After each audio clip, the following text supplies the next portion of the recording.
That's exactly how it starts. People buy videos, like what we really, you They both from Connor, yeah. both of them the screens are on different pictures. But videos like proper expensive, like the camera you put up is just stuck right off. Right.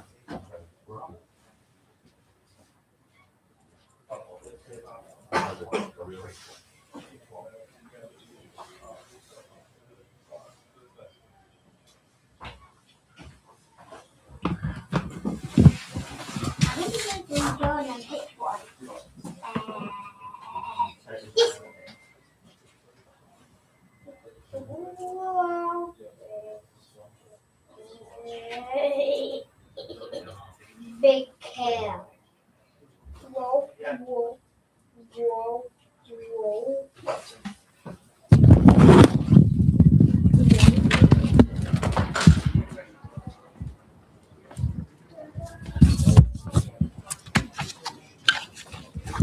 Right.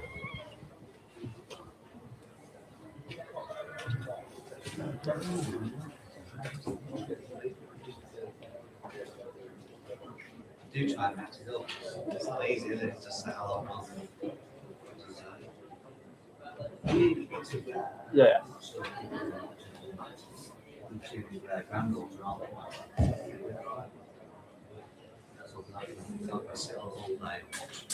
I have a soft spot for Watford. Yeah. I really do. I don't know why.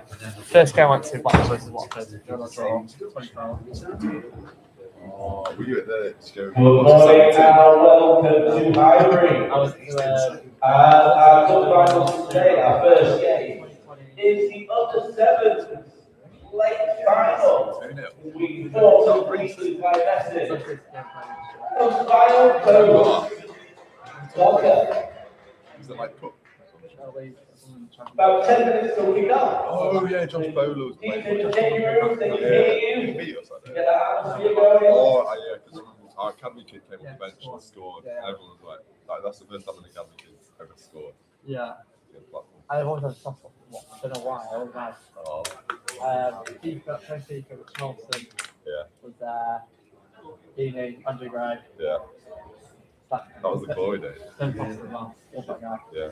Did you watch the vlogs? Yeah. It's like, it was good, but kind of like as a fan, like when we were getting battered in the Prem, and he'd still posting these vlogs like, oh guys, like and subscribe, and then giving away De Bruyne's shirt after we lost 5-0. It's like, it did annoy me at the time, but like, I do love the way he is.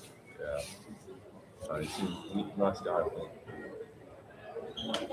He's gone down.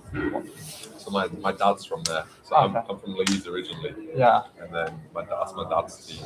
So it's a weird connection otherwise, but Yeah. yeah.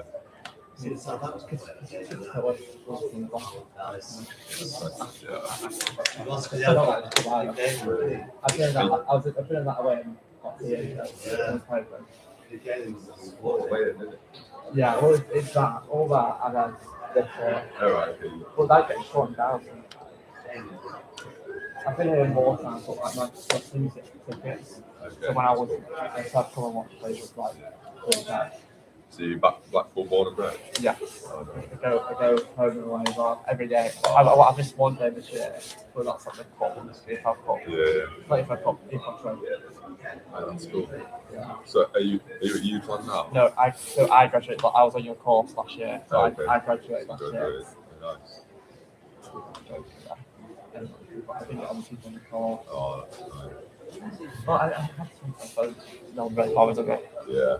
But yeah, I enjoyed football away from it. I enjoyed so in my first year I didn't play football because my numbers didn't get sent across. Yeah, I only found that out in my second year when I went with one of my mates to one of the trainings. So annoying. So I was training with I was training originally with the fifths, and then I got moved up to the fourths because the coach wanted me. Yeah. And then Lingard. And then obviously in my second, I was playing the fourths in my second. Yeah, no, it's fine. Perfect. Right, mid streets. It's just not. I checked the line. The whole of Brazil's tuning. See? Because he was in Japan, Korea, Korea, Korea, in yeah. Korea, and moved to. I'm going to say that on commentary. Yeah. Still, Yes, I've got a little watch. I've seen my research last night. Hope Lingard has just popped his surname wrong. Yeah, so that will make it 8. 7. Yeah. Depends on So make sure you zoom in. I zoom in on her at some point. So. But she's 8. Because at the start of the year, you'd be 7, won't you? In school. I'm so confused. I don't get why she wouldn't play with She's just got Lingard. an Instagram. At 8. 70,000 followers.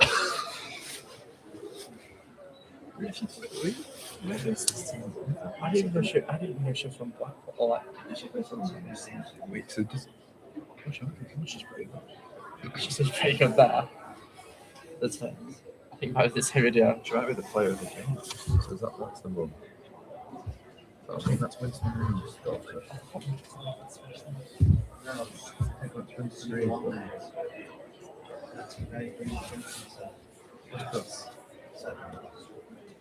What's a goal by 7? Where's that Princess name's daughter? Jack Taylor's daughter. You know, it's really Do you want to the aesthetic equation? Ipswich. I went to Ipswich and put that ground anyway, and it just looks so nice. It doesn't look good on TV actually when you watch it. Yeah. And the away, it's quite cool. It's like cool stuff on the side. Yeah. All of the are you making it? What? Would you do half and half?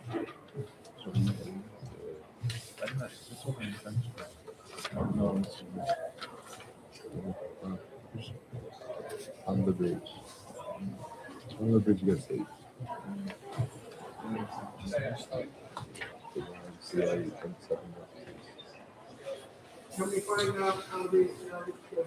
I know that ref.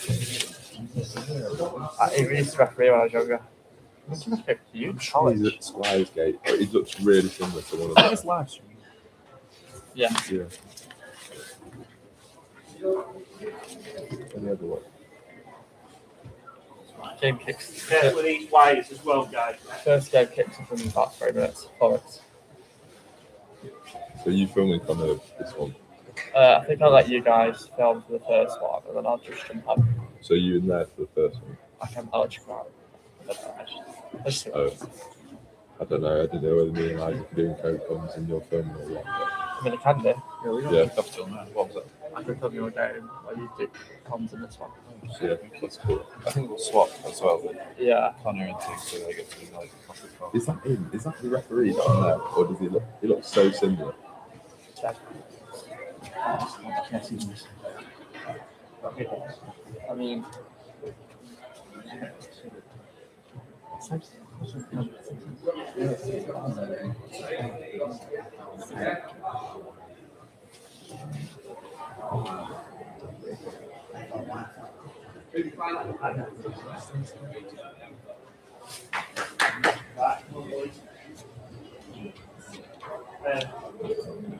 Then even that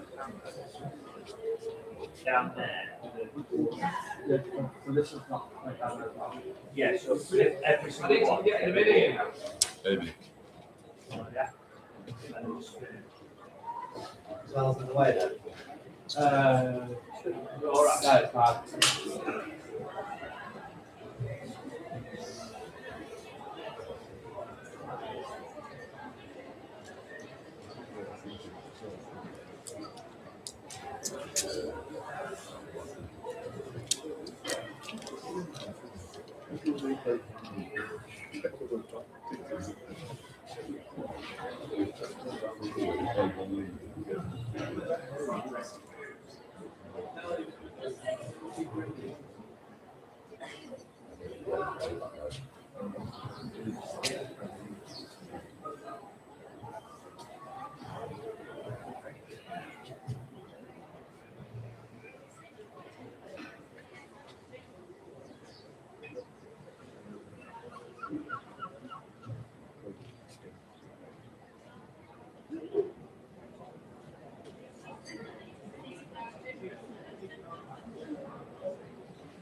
Shirts, go.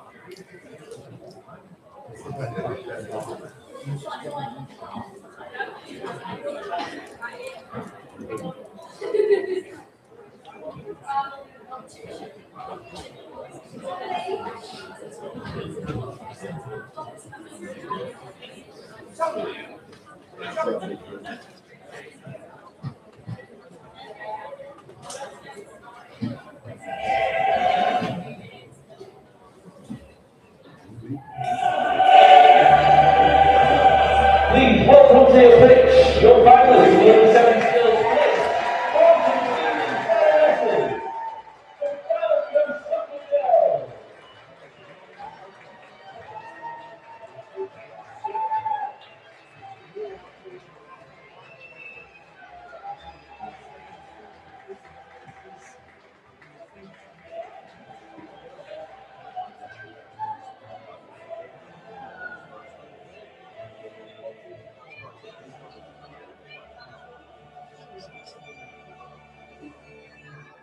Your players from Boston People's Finances, Olivia Marion Springfield, Letty Ray Tone second, Isabel Hamilton, Florence Biscom, Sophie Beatty, and Alice Alberton.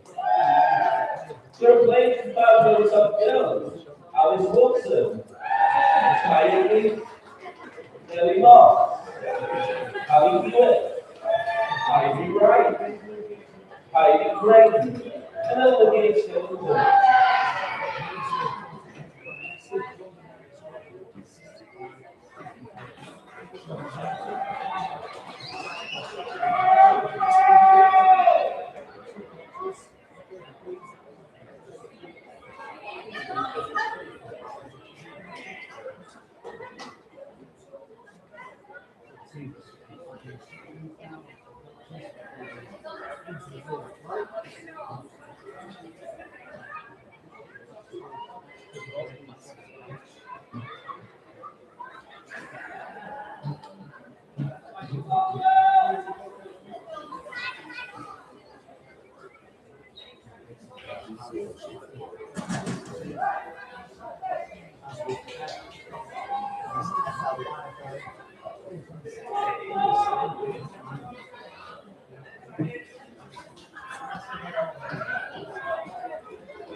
Your match officials are ready.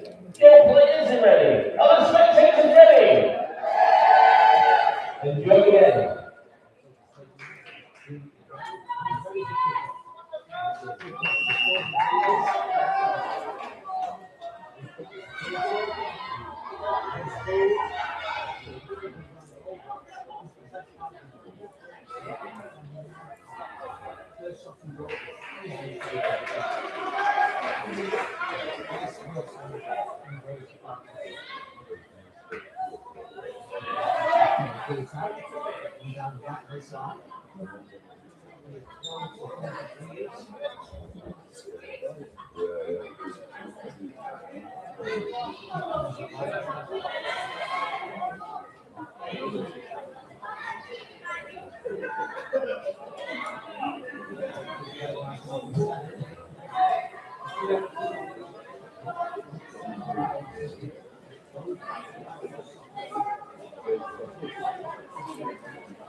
Coming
up now.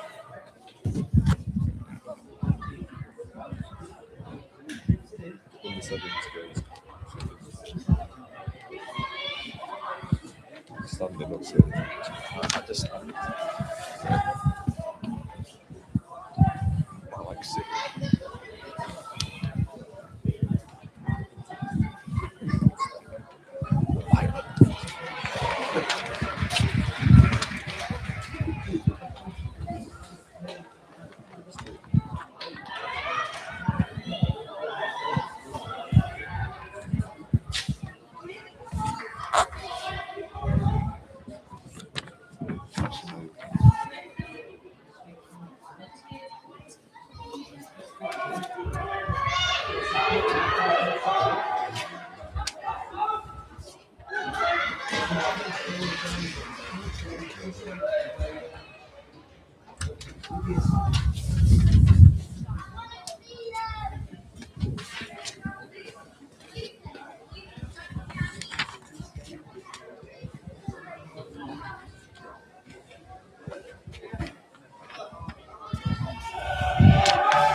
Hello and welcome to the Highbury in a cup final here at Fleetwood Town Stadium.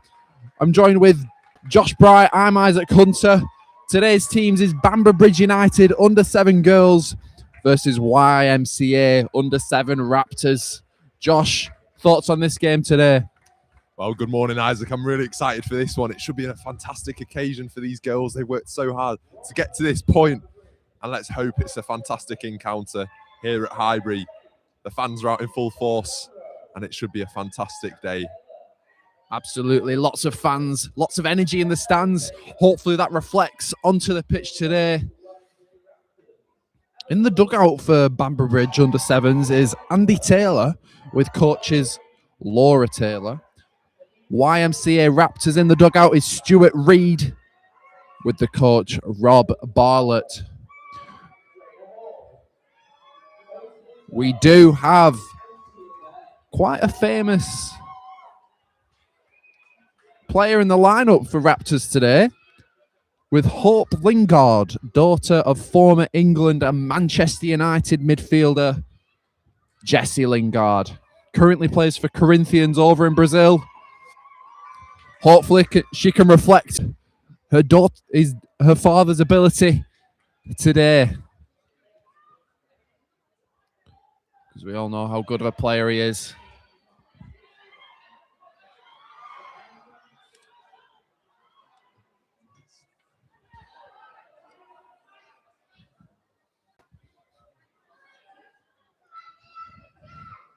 Just about to kick off here at the Highbury.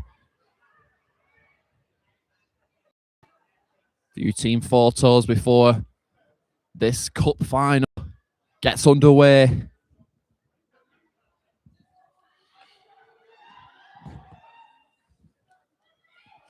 Yeah, those will be photos that end up on the fridge after this. It's a great moment to remember as we approach kickoff. I think it's going to be a high-scoring one, Isaac. I'm feeling excited. Yeah, I'm looking forward to this one. Definitely them pictures ending up on the fridge as well as the Instagram.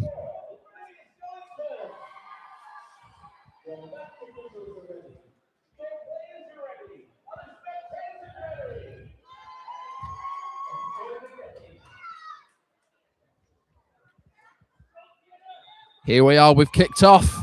Starts with a ball towards Hope Lingard. She battled. She's come away with the ball. Let's hope the Raptors can go off to a good start. It's an early start for Raptors, really getting into Bamber Bridge's faces.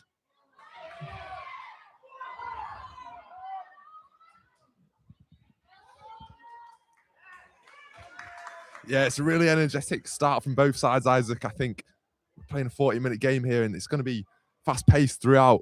I think both managers, Andy Taylor and Stuart Reed, are going to be looking to their bench as well. If the game continues in this fashion, it's up and down at the moment, and here they come, Bamber Bridge.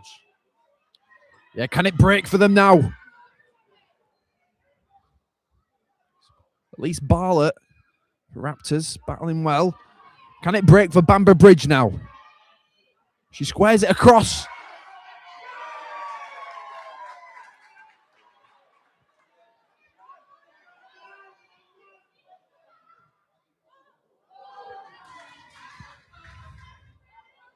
Was a shot there from Ellie Taylor. Couldn't guide it on target though. It's a goal kick. It's a five-a-side game. 40 minutes. God, through the legs to reach Amelia Haynes.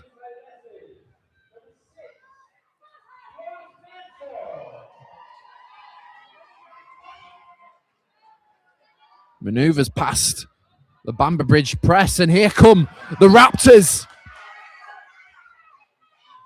Hope is free in the middle, but Barlett couldn't quite find her, and it's Bamber Bridge's turn to attack.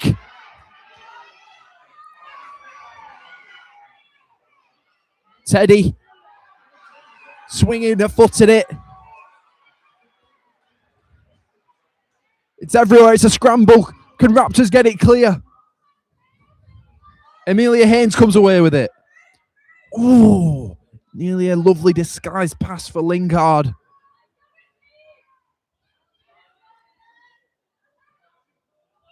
And it falls for a Bamber Bridge player bearing down on goal.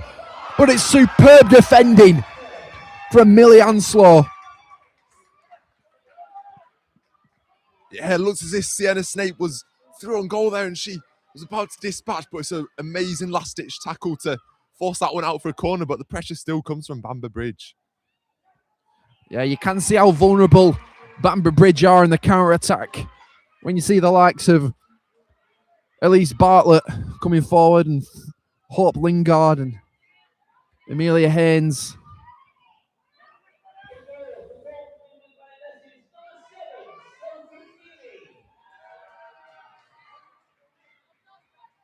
Do get it clear. Hope comes away with it. It's a one-on-one. But it's good defending from Georgia Chamberlain. She does win her side a corner ball, though. Give you a chance to get a shot off. Yeah, it's another dangerous counter-attack from YMCA Raptors. I think that might be the game plan today from Stuart Reid to hit them on the break. They've got pace through the likes of Lingard and Bartlett, as you say, Isaac. And credit to Bamber Bridge, though. They've been getting back in, making those last-ditch challenges, and they might need to do so again here. Amelia trying to force her way through. Can they get a shot off? It falls. It's a goal. Elise Bartlett draws first blood for the Raptors.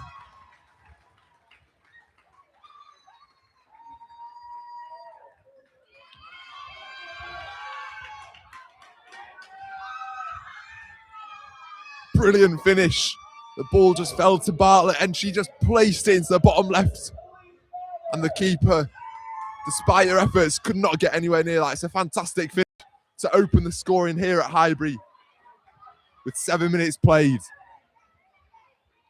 Yeah, still all to play for. Here comes Lingard. Cuts inside. Nearly gets the ball to Amelia Haynes and Bamber Bridge charge forward.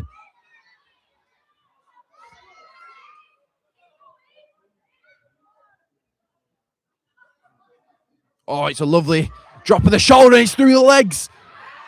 Amelia Haynes to Lingard. It's shot straight at the keeper. It's spilled. It's a really good effort to get herself in that position. Fantastic movement from Amelia Haynes. Yeah, brilliant work from Haynes in the first place, just chopping and changing in the middle of the park, and then it breaks for Lingard, and Lingard's effort is fantastically saved by the goalkeeper, Rutherford.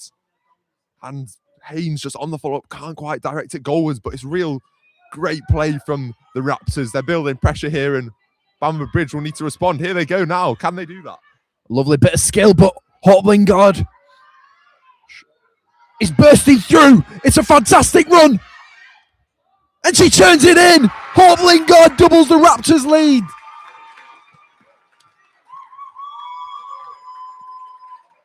And the YMCA Raptors fans go wild beneath us. They've got the pom-poms. And it's an amazing start for the team in orange. And rightly so, those fans are in fine voice down below us at Highbury. Definitely getting behind the Raptors.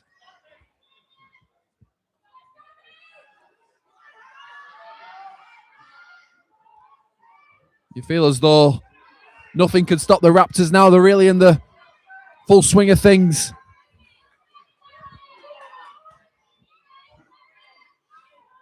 Amelia Haynes. Bartlett. Can it fall for Hope?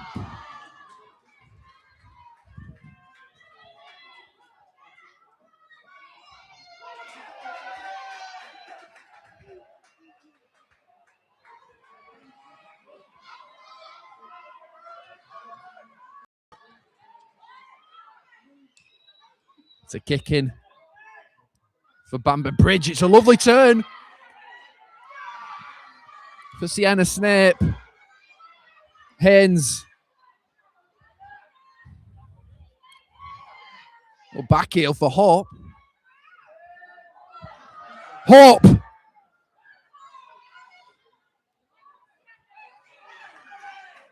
Back and forth in turnovers of possession. Bamber Bridge, Shirley. Lovely move from Bamber Bridge. Teddy Gronrow, not quite getting it on target. Yeah, despite being 2-0 down, Bamber Bridge have showed really good signs there. I think Andy Taylor will be really pleased with how his side are playing. And in an open game like this, certainly not down and out just yet, despite the scoreline being 2-0. About 10 minutes played here. Just delaying restart. There was a substitution for Bamber Bridge, looking to change the rhythm of the game, get back into it, come away with the under-7s cup. Haynes now. Past 3. Hope Lingard. Haynes battling well to win it back for her side. Bamber Bridge. Hope showing great work rate to diffuse any sort of attack there from Bamber Bridge. Some fantastic defending on show today here. We've seen 2 goals already, but the defending's just been equally good. Some brilliant recovery runs, last-ditch tackles, and look at the press here. Just relentless from YMCA Raptors and Hope Lingard there.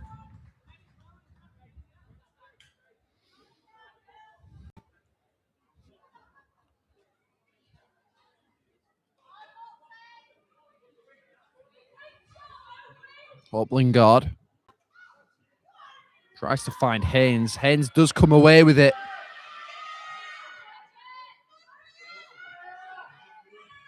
Bamber Bridge under pressure now. Freya Reid picks her pocket, but Bamber Bridge deal with it well enough to win their team a goal kick.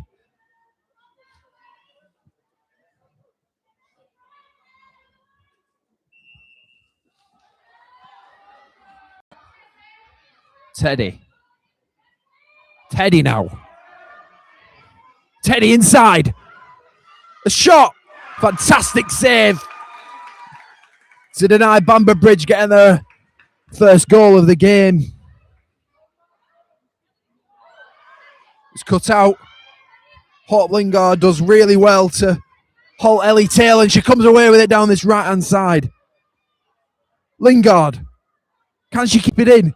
She can, and it's won her side a corner kick. Fantastic work rate to win the ball back and charge down that right-hand side. Fantastic from Lingard.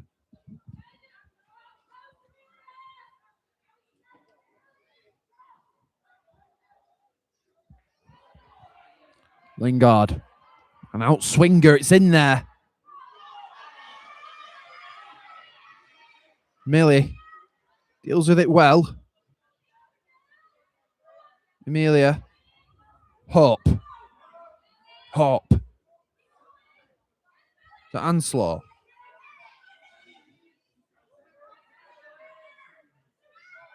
Nearly out wide for Freya Reid. Let's go behind.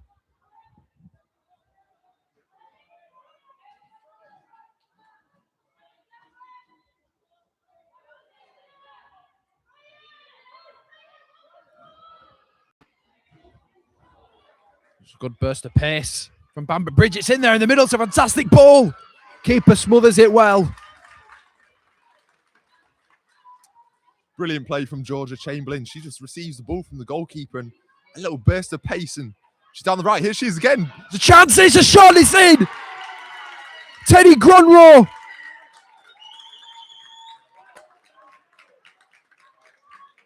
Teddy has given Bamber Bridge a lifeline in this cup final here at the Highbury Stadium at Fleetwood Town.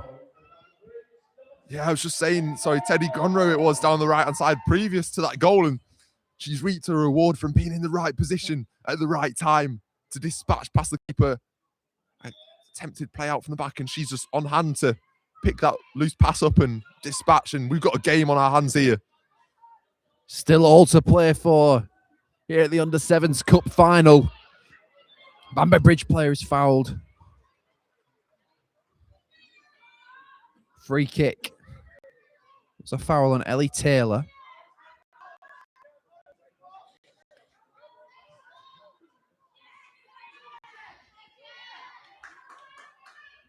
Amelia. Freya Reid and Georgia battling well, and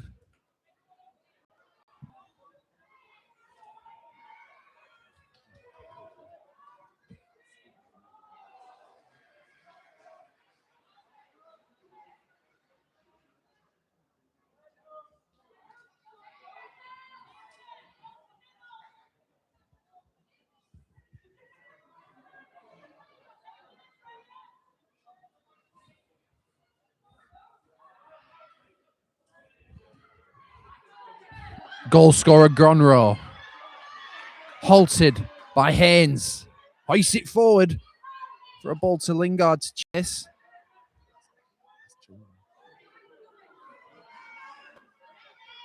Haynes. Can Anslow deal with it?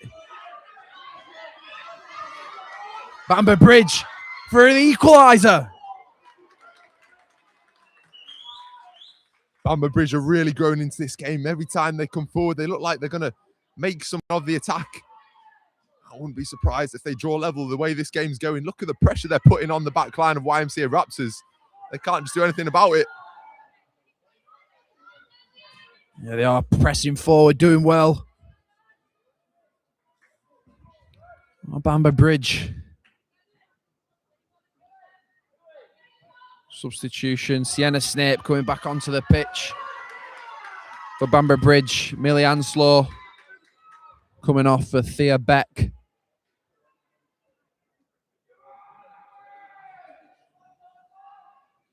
In the box.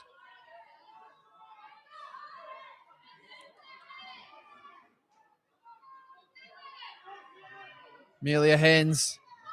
Can it fall for Hope? Can she get there before the keeper doesn't? Keeper does superbly well to get there before Lingard does. Hope.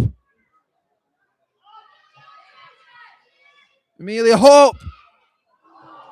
Fantastic block to deny YMCA Raptors a certain goal there. Yeah, that if it was goal bound by Lingard, I'm sure of it. And Ellie Taylor on hands. Just get a body in the way of it. It's fantastic recovery challenge. And how key could that be as Under 7 Raptors look to respond. Amelia now, she shoots and it's in! The Raptors regain their 2-goal cushion. 3-1 to the Raptors. Fantastic from Amelia Haynes.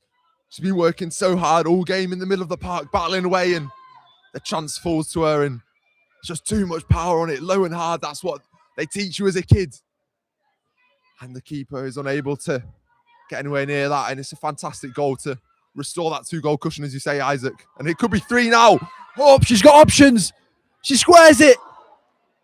Freya Reid not quite getting on the end of it. Amelia Haynes for a third. Oh.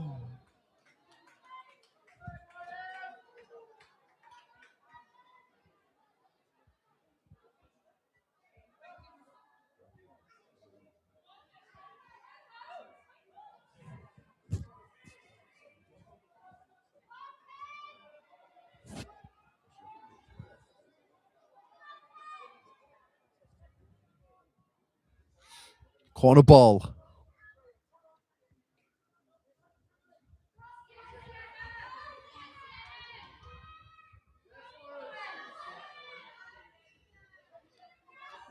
Elise Bartlett.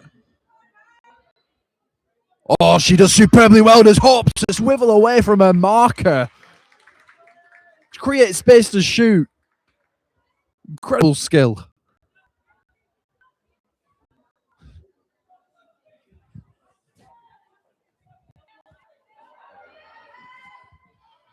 Hope puts a ball in there. Looking for the likes of Amelia Haynes. It's out for another corner ball. approaching half time here. It's been a really energetic first half. Both sides pouring themselves out. I think they'll need a break, but still they push on. Could tighten this play a factor here. Never mind. Bamber Bridge with great defending again. And could they counter here? Bit of space and time if they can get their head up. Here they come. Bamber Bridge now, charging forward. I think the pressure from Hope Lingard there was enough to miscue Teddy Gronro's effort on goal.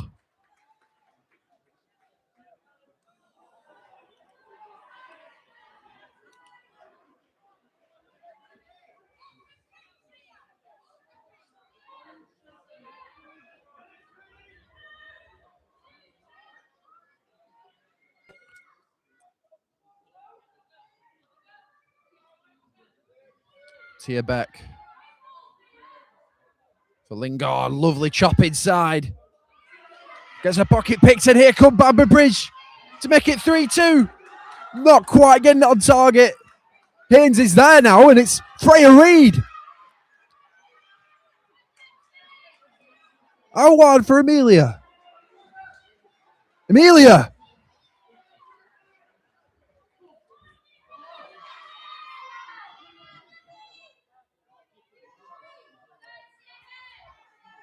Haynes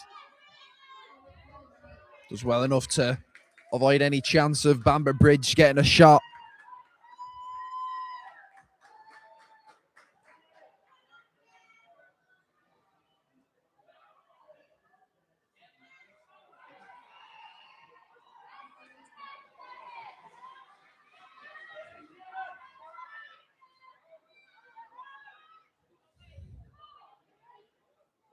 Yeah, back to Hope Lingard.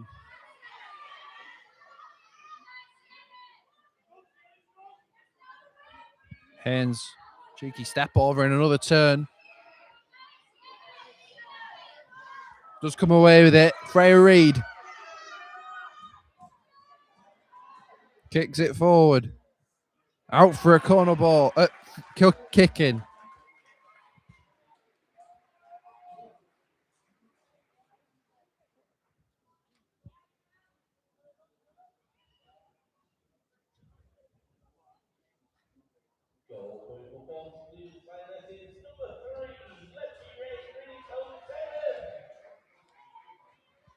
Ball in there, Amelia Haynes.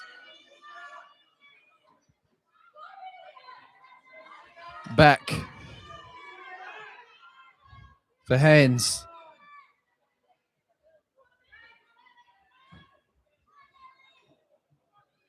Lingard. Freya Reid. For any new viewers watching, Raptors are in the orange and black, and Bamber Bridge are in the blue and white. The score is 3-1 to the Raptors at the moment. Goals coming from Hope Lingard, Amelia Haynes, and Elise Bartlett for the Raptors, and the only goal for Bamber Bridge coming through Teddy Gronro. 3-1 here at Fleetwood. Sienna Snape. Sienna Snape driving into the box, and it's out for a corner ball. And that's half-time here at the Highbury Stadium. Bamber Bridge 1. YMCA Under-7 Raptors 3.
Well, hello everybody, and welcome back to the second half. The managers have given their team talks at half time, and liquids and refreshments have been taken on. And as it stands, YMCA Raptors are 3-1 up against Bamber Bridge. It's also play for here with 20 minutes left to play. I'm Josh Bright, joined by Isaac Hunter for what should be a really good second half. Yeah, brilliant spell of dominance in that first half for the Raptors.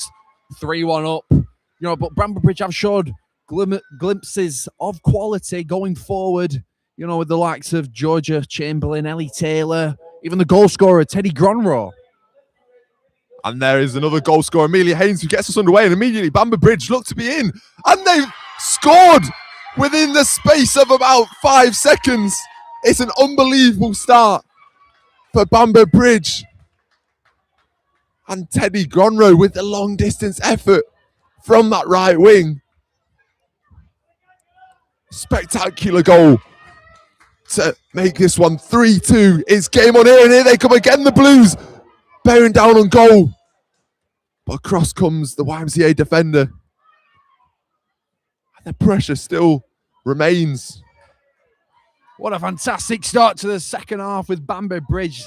That's the response that the manager will be very, very chuffed with. Here are Bamber Bridge.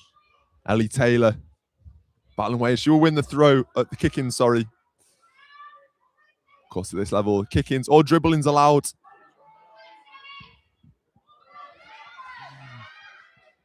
Here is Sienna Snape. Under 7 Raptors, under the cosh here from the beginning. But they're holding firm. Of course, the Raptors have got a squad of about 10 players, so they do have more options there.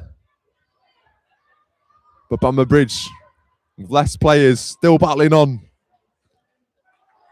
And they are right in this encounter.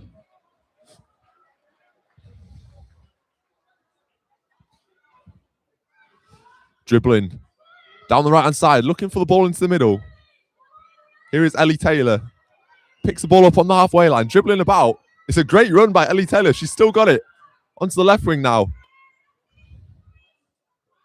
2 defenders going at her though, and the Oranges will break with the ball. Here goes Sienna Snape. Up against Millie Anslow in there.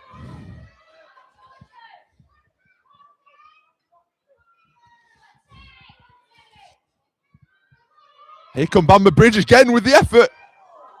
And the goalkeeper happy to see that one wide, but it's more threatening play. Teddy Gronroe with the effort again. And Andy Taylor will be really happy with how his side have responded. And immediately, Teddy Gronroe looks to put the pressure on. Sienna Snape. But now here come the Raptors with a chance. In the box. And just can't keep it in.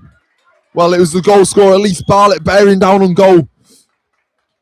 But the ball just runs away from her.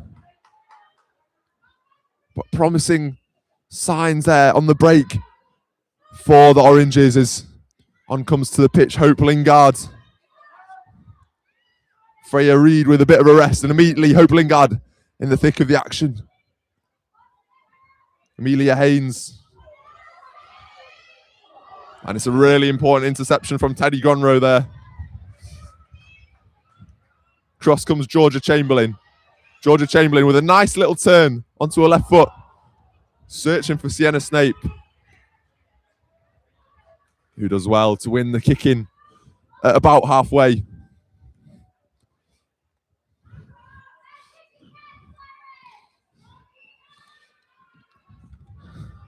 And off comes Georgia Chamberlain.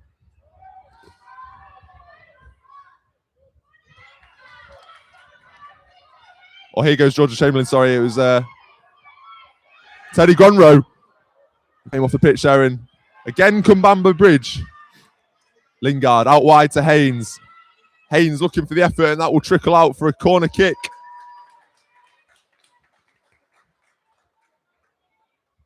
Which Haynes will run over to take. Well, it will be Lingard to take by the camera.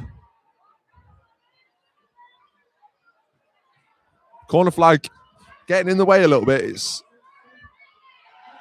a bit wonky, but the referee will adjust it. And Lingard set to take. She's got Haynes in the middle, along with Elise Bartlett, the goal scorer. Can she find one of them? She finds Haynes, goes through the leg of Haynes though, and just unable to get it under her spell. Here is Haynes, still got the ball. And it's a great block in there from Georgia Chamberlain. That was goal bound and really important to keep Bamber Bridge in this.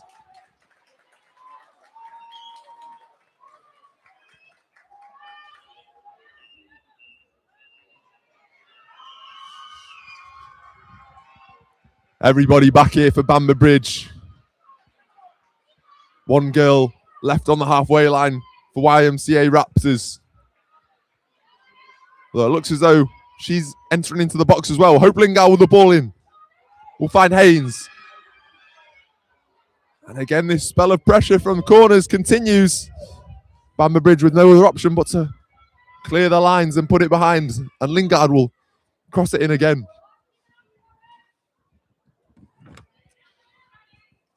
Will be the outswinger. Lingard just unable to get that one. Oh, it's still in play, sorry. Well, everyone stopped there for a minute. Bit of a strange one. I think maybe some of the players had thought that had gone out, but nevertheless, the ball's still in play. And it will be another corner. Several corners in succession, and the pressure's got to be building for those Bamber Bridge defenders. Lingard with an orange headband, ball into the box. We'll find Haynes. We'll drop for Haynes again, and it can't be directed goal. Well, at least Bartlett had a chance there, and then it fell to Haynes again, and neither unable to direct it goalwards. But Bamber Bridge hold firm. Sienna Snape comes off for a rest. Bamber Bridge looks to play out from the back. Elise Bartlett putting the pressure on, but Bamber Bridge player will look to try and drive out from there. Unfortunately, can't keep it in play, and will be a kick in for Bartlett, then number 11. It's going to be picked up in the middle by Teddy Gonrow. Teddy Gonrow with a great run. She's through on goal, and her effort is straight at the keeper. Well, it was a tight angle, and just from that direction, unable to get any real placement on it, but it's promising signs for Bamber Bridge. Yeah, as this game continues to grow on, I mean, it could go either way at this point. You know, Bamber Bridge still knocking on the door. They do like to absorb a lot of pressure from the Raptors. Can the Raptors show a bit more clinical in that final third to extend their lead? Some nice feet by the number 4. A few ball rolls in there. And the ball will just trickle through to the goalkeeper.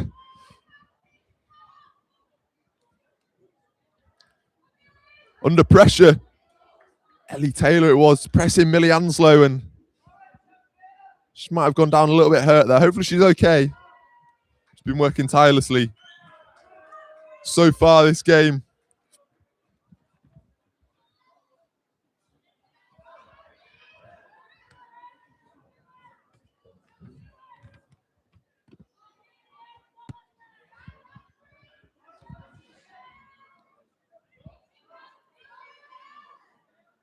The YMCA Raptors will look to play out from the back. It's long ball looking for Haynes. It's going to be picked up by Teddy Gonrow. Teddy Gonrow bearing down on goal, and Haynes gets back and gets her body in the way. But it will be a Bamber Bridge corner. 3-2, the score. Okay, on to the presentation of the under-17 final. First presentation goes to the referee team. The referee, George. Well, on the other pitch, the trophy presentation is going down. And both these sides will still be hopeful of lifting the cup come the end of this 40 minutes. About 15 minutes or so left to play here. YMCA Raptors leading by 1 goal.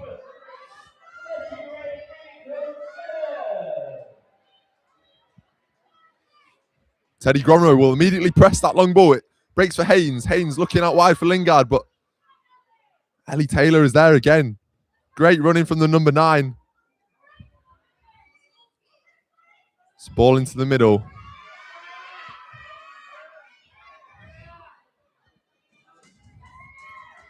It's both sides battling away. It will break. But Amelia Haynes bearing down on goal and just prods it wide of that right post.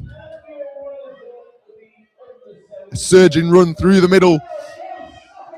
Just unable to direct that goalwards.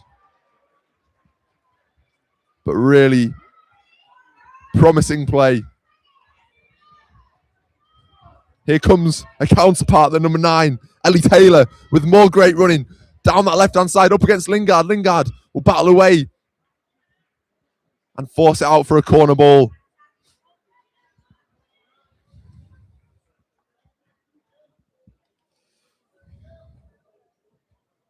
Yeah, positive signs from Bamber Bridge, still pushing on till the very last minute. It's great mentality from these girls to, keep fighting till the end.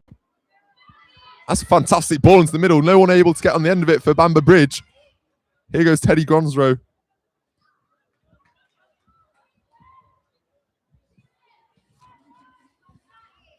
Another set piece. Can these girls make this one count? Will be a massive goal in this one to force it all level. Ball goes all the way back to Georgia Chamberlain. Georgia Chamberlain under pressure though. Amelia Haynes through on goal. Amelia Haynes, and it's in to make it 4-2. The number 9 makes no mistake and puts her side 4-2 up to restore that cushion. How crucial could that goal be? Absolutely. I was saying earlier, the Raptors just need to be a bit more clinical in front of goal, get their shots away and make sure it's on target. And Amelia Haynes made sure she did that, and it was a fantastic run to burst through and even better finish. A second of the game and a crucial time, just when it looks as though Bamber Bridge might be pushing for the equaliser.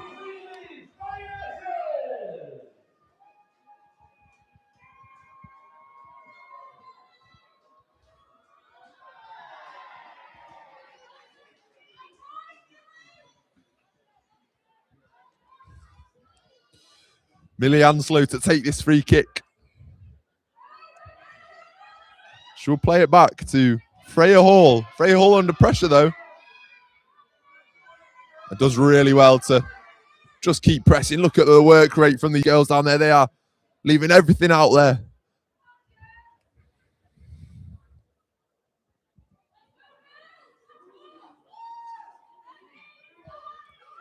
Here goes Haynes again, looking for the hat-trick. Looks to cut in on her right foot. She's still got it, the number 9. Still battling away. Haynes for the hat-trick. There it is. She seals the deal. And that is her 3rd of the day. She's made those defenders pay out there. And it might have come at some cost to the goalkeeper. Hopefully she's okay. But Haynes just persistent, pressing to keep going and keep battling away. And she's managed to get another goal. She's fashioned that for herself. Brilliant play and a well-deserved hat-trick. Yeah, she's been showing a quality all game and she deserves that hat-trick thoroughly. Well, what an occasion at Highbury in front of the Percy Ronson stand. And she's shown up on this big day for her side. And, well, what a performance to be proud of.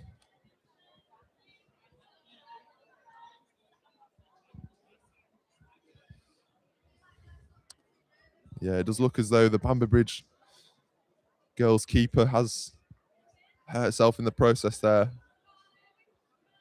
Hope she's okay. And this referee taking all the necessary time here to check that she's okay. To continue, it looks as though there might have to be a substitution.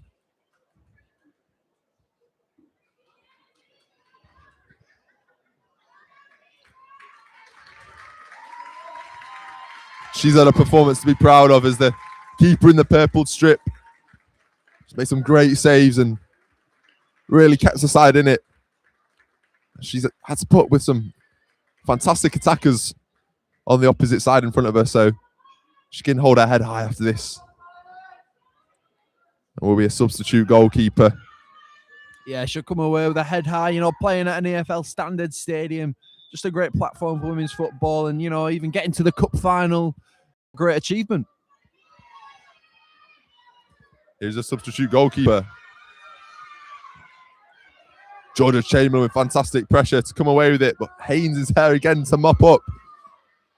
Haynes up against 3. And she will just catch Chamberlain, but the ball had already gone out of play for a corner.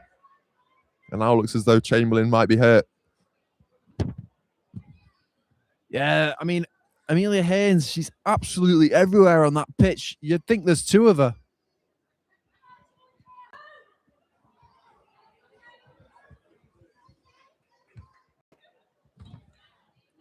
Tackles are flying in here. And yeah, fair challenges, but just a late one on Chamberlain. Hopefully he's all right as well. An occasion like this, it's great to see everyone leaving everything out there, though, and full commitment. Here's Haynes, hat-trick hero of the day, standing over the kick-in. Chamberlain back up on her feet, and here she goes again, battling. But there is Haynes to get back and get a body in the way. Just back and forth battles between these girls out here. Here is Hope Lingard bearing down on goal. Hope Lingard looks to kill it, and it's just wide of the post. She almost got a second of the game there. It was a wonderful effort, but the score remains 4-2. Hope Lingard wins the ball. Oh, and I think the substitute goalkeeper has just handled that outside of her area.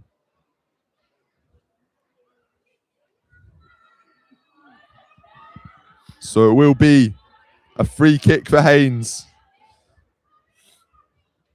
Well, this is a threatening position, this. Already scored 3. Standing over this one. It's right on the edge of that box.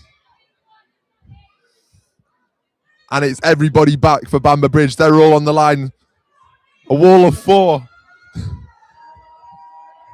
Can Haynes squeeze it past the wall of blue on the goal line?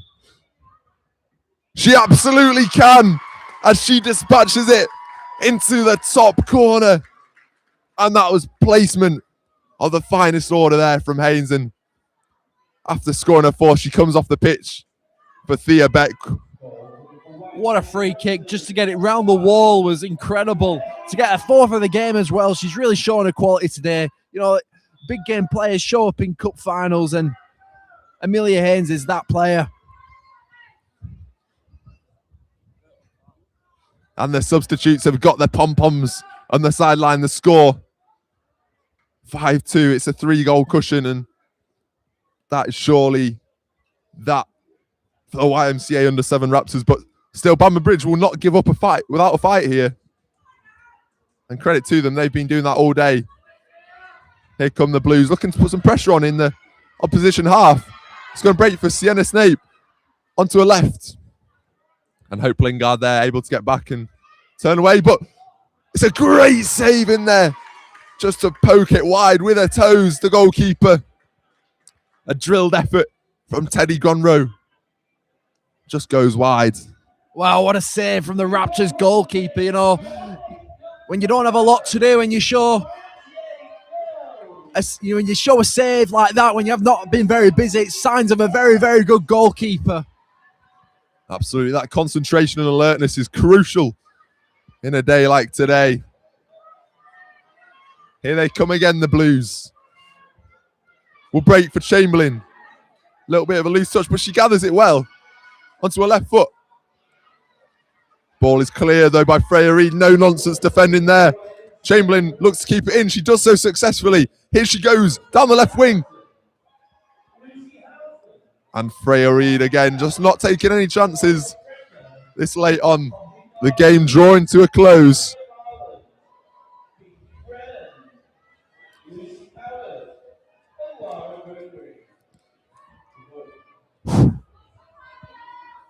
Certainly not the warmest of occasions out there.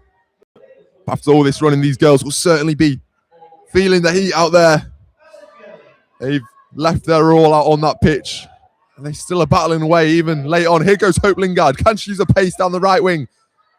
She absolutely can. Still going, Hope Lingard. And the keeper, just on the edge of the box, is able to gather. Long throw. Will be picked up by Lingard, though. Searching for Teddy Gronrow. Here's Hope Lingard, the number 14. Up against two players. Chamberlain with a great tackle. Here she goes, though, the number 14. Hope Lingard bearing down on goal. And it's going to trickle wide and into the keeper's grateful hands. But again, Lingard battling away. Lingard cuts inside. And it's just run out of room there. And here goes the Blues, Teddy Gronrow on the break. It's end-to-end stuff here. Here goes Lingard. Out wide to Violet Johnston. Violet Johnston up against Chamberlain, but Chamberlain with just a bit too much pace for her. Chamberlain and Sienna Snape in there. It's going to go all the way back for Teddy Gronrow. Just cleared by Lingard. And the referee with a whistle to his lips seals the deal. And it's an amazing win for YMCA Raptors. Amelia Haynes, the hat-trick hero today. And look at those scenes out there. Wild celebrations as the Raptors record victory here at Highbury. But credit to Bamber Bridge as well. They left it all out there. It's been a great cup encounter. And both sides can leave feeling proud after this one. It finishes here 5-2 to the YMCA Raptors. And they are your under-7s Girls Cup champions.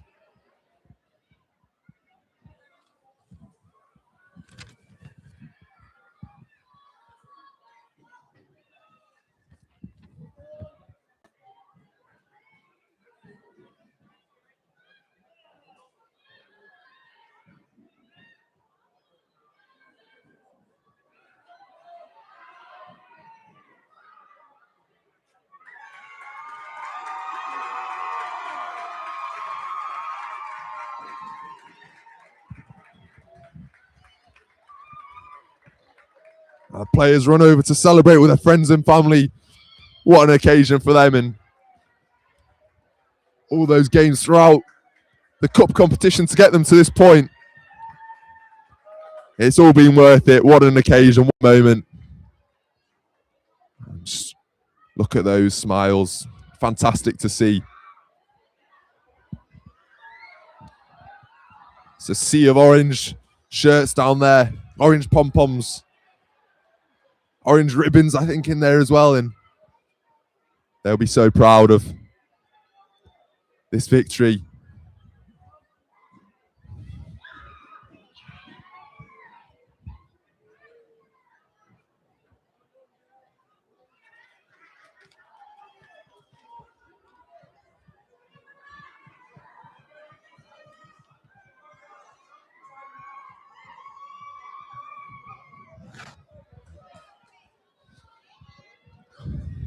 Stuart Reid, the manager, alongside Rob Bartlett, the coach, leads his players out. Say, gaze upon that silver trophy and their medals.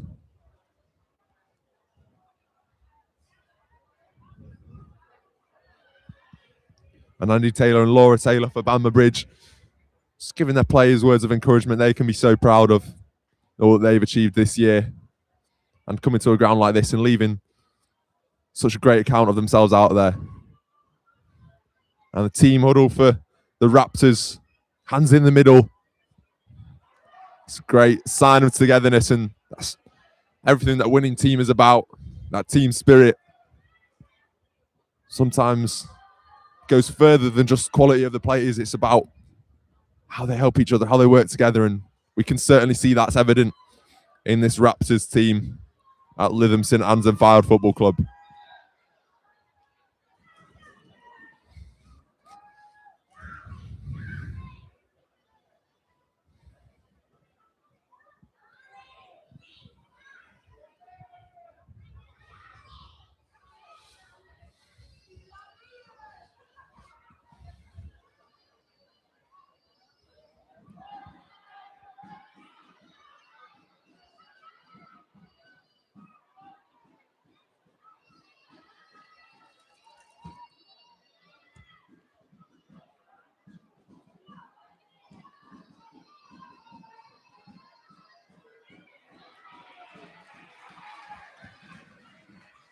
Here come the blue shirts of the Bamber Bridge players as they take their place alongside the winners. Brilliant runners up, and yeah, they deserve those applause from their fans as well. Such a great showing out there.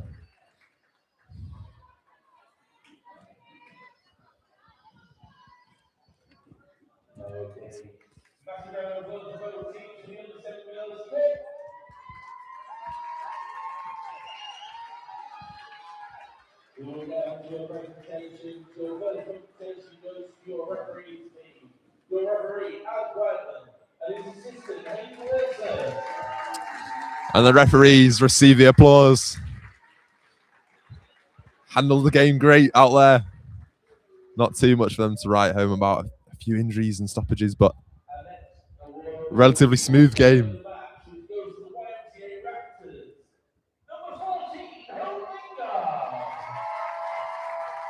And Hope Lingard,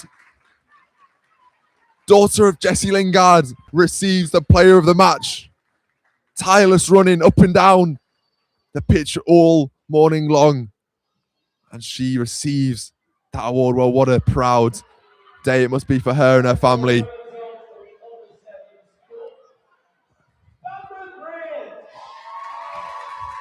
And here come the Bamber Bridge to receive their medals.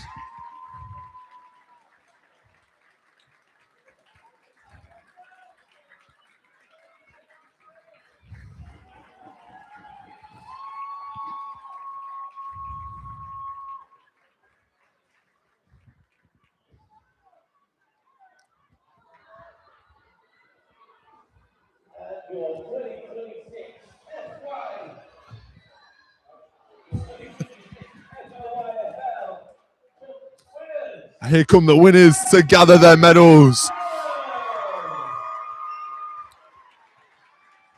Led by Freya Reid. And some incredible performances out there. Bartlett with a goal. Alongside Hope Lingard. And of course, 4 goals for Amelia Haynes. In a massive win for the Raptors. But every player, not just the goal scorers, can be proud of that. So some great defending on show, some last-ditch tackles, and they line up as Hope Lingard gathers the trophy. She walks over to her teammates. So they line up and get ready to lift the Under-7s Cup. There it is. Congratulations, YMCA Raptors.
Goal from Fleetwood Town Junior, number 10, the Female Girls.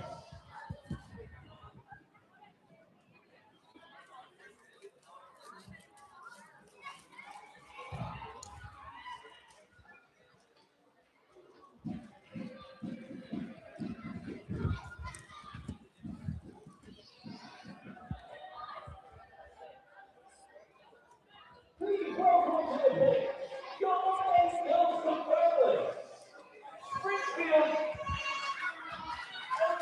and Hello and welcome to the Highbury here at Fleetwood Town, the seaside town of the north.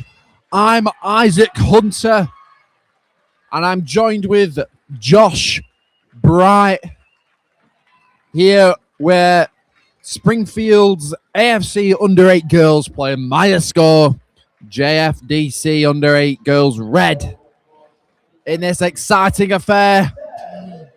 Josh, what are your thoughts ahead of this game here at the Highbury Stadium? Thanks, Isaac. It's great to be at Highbury this morning. I'm really excited for this cup final. There's smiles out there on the pitch already, and yeah, I hope both sides can enjoy the occasion. It's a really cold day, so I'm expecting there to be a lot of running to keep warm and, up and down all day. That's what we've seen so far, so hopefully it should be an end-to-end encounter with plenty of goals. Up and down and bombing on. Springfield's FC under-8 girls are in the yellow and black kit. Myerscough are in the red shirt, black shorts and socks. Quite a dull day here at Fleetwood.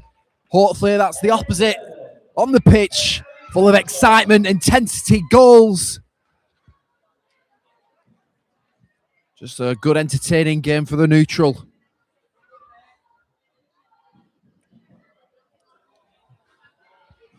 In the dugouts, both sides, Springfield have Jack Sheridan-Smith with the coach Daniel Madden. In the dugout for Myerscough, it's John Carroll with the coach Alex Squires. And teams line up for their photos in the goal. We forget sometimes that it's been a season of traveling in cup games to get to this point. So whatever happens today, both sides can look back on these photos and these moments and be proud. But of course, both sides will be looking to be crowned champions here today. Absolutely. Great occasion. Myerscough is quite far away, so hopefully they'll be up for it. Just the goalkeeper getting her gloves on, hoping to make some fantastic saves. Doing the fans proud in the stands. No, it's quite full in the stands at the Parkside stand, and the players do seem ready, and so do the spectators. Lots of energy in the crowd. Hopefully that reflects onto the pitch in this exciting affair.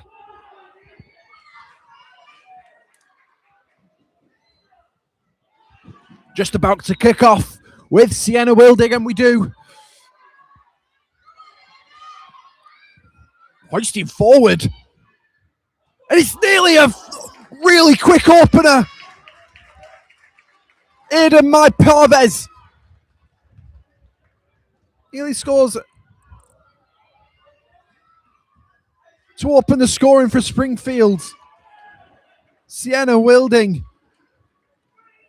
from point blank range nearly guides it in. It's fantastic play from Springfield's Josh. Well, Isaac, I'd barely sat down in my seat, and it was almost an absolutely fantastic start. It was a whipped ball in there, ferocious, and almost an equally ferocious strike, but it's just the crossbar which denies Springfield that opening goal. Fantastic from Sienna Wilding in their right place. That's where you want your strike, and she's looking dangerous early on. We've not even played a couple of minutes. No, we haven't. Hopefully it continues like that. Sienna now, can she get to that loose ball? She can. Can she keep it? She's battling against the other number 9, Erin Vernon. Little step over. She goes past the marker, Nancy Carroll, and here comes Nancy Carroll now. Ada knocks it out.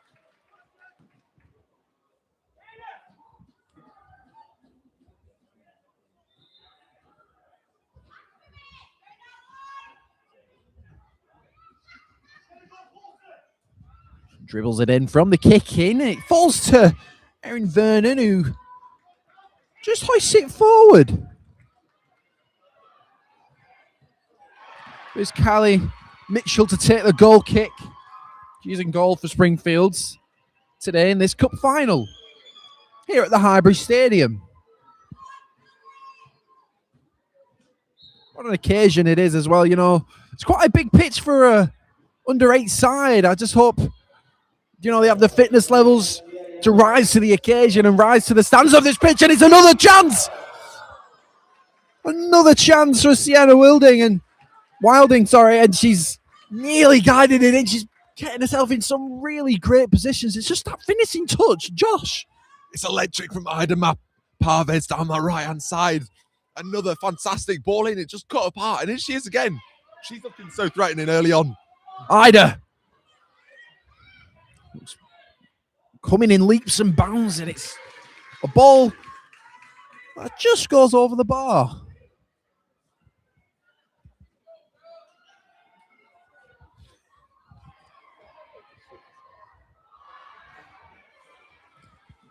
Looking to restart with Dottie Lang.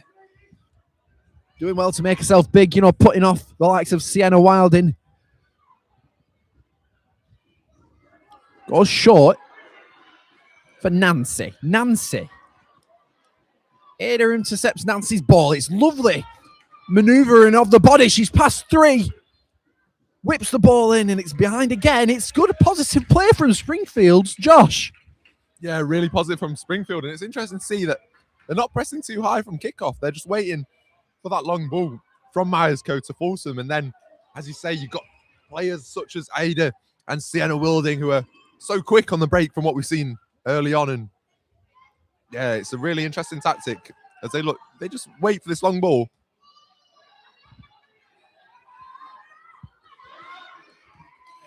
Sienna Wilding now. Couldn't quite get it past Annie Gaskell. Luna. Edith touches it past her opponent, but Nancy weren't quite having it. Another goal kick. Another goal kick for Dottie Lang. What's she going to do? They're opting to go short every time. It's Nancy Carroll. Hoists it long. I think they're trying to get him behind. It's a shot. It's a fantastic effort. Sienna Wilding. Take a bow.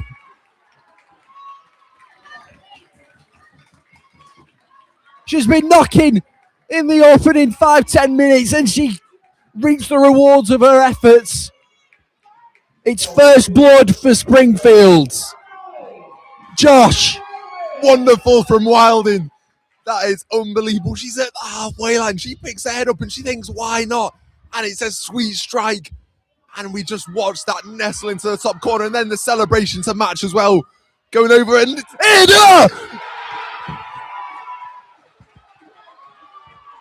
It's 2.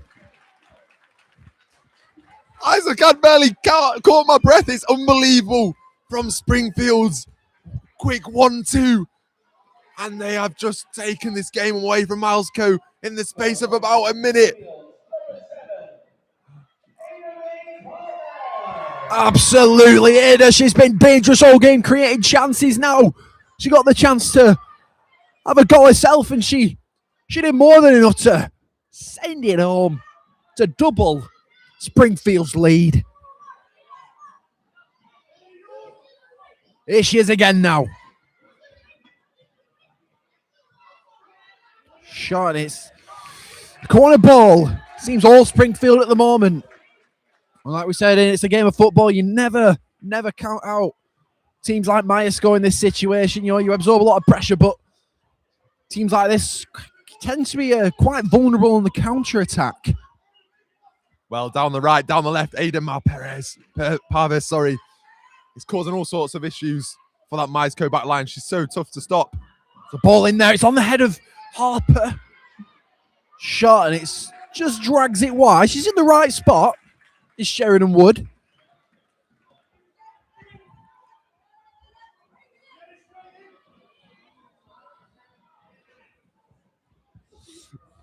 Dottie Lang. Short again for Nancy Carroll. See the game plan. Not quite working out at the moment. You know, you see Nancy Carroll trying to get it forward to the danger girl up front. Luna Squires. Sienna. Lovely ball teasing. And Luna Squires has a shot. And it's saved by Callie Mitchell. Nancy Carroll tries to intercept the ball from Callie Mitchell. Can MyScore deal with it here? You can. Wow, quite an exciting opening game. It's been all Springfield. But I would not count MyScore out just yet. Nancy. Heavy touch. She recovers well. Can she get a shot away? She can. And Callie Mitchell makes herself look big and claws off the angles to deny Nancy Carroll. Deny MyScore way back into this game. Josh. Fantastic play from Luna Squires. Just have that composure and pick up ahead and find the pass to Nancy Carroll, and it's a great effort.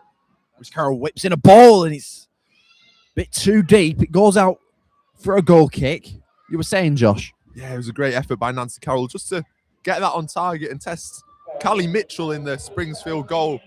And it's an encouraging response from MyScore. There is going to be chances for them in this game with Springfield committing so many bodies forward. And like you say, Isaac, it's just whether they can be clinical on that counter-attack and get themselves back into this game. But they're certainly not out of it just yet. Absolutely not. You know, the 2-0 lead's a dangerous lead. They do say that. Ada now. Ada's past one. Forces her way through. She's past two. Gets the ball in. It's catching practice for the likes of Dottie Lang. Yeah, fantastic from the number 7 again. And on a weaker foot, it's another dangerous ball in. So here comes Springfield again. Sienna!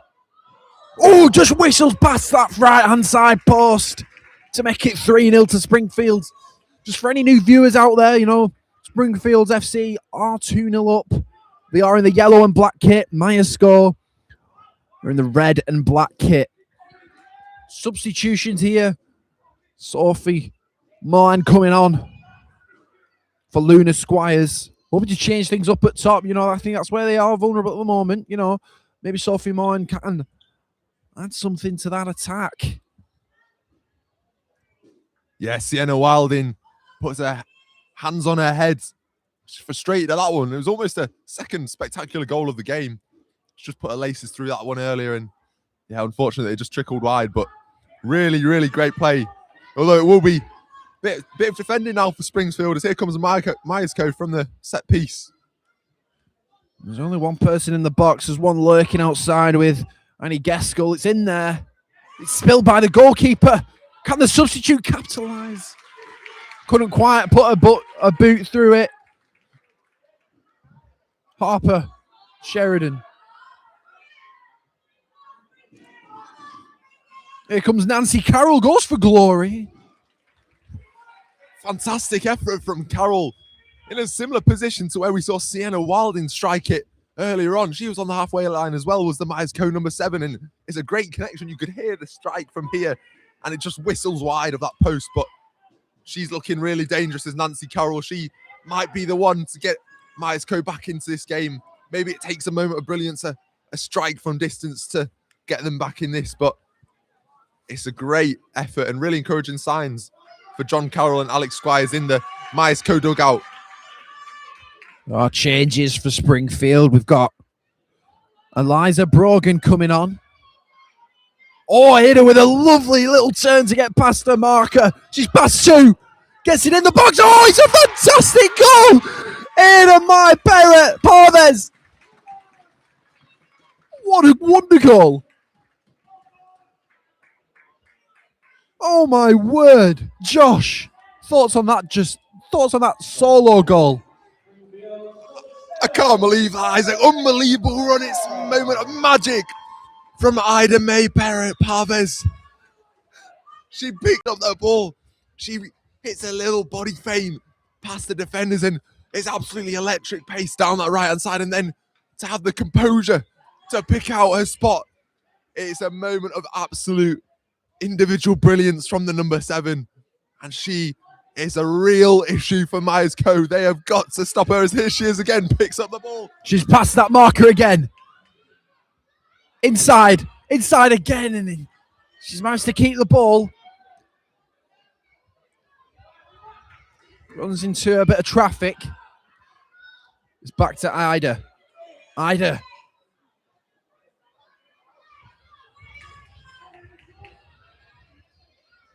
Definitely a player to watch throughout this game. Ida May Parvez. It's just that turn of pace, Isaac. She stands up a defender and you kind of know what she's going to do, but you just can't stop it when you're that electric on the ball and that close dribbling. It's so difficult to stop as a defender. And the number 7 is having real joy out there. Here she is again, dribbling it in. Same skill again. Oh, she's passed the marker and it's in there in a lovely area for Eliza Brogan. Wow, she's just different quality out there. Nancy Carroll gets her pocket picked by Ada. She shoots. It's spilled and she recovers well. There's Dottie Lang. New viewers, it's 3-0 to Springfield's. Nancy Carroll shoots. A good save from Callie Mitchell. Here comes Ada. Ada. Good defending from Annie Gaskell. Gets it clear. From one end to the other for Springfield. It's a great effort from Carroll for Myers Co. And then Mitchell with a fantastic save. And here they come, Myers Co. again. Mitchell called into action. Lovely save at the near post from Callie Mitchell. She's shown her quality throughout this game. You know, Myers Co could have 2 or 3 if it weren't for Callie Mitchell's saving abilities. And another ball in there from Ada. You know, Josh was saying earlier, down that left-hand side, but down that right-hand side, and she's there. She's there terrorizing the defenders.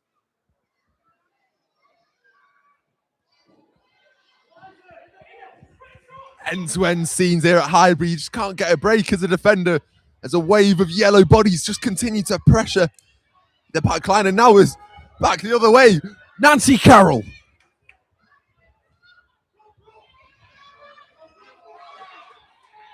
It's Freya.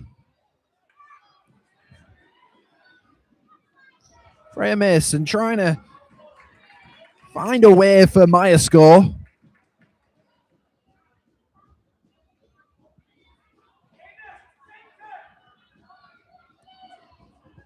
Nancy Carroll puts her laces through it. She wins a corner ball for her side. We're giving a lot of praise to Ada Mai Parvez. But Nancy Carroll, she's on the losing side, but she's doing very well to keep pushing her team to get a few goals back in this cup final.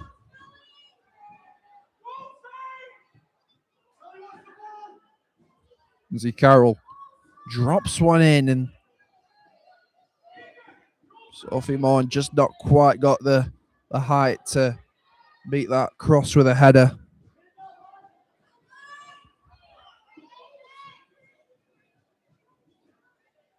Lovely skill to find Ida. Ida, pass 2. Cleared by Nancy Carroll. Ida May Parvez. On the corner kick.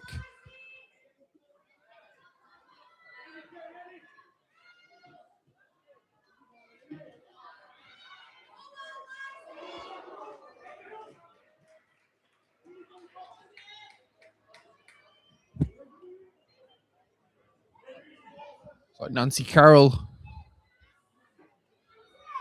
is coming off the pitch.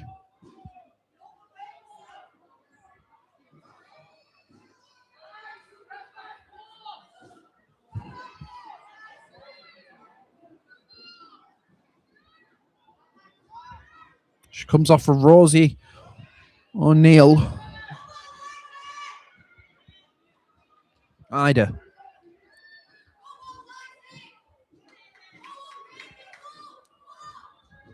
Lovely ball. Shot gets her off. Good save from Dottie Lang.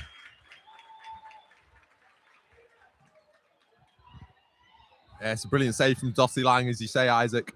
There's a leaping effort from Edith Madden in there, and just safe hands to hold on to that one and not spill anything. Here comes Ida now again. Hacked away. Brooke Pendlebury. Brooke Pendlebury. Where's Edith Madden? Edith Madden tries to get the ball to Ida. Ronnie Gaskell says, no, Edith. Not so fast.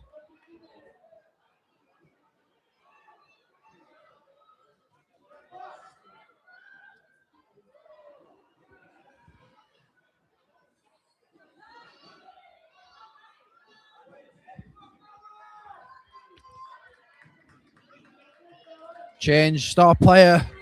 Adam My Parves coming off the pitch. I think it's a case for Jake Sheridan-Smith, the manager for Springfield. Just resting your best players when you can. Keeping them fresh for when you really, really need them. Rosie O'Neill on the ball.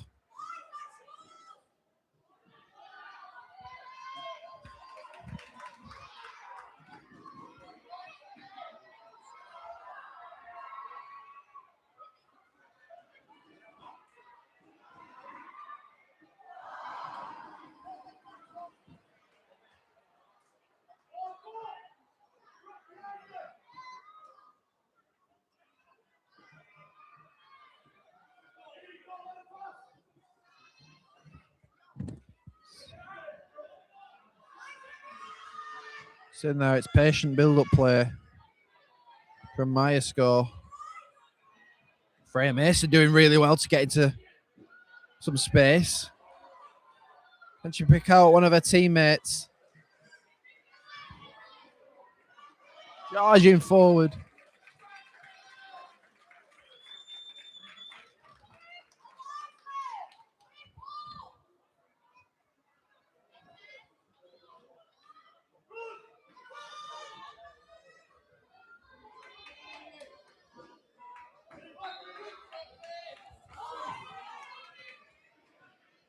Edith Madden runs out of grass. It's out for a goal kick for Dottie to take it.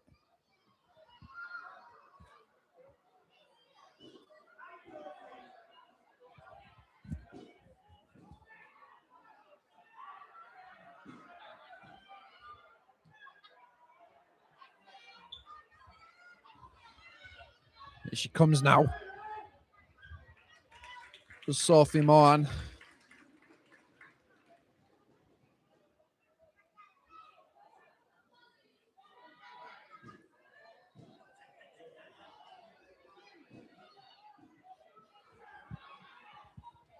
Callie goes short. Springfield now.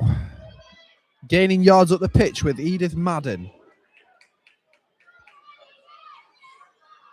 Fall to a Springfield's player. Perhaps to get a shot away. No. Isabel Teasdale.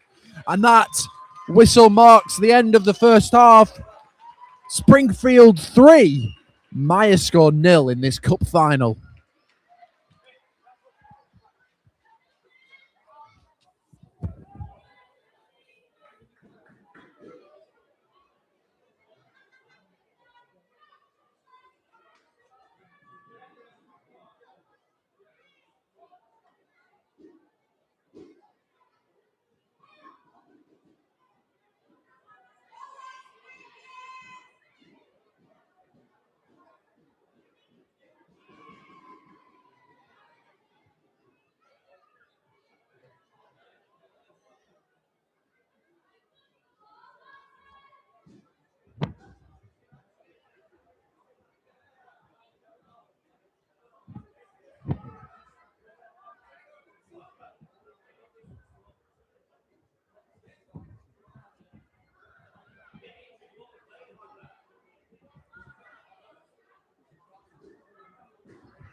Hello, everybody, and welcome back to the second half here at Highbury. Scoreline is 3-0 Springfields against Miresco, with the Reds getting us underway here. Immediately, here comes Nancy Carroll. And it's a quick start from the Reds. I'm Josh Bright here, joined by Isaac Hunter for what should be a really interesting second half. Springfield leading comfortably, but all can change in an instant at this level. Yeah, Springfield's obviously leading 3-0. I think that's all down to Sienna Wilding and Ida Mai Parvez. Especially Ida, she's been absolutely electric down both flanks, setting up goals, scoring them as well. She's got everything about her. Will be the number 7, Carroll, with the ball into the middle. Gathered by Edith Madden with a long ball. It's going to be picked up by Elisa Brogan, bearing down a goal. And it's denied by the post in the follow-up. It's denied by the bar again. But it's followed in by Sienna Wilding, who encourages the fans to go wild as she herself celebrates in front of the camera as she nets her second of the game. Well, the woodwork denied them twice, but Sienna Wilding was not to be denied there on the rebound. And that's 4-0 to Springfield. Yeah, proving to her manager, Jake Sheridan Smith, that she deserves to be on this pitch. And she shows it there with that clinical striker's instinct finish. Absolutely. It was Elisa Brogan in there to start with, who was denied, but that's what teammates are for, to follow up. And it's what you're taught at a young age, just to follow those chances in. And, well, clearly, they've been listening to their coaches, these Springfield girls. Fantastic start to the second half for them. Here is Wilding. Little step over. Plays it out wide.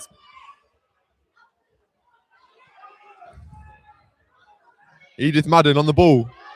Here comes Miresco with an effort. And it's a brilliant save from Kaylee Mitchell. Her long ball searching down the other end from one end to the other. But Elisa Brogan cannot get it under her spell. What a wonder save from Callie Mitchell, being on the... Sorry, go Josh. Here come Miresco. Oh, and it looks as if Callie Mitchell's going to be close to action again there, but you were saying, Isaac. Yeah, just on that save earlier with Callie Mitchell, when you're a goalkeeper on the winning side, you've not got a lot to do really, and when you're quiet all game, and when you've got tasked with a shot on goal and making a really good save like that, it's signs of a good goalkeeper with a promising future. Madden will find Sienna Wilding. Sienna Wilding looks to take it on the turn, but Carroll will bring it away. Here goes Miresco, and it's another brilliant save from Mitchell in there. Yeah, Callie Mitchell smothered that really well, made herself look big, closing down the gaps. Fantastic from the Springfield goalkeeper.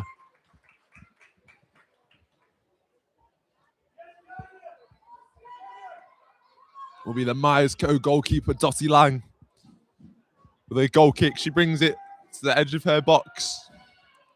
Marked out by those pancakes on the pitch today. It's a long ball by Carroll. And it will find its way in. Well, it's unfortunate from Callie Mitchell. She's had a great game so far. And just a moment which can happen as Carroll's long ball, it was a pass, searching for a teammate, just squeezes past Callie Mitchell. And that is 4-1 to Springfield. Yeah, just an unfortunate error, but she's performed really well this game. Callie Mitchell, her side are still in the lead, but must remain focused, Springfield.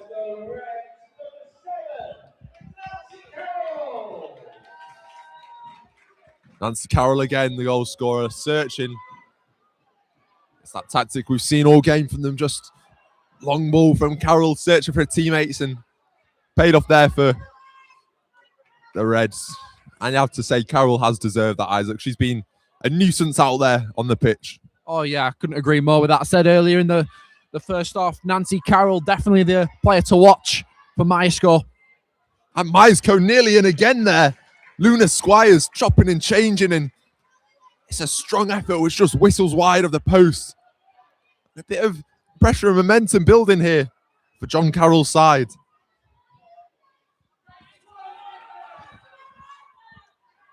Sienna Wilding dribbles it up to halfway. She little nutmeg in there, but just loses out. Still got it though, the number 9. Nice ball roll. Looks to use a pace down the line, Sienna Wilding, and can't keep it on play, unfortunately for her.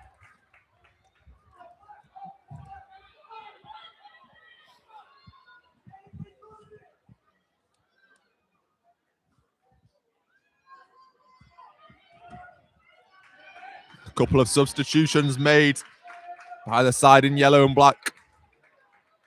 On comes Ada May Parves. Caused so many problems, as does Isabella Teasdale. What kind of impact can they make here at Highbury? Here is Ida May Parves, straight into the action on her left foot. She's caught afterwards, but the ball had already been played. Straight into the action there. Here's both number 7s up against each other. Carroll versus Parves. Down the line goes Ida. Still kept it in brilliant close control. Lovely turn. Cuts inside onto her right foot. And it's into the side netting. But what a run that was by the number 7. Instant impact from Ida. You know, she defended that. She won the ball back for a side and drove the ball at the pitch. That's just fantastic. That's what you want. From one end to the other. And here come the sea of yellow shirts flooding forward. Out to Ida. Ida scores past the goalkeeper and runs over to the camera to celebrate. Arms out as she receives the acclamation of the crowd, and rightly so. What a finish to score her 2nd of the game and the 5th for Springfield under-8 girls. Yeah, no, I was just saying earlier. I mean, I'm just repeating what I said, but instant impact. Ida May Parves. What a showing. I mean, you rest your best players when you really need them, you know. Jake Sheridan-Smith subbed on Ida when they just conceded a goal, and she's really helped lift her team and probably helped solidify their name on the trophy.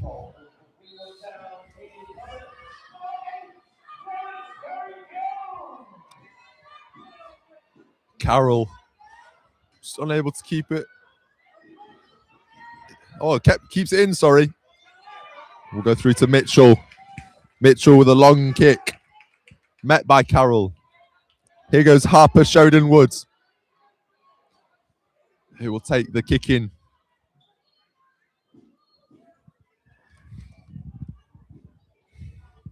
Plays it into Teasdale. Teasdale loses out to Carroll. Carroll bearing down on goal. And it's an amazing save. Fingertips of Mitchell to tip it wide of the post. Oh! Callie Mitchell, she more than made up for a mistake. What a save to tip it wide. Carroll in for a 2nd of the game, but Mitchell is equal to it to get down low and the fingertips to push that one round the post. But here comes Luna Squires, ball into the middle. It's got to come out. And it's a 50-50 there between Erin Vornan and Harper Sheridan Woods. We'll go out for Carroll's kicking. Of course, she can dribble it in as well, up against Ada. What will she choose to do here? Number 7. Carroll looks to take her on, cuts inside, but Ida is a nuisance and comes out on top. Here is Ida down the left wing now. But Carroll will have space to break. Down the line goes Carroll, still got the ball into the middle. But it's really great hands from Mitchell because Squires was in there in the middle.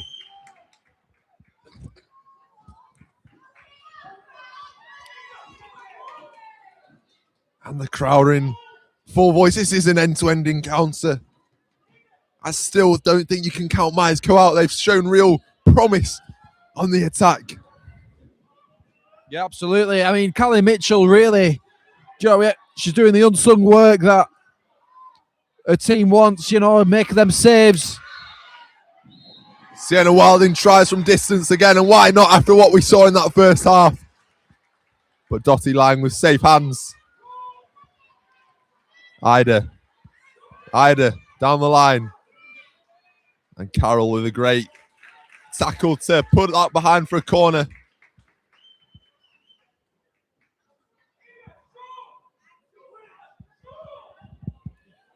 Wild in there, looking for the short option. But now Carroll comes across.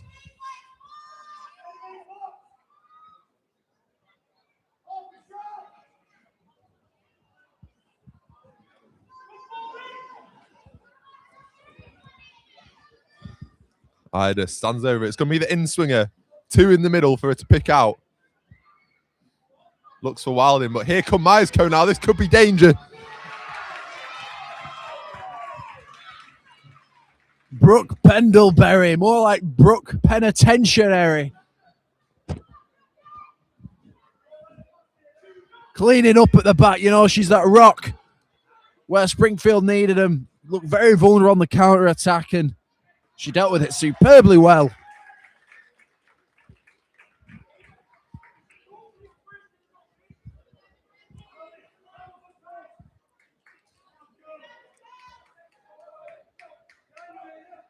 More defending required for the side in yellow and black.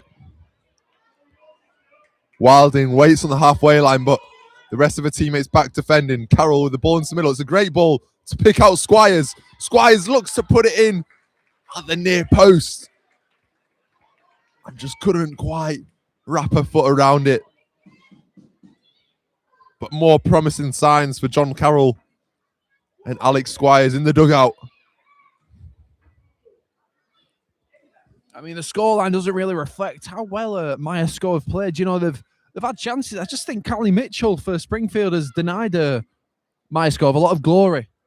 Here's Ida May Parves, though. Got to watch out for her, the number 7 down the wing. Squires is equal to it, but Parves will come again. Parves onto her left foot, finds Wilding in the middle, and Wilding dispatches to score her hat trick. And it's another incredible celebration. She runs to celebrate with the provider Parves. There's the hat trick. She's the hero of today. And it's richly deserved. Yeah, the link up between Sienna Wilding and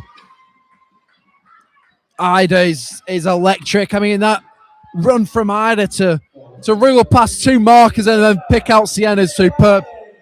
But Mitchell again. Carroll into Squires.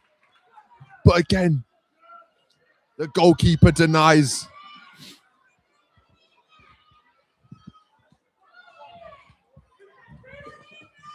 Ida. I mean, she's really showing a lot of promise. I mean, if there's any scouts watching this game, I'd be looking at number 7 for Springfield's Ida May Parves.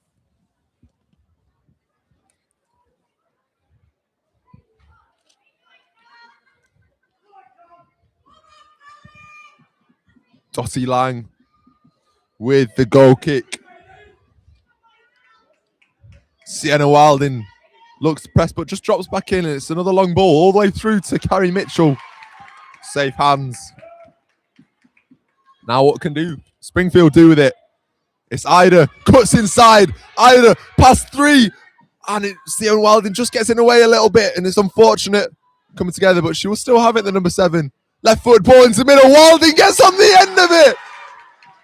And the chemistry between those two is just flawless.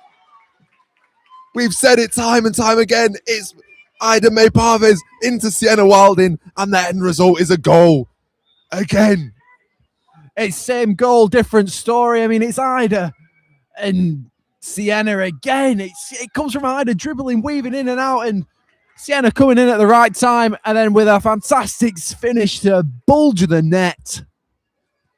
Well, Sienna Wilding has shown everything that you want from a number 9. She scored a fantastic long-range effort in the first half, but these last 2 goals, she's just been in the right place at the right time. It's striker's instinct. It's something you can't always teach at this level, and it's natural ability.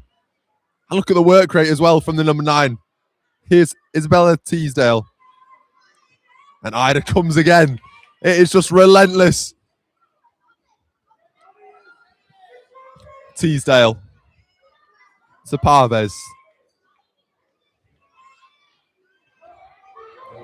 Teasdale will be put under pressure by Carroll. Carroll pressing relentlessly. The great tackle. Here is Carroll through on goal. And she dispatches, just pokes it past Mitchell, who can't do anything about that. And that is brilliant determination from the daughter of John Carroll to dispatch.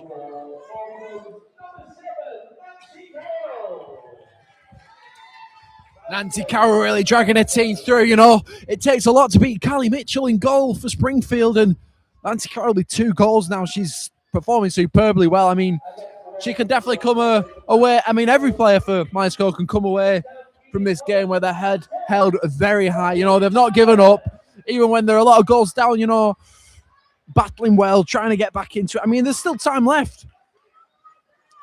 Couple of substitutions there for Springfield. After the goal, on comes Eliza Brogan and Edith Madden. Off comes absolutely electric Ada May Parves and Brooke Pendlebury.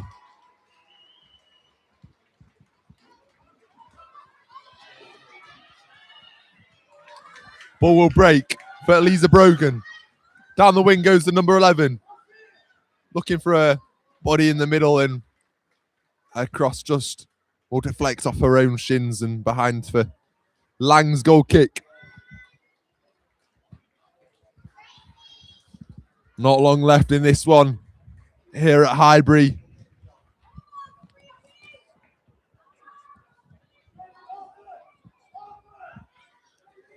Score remains 6-2. Springfield in the yellow and black against Myerscough in the red. For those of you who have just joined us, Callie Mitchell doing what she's been doing all game. Same pair of hands.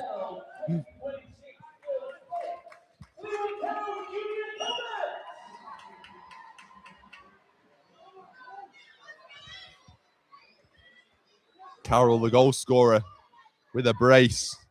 Back there to sweep up.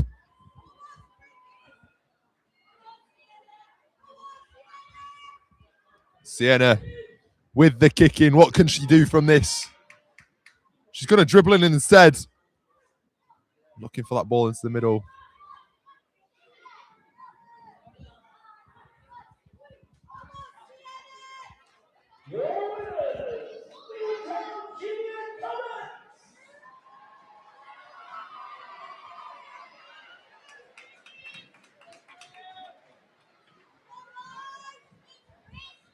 Sienna standing over this one.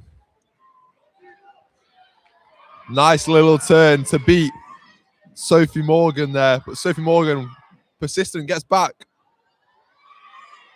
Although the ball's going to break here for Edith Madden.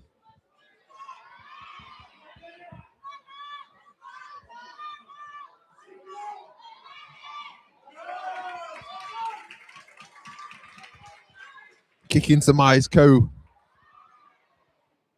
in the Springfield half. Long range effort will be poked behind by Harper Sheridan Woods for a corner kick.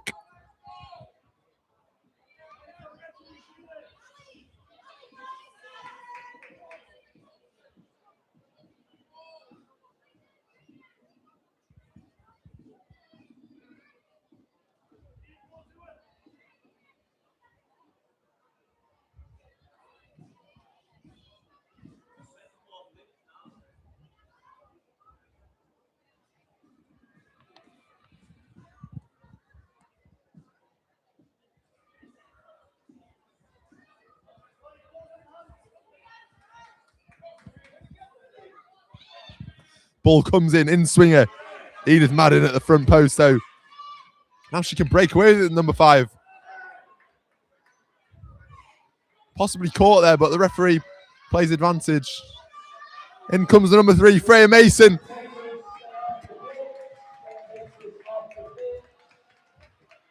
Battling away. Here comes Springfield. Sienna Wilding bearing down on goal. And it's 5.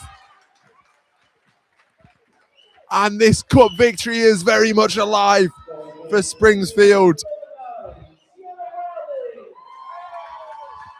She has just been relentless all morning long, and there's been no answer to what we've seen from the number 9. 5 of the best this time. She's made them pay.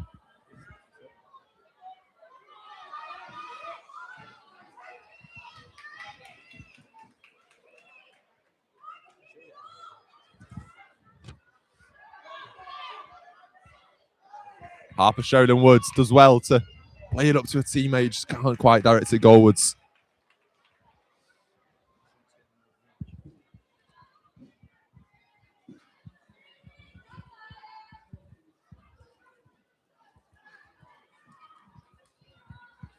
In the dying moments of this cup final, the victory all but secured for Springfield FC. As the referee blows a full-time whistle. 5-goal hero Wilding runs over to the fans, as does her teammates, and Ida May Parvez and the goalkeeper Carly Mitchell. Well, what a performance from those girls out in yellow and black. It's a comprehensive win, and now they can enjoy those celebrations. It's what they worked so hard for all season. And commiserations to Myers Co. Gave a great showing of themselves out there. Nancy Carroll with 2 back for the side in red, but just not enough to overcome Jake Showden Smith's side here at Highbury.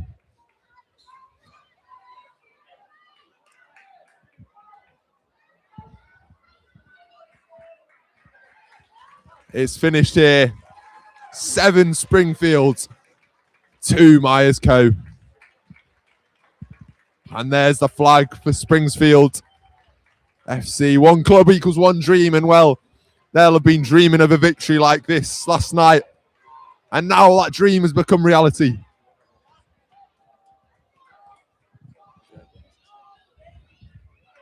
And now, time to drink in the celebrations, take it all in front of friends and family. Congratulations to Springfield. And as I say, it's finished 7-2 here at Highbury. And let the celebrations commence.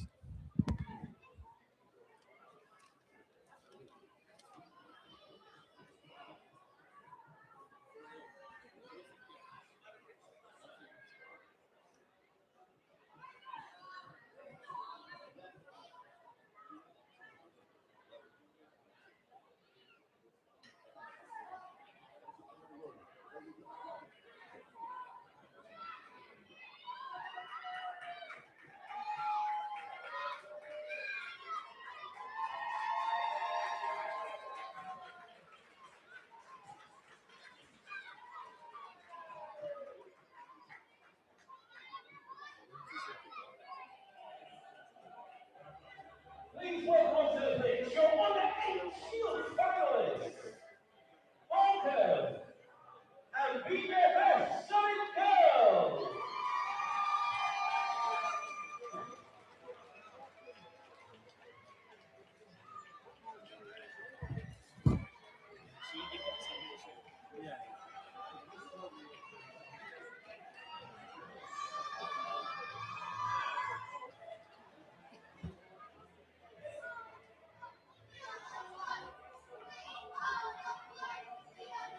Your players for Walton, Molly Miller, Sophia Mason, Florence Watson, Hazel Hatton, Charlotte Mitchell, Ava Clayton, Sadie Butterworth, Harry Layden, Laura Salthouse, and Bella Lawler.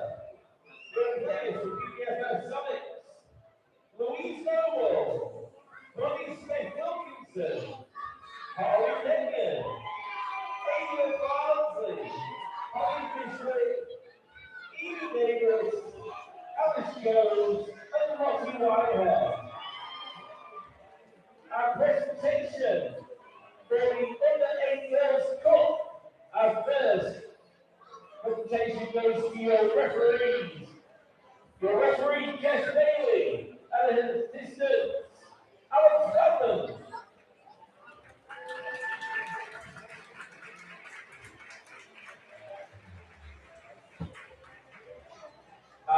award goes to the player of the match, which goes to Springfield's number 7, Ada May Perez.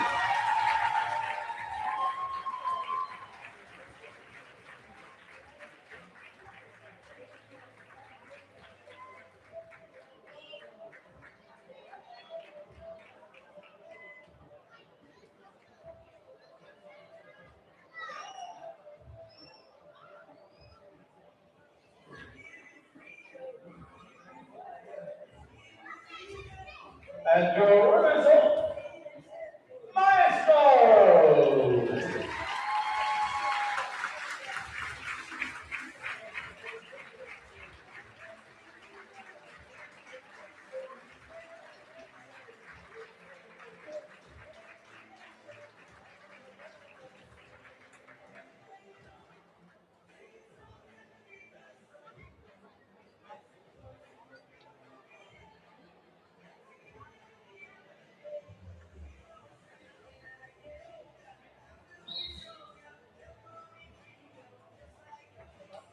And your 2026 FLYFL winners, Springfield.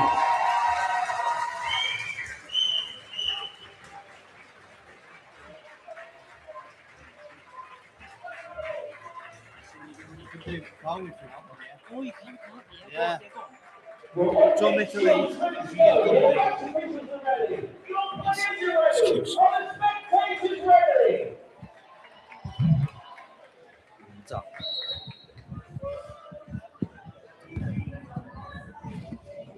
Your winners, Springfield.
Hello, good morning and welcome to Highbury Stadium in Fleetwood, Lancashire for this YFL 2026 Under 10 Girls Final here at Highbury Stadium between Garstein Coyotes and Exton.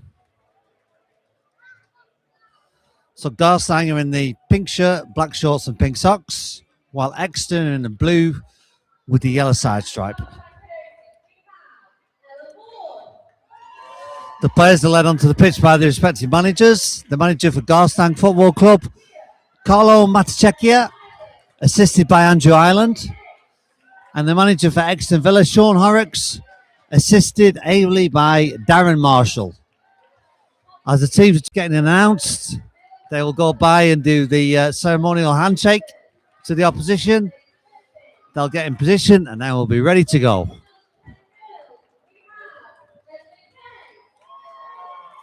Absolutely mouth-watering final in expectation here. Connor, what are your thoughts? Yeah, we're expecting obviously another fantastic final here.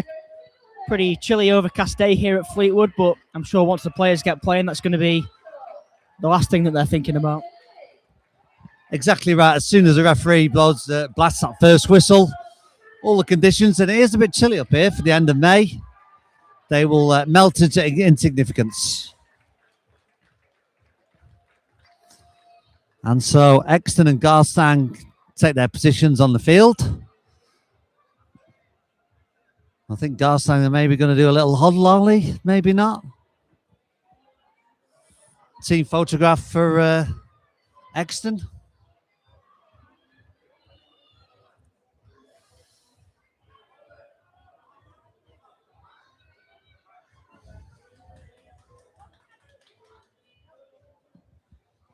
Both teams obviously had a fantastic season. They're here in a cup final at the home of Fleetwood Town. It's a fantastic occasion.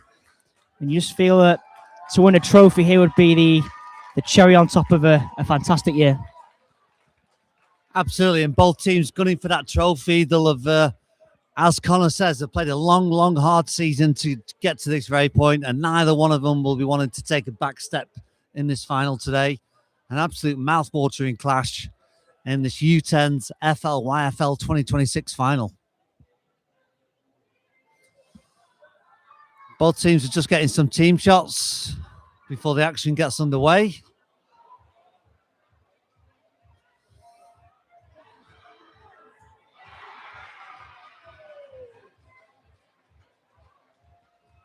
And it looks like any minute now we'll be ready for kickoff. Just once the photographer's got the pick of the Garstein team. Yeah, so it's a 50-minute game, 25 minutes each way. It's a long time, but massive game for these two teams. You get the feeling with such a long game that subs will be absolutely vital. The way they, of course, it's rolling subs, so they can come on and off more than once. And the way the coaching team will utilise those will be vital today. There will be some tired legs out there, especially in the final on a big pitch. Quite testing conditions. The nervous tension as well will take it out of these players. So we'll see how we go. So both teams lining up. 7 aside at this age group.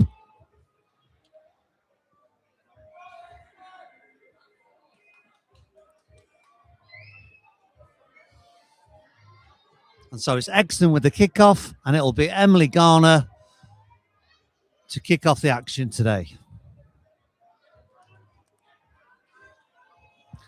Referee checks with both keepers. He's happy with that. Blows his whistle and we're away. It's a great ball out to this left, but she can't keep it in. Eleanor Haydock, unfortunately, and that will be a restart for Garstein. Still doing kick-ins at this age, of course. It's kicked in by Aria Matachecchia.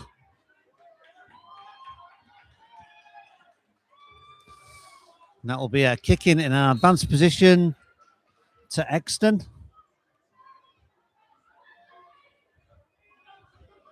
Eleanor Haydock with it. Tries to find a teammate. That's a good ball inside. But Garstein get there first. Chennai Mugara Plays it off an Exton player to get the throw in, to get the kick in, excuse me.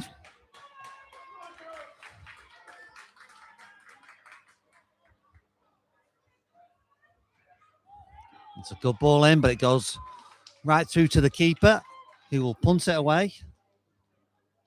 Evelyn Kay in the Exton goal. It's a good ball out to the left flank. Switches it back. Emily Marshall will get on that. She has a look to find a teammate, but it's cleared by Garstein. And that's a nice ball for Molly Yates, who takes on the defender. But she can't get past Iris Horrocks, the back line for Exton. Yeah, high energy start as you'd expect. Both teams flying out the blocks here, and just got the feeling that pressure's going to pay off one of these teams early doors. Yeah, at the moment, there's nothing to choose between these two teams. As Connor says, really high intensity. Both teams pressing really high. There's not a moment on the ball. I'm sure some space will open up, though, as this game carries on. That's smartly off the line again by the goalkeeper, Evelyn Kane. A nice punt forward. Exton will look to get on that. It's an excellent clearance, though, by Ella Ireland. Gives the ball to Exton just on the halfway line. Manages to keep it in, does well. Some tidy football here. Some tidy football by Exton. Some nice passing movements. They're really looking to find feet here today.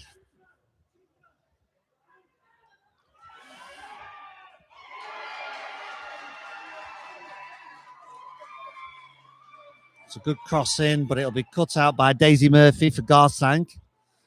Advances forward, but Eleanor Haydock gets there. Daisy Murphy's won it back. Can she find a teammate? She can. Planted forward, but cleared by Exton. And Exton coming forward down this left-hand side. I think that'll go out for a goal, for a corner. The goalie came out to try and collect it, and it just went through her hands, unfortunately. This will be Emily Garner with the corner for Exton. Short one to Iris Horrocks. A little bit of a combination play there. Good idea, but it didn't quite come off. That's Florence Buchanan bringing it forward. And good tackle by Emily Marshall.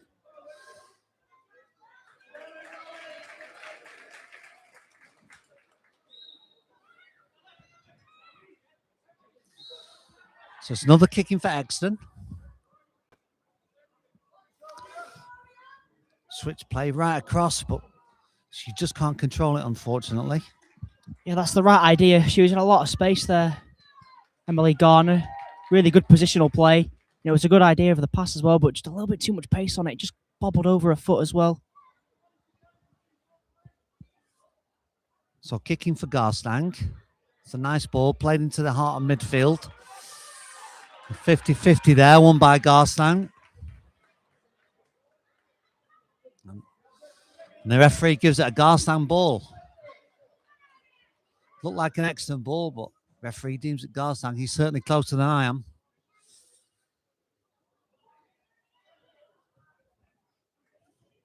And that's well cut out by Evie Christopher in the back line for Exton. Good ball in, but no takers. Excellent ball across by Daisy Murphy for Garstein. And that's a nice ball out to Emily Garner, who's got the chance to counter-attack. Ella Ireland comes across. No nonsense, puts it out a play for a kick-in. They've taken it quickly. Hoping to catch Garstein disorganised. There's Daisy Murphy. Nice clearance. Up to Penelope Flanagan, who loses out. And that'll be a corner ball again to Exton. Yeah, really good defensive work from Garstein there. Just a bit of pressure there that Exton Villa are building, but Emily Ireland twice there. Fantastic piece of defending from Garstein, not once but twice. Another short corner. They like these little trick plays. Cross in. Daisy Murphy cuts it out. And all of a sudden, Garstein are on the attack. Flanagan getting stuck in the midfield. Chennai Mugara plays it forward. Daisy Murphy is in. It's her against the keeper. She's taking it a bit wide. The keeper comes out and makes an excellent block. Evelyn Kay in the excellent goal coming out and making a vital contribution there. So corner for Garstein. Daisy Murphy will take it. Again, very intense, even start we've had here today at Highbury. Oh, good corner. Right across the danger area. But again, no takers, Connor. Yeah, I mean, she's so unlucky with the initial chance. She does so well. Just that extra touch that slightly let her down, and then she puts it in the corner, and it's a really good one as well. But like you say, no pink shirts there to meet it. Best chance of the game so far goes to Garstein. We'll see if Exton can reply. They're looking to come forward. He stays in. And once again, Ireland taking no chances. Coming across, reading the play really well. Marshalling the defence once she gets back in position. They have been doing a few trick plays from these restarts. Not sure what they've got up their sleeve on this one. It's a good cross in, but it's cut out by Chennai Mugara. Shooting chance. Drags it back. Cleared by Flanagan, though. An excellent clearance. And that allows Garstein to advance up the field. Here's Mugara. Daisy Murphy's chasing that one, but I don't think she'll get there. Holly Pinnes tidies up at the back. Again, beautiful passing from Exton. Really finding their teammates with each pass. Again, nice feet. Out there to Eleanor Haydock. Come back again, and a long shot comes in. It's no problem for Ella Vaughan in the Garstein goal. And it's a good clearance. And Mugara will pick up and play forward. Look for Daisy Murphy. She beats one. She can't beat Eleanor Haydock in that back line. Still 0-0. And an excellent, intense start we've had here today.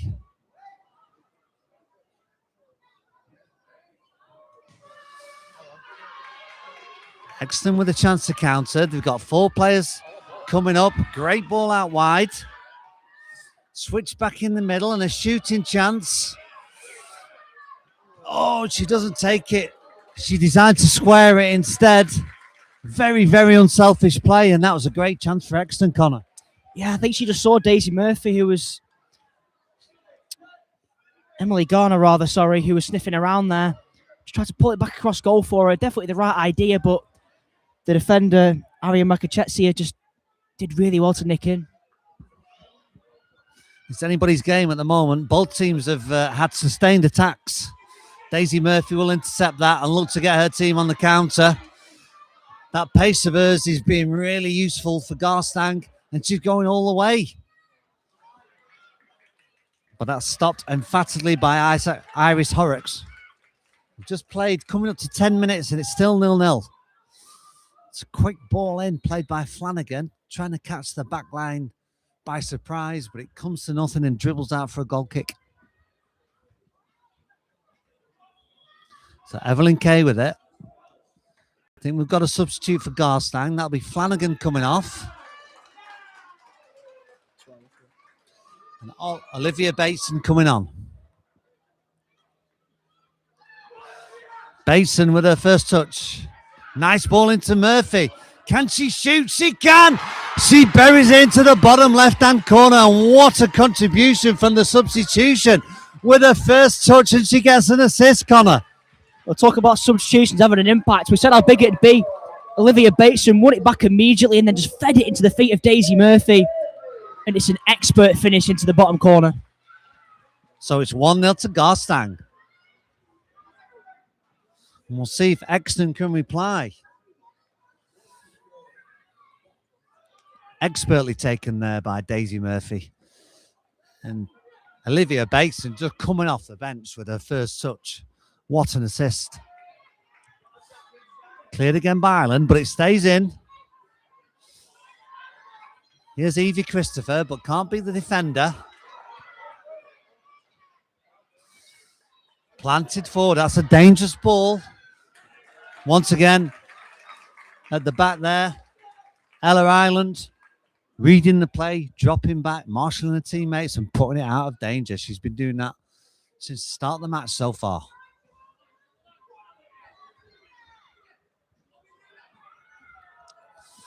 Again, good ball across. Tries to find Emily Marshall. He puts in a cross. Keeper gets two hands to it, and all they can do is put it out for a corner. This is good pressure by Exton. And again, have they got something up their sleeve from this corner? They've looked really dangerous so far from the corner kicks and restarts. And that's right across. Oh, just a little bit too high for Iris Horrocks there, waiting in the centre. Good pressure from Exton, Connor. Yeah, well, they need to respond, and they've been searching to do that. Like you say, that corner was a good one. Not quite enough dip on it in the end, though.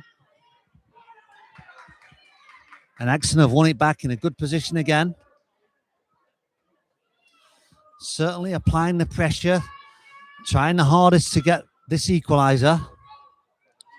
Chance for Murphy to escape down this right.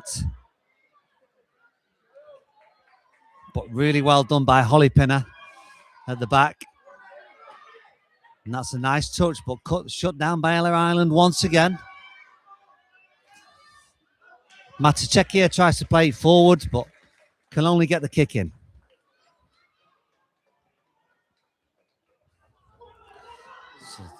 Dangerous ball forward, trying to get Bateson in, but once again, that's excellent defence really stepping up and clearing their lines.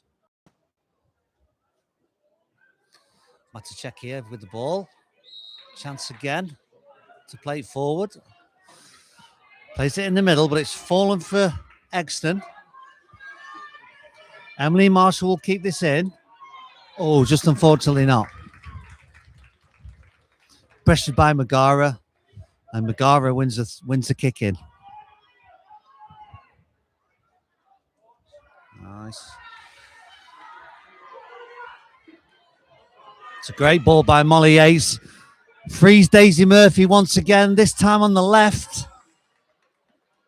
She pulls it back, tries to get a crossing, but it's blocked by Exton. Now it's Exton's turn to come forward. Bit of a basketball game we've got at the moment. And here's Exton looking threatening. Emily Garner, can she get a crossing? Cut out by Ella Ireland once again. A vital interception there. They are two players in the box, and again, Connor, really good pressure by Exton. Yeah, she was absolutely desperate there to get it over to the two players, and you can blame her, but every credit to the Garstein defence there. Held the shape brilliantly and managed to clear it out. And we've got a substitution for Exton. I'll let you know who that is in a minute. Who's just come on. I can't quite see a shirt number.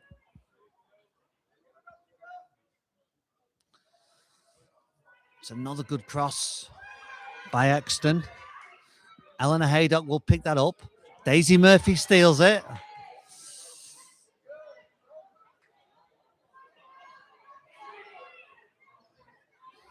And the substitution is Florence Buchanan, number 14 for Exton, who entered the pitch about 30 seconds ago. It's a good clearance, but only as far as Exton. Oh, she's in. What a chance. What a save by the keeper off the bar. And it drops the right side of the bar for Garstein. What a save by the goalie, Connor.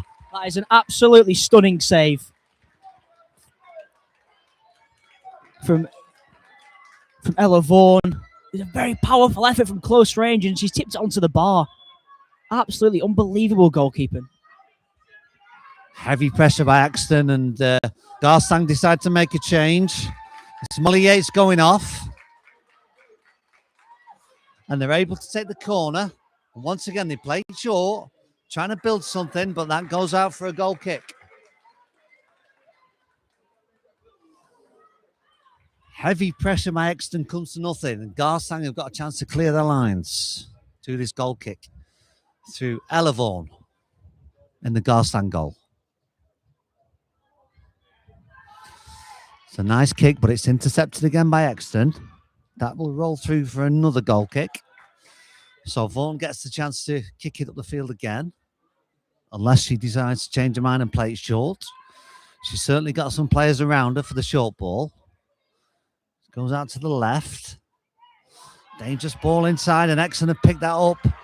Shots blocked again by Ella Ireland. Doing a sterling job in that back line for Garstein. And that's cleared by Matachekia. And through comes Olivia Basin, the substitute. That's picked up by Matachekia. Again, plays it forward. It falls for Murphy. It's a shot by Murphy from the outside of the box, and it hits the post. I think the keeper may have got a little touch on that, but Murphy is certainly a dangerous asset for Garstein, Connor. Yeah, Murphy really starting to impose herself down that right-hand side now. And I think you're right. I think the keeper got a slight fingertip to it to just push it onto the post. It's a game with two fantastic goalkeepers at the minute. It's a vital save, and it's a narrowest in margins between the two teams. Garstein leading 1-0 at the moment. It's a good corner in, a nice low corner drilled across, and that'll be a corner from the other side. And we'll see if Daisy Murphy, yes, Daisy Murphy will be going across to take it from the other side. And I wonder if there's going to be another low-driven one into the heart of that Exton penalty box. Yes, it is. Oof! I actually think that went out and behind the goal as she kicked it. So a chance for Exton to clear. And that will be Evelyn Kay in the Exton goal. Sporting the keeper's cap today. You don't see that very often these days. Building from the back through Horrocks. That's a nice turn to get away from Murphy and a good ball forward. But Megara's there. Matachekia tries to play it forward, but it doesn't go far. Megara again with a strong tackle. Here's Murphy. Looking to cause some trouble as always, but that's a great tackle by Haydock.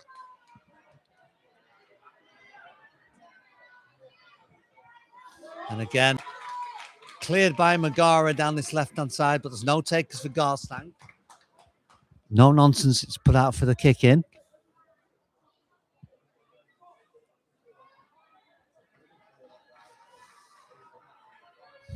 Daisy Murphy will take it. The Exton defender just needs to give her a couple of yards here, I think. Now decides to take it a touch and put it in. She wins it back. But cleared by Exton. And they've got some free players here. Emily Garner with a great ball across, but cut out again by Megara. Excellent positioning by Megara. Was in the right place at the right time.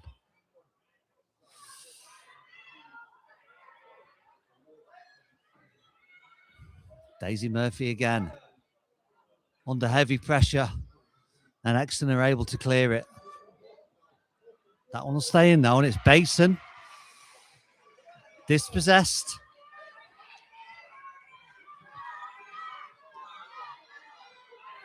Evie Christopher. She has got support.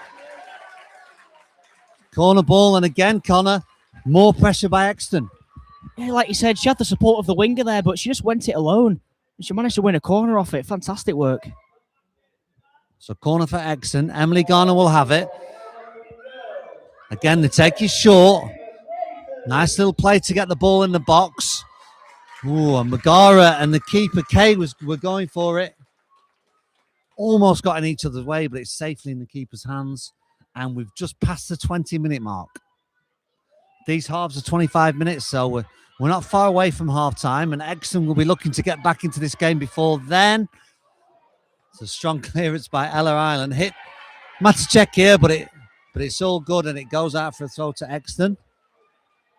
Kick in, sorry. Have to stop making that mistake.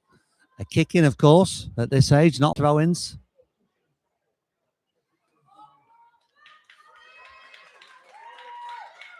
We've got Emily Garner in the middle, working hard, trying to find space. And that will come back to her. That'll be another excellent throw. Really good defended by Chloe Baxter for Garstein. So again, a kick in. This time they've gone long into the middle. That's cut out again though. Garstein should deal with it with Ella Ireland. However, the clearance has not gone far. And that'll be another excellent ball to keep the pressure on.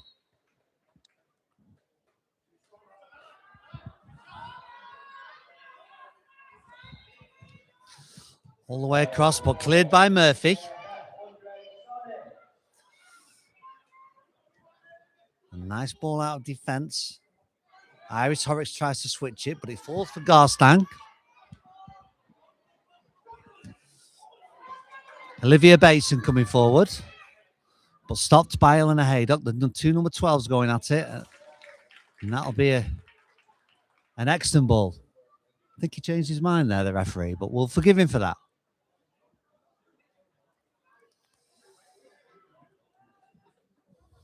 Excellent kick. Ooh.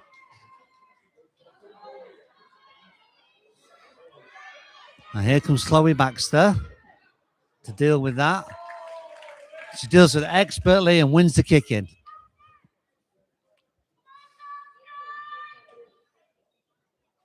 You can hear the Garstein fans willing their teams to get to half-time with the lead. The slimmest of leads. Not heard much from the Exton contingent yet.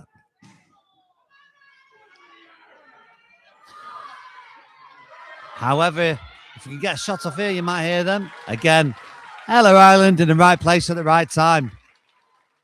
And what a defender she's been so far. So the final few minutes, and we've got a corner again to Exton. Can't see anybody going over for the short ball. So it'll probably be pumped across into that box, and it is. And it's a great ball, well controlled. Can we get a shot off? We go. Oh, it's blocked again by Ireland. Right in front of the goalkeeper. That's just gone out, says the referee. Yeah, whenever they think they've got a bit of space, Exton Villa, it seems to be Ella Ireland that's in the way for Garstang. Yeah, she's had an excellent half so far. She's been everywhere she needs to be. She's read the game really well and positions herself just where the danger is, which is exactly what you want from your central defender. Here's Garner. Intercepted by Bateson. And Bateson clears. And away again by Ireland. Only as far as Holly Dean. Should run all the way through to the keeper.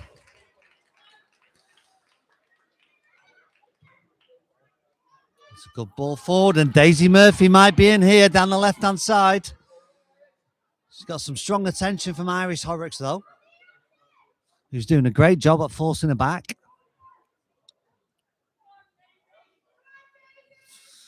Murphy again, but they've stolen it off her. Here comes Iris Horrocks with a good run. If she looks up, she's got players with her. She tries to find it. Megara's in the way. Excellent clearance. Megara again tries to find Bateson.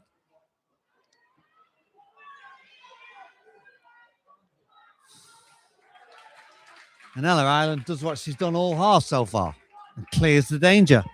Superb. And you've got to give credit as well. When it's not Ella Ireland that's in the way, it's Shania Megara. It's a fantastic centre-back partnership. Yeah, it really is. They're complementing each other really well and staying nice and organised back there. It's really good to see. It's another short corner shot on goal, blocked by Megara. And again, pumped in, but out by Ireland, and that could have gone anyway. It's fallen to Exton on the edge of the box. Murphy can clear, though.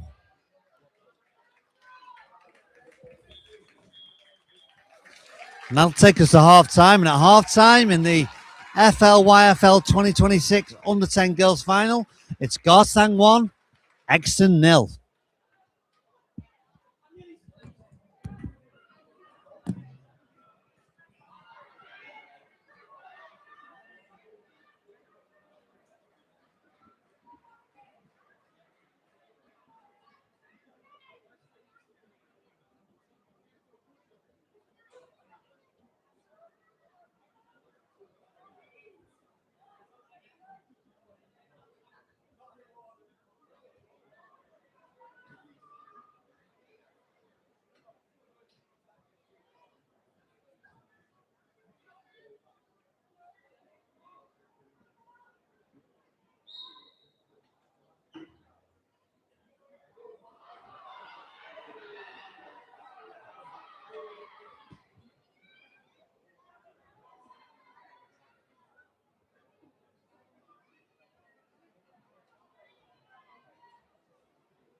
And so the teams are back out for the second half, of course. It's 1-0 to Garstein.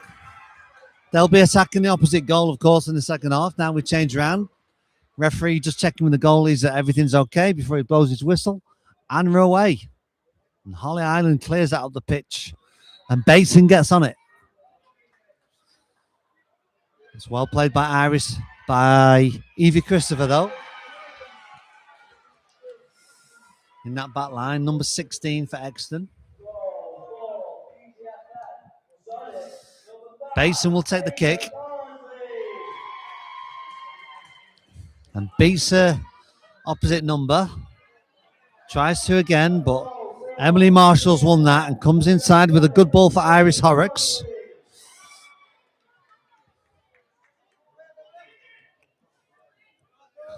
Olivia Lilly now, coming down the left. Gets a good tackle in. Here's Iris Horrocks with a strong run forward, but cleared again by Ireland.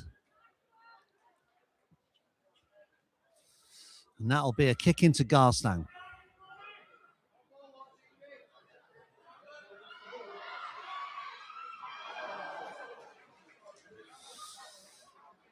Megara plays it forward, but Oliver Lilly picks it up. Yep, no nonsense from Evie Christopher running back towards her own goal. That was probably the best thing that she could have done there, Connor. Absolutely, yeah. She had Daisy Murphy buried down on her. We've seen the pace that she possesses, so left with little option but to send it out for a corner. And we've seen how lethal Daisy Murphy's corners were in the first half. See if she can deliver one. More importantly, if anybody can get on the end of it. Again, delivered into a dangerous area. Bateson can't make the most of it, though. And here goes Emily Marshall. Can't keep it in. And Mugara will take the kick.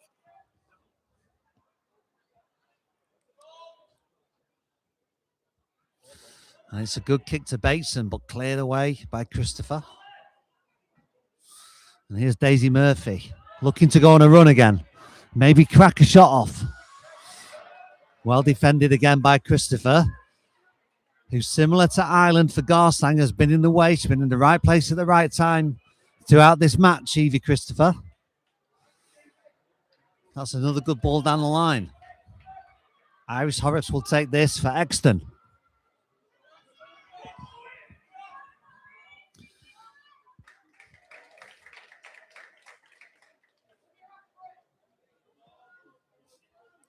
Olivia Lilly puts that one out. And Chloe Baxter will take the kick.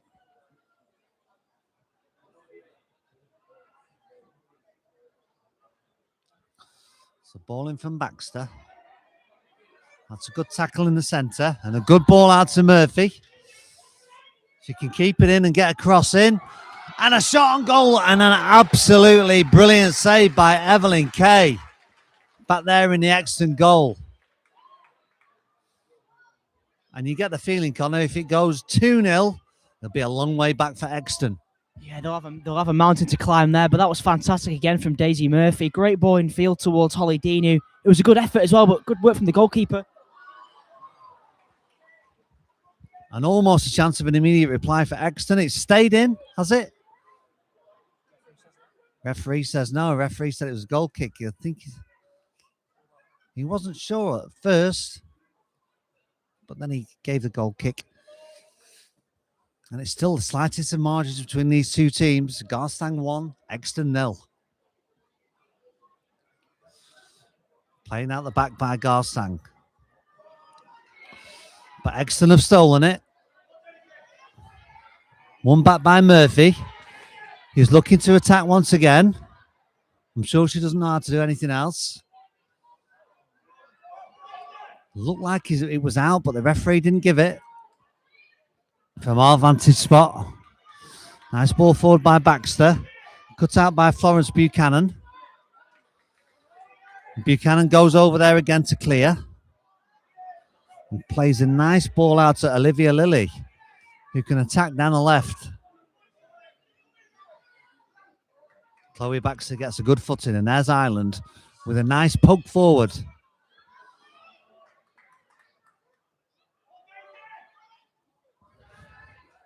Some nice feet by Iris Horrocks. Turns away from danger, keeps it in, but can only find Megara. He puts it out for the kick in.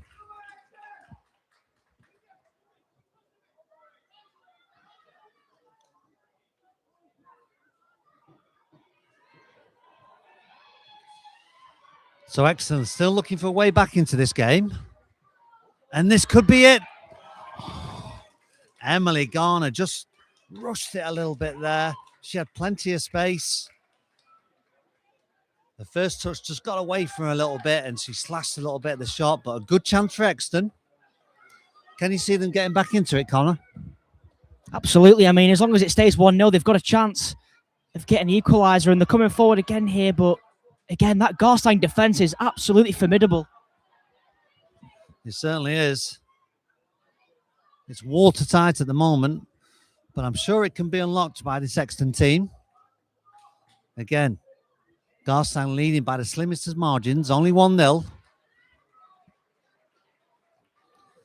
Very tight, intense game that we have here at Highbury Stadium in Fleetwood.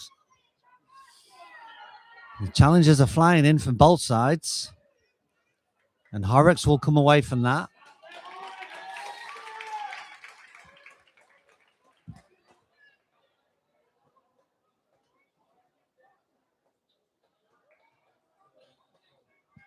And a substitution for Exton.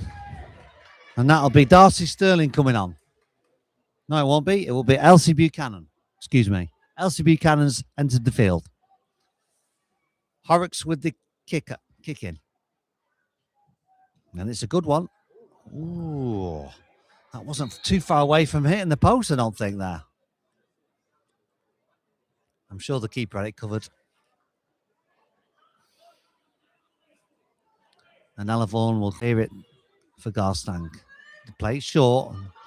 Lily almost gets that. That's cleared away by Christopher.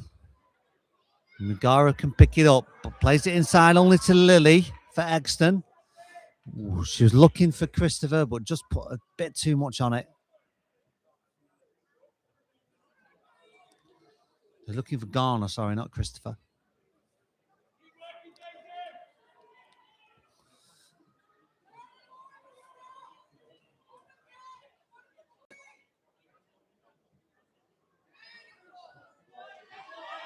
Murphy's on a run again. And again, just putting it wide, but the threat is always there with Murphy. And she's given these Exton defenders a torrid time, Connor. She absolutely is. Every time she picks the ball up and gets a bit of speed going in her legs, you just feel like something's going to happen. I can see why she took the effort on. She wasn't far off creeping into that near post. Yeah, there's one thought in her mind when she picks that ball up, and that's to attack her defender, go one-on-one and try and beat her, and it's excellent to see. That kind of bravery on the ball. Here's Emily Marshall going down the line, but it can only go out for a goal kick.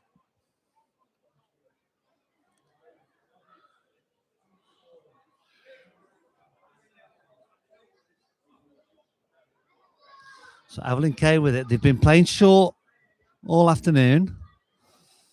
This one goes a bit longer, but Christopher clears it. Emily Marshall's got a chance down this right, but just can't quite keep it in. So that'll be a kick in for Garstein.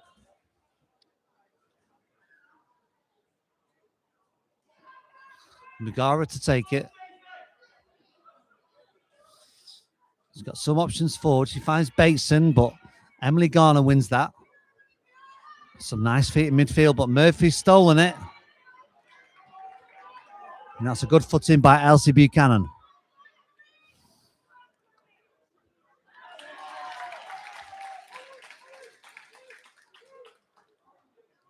And it's such a close game, Connor. I wouldn't like to call which way it's going to go. Absolutely not. No, we've still got plenty of time left as well. Another 15 minutes. Only one goal in the game. It's really befitting of how the match has gone so far. It's such a close game. Exton will feel the equalisers there. Yeah, you do feel there's something in there for it if they can get some more sustained pressure as they did in the first half. The chances will come. Here's Chloe Baxter with the kick. In the right back position for Garstein, but Bates, it was a lovely ball to Baton, but she just couldn't keep it in. So it's an excellent kick across to Horrocks. Tries to go forward. Basin gets in and lays it off to Murphy, who cracks a shot from way outside the box. Cleared by Christopher, and that could have gone anywhere. Holly Dean it was. Murphy played it to Dean right in front of the goal, but they smuggled it away. And here's Emily Garner with a great ball across, but the keeper just gets her foot on it and puts it out for a corner. End-to-end action out of absolutely nowhere there, but once again, 2 goalkeepers with the save. Just sums up the game, doesn't it? Yeah, and as this game goes on, you do feel that chances will come and space will open up. It's been so tight so far. That's a ball in from Garner, but just a little bit too wide of the goal.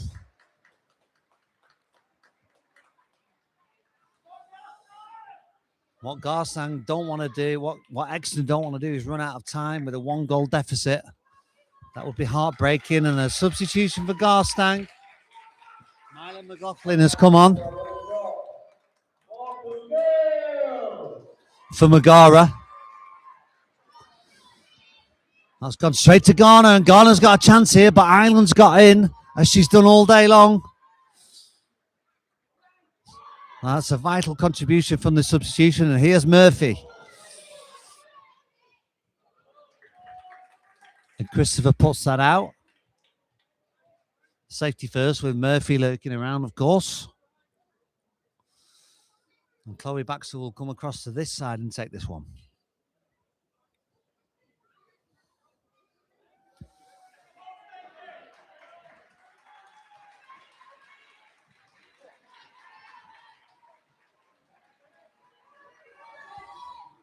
Maybe a chance for Exton to come forward, but that's going to go out for a kick in. Just a little bit too much on that from Olivia Lilly.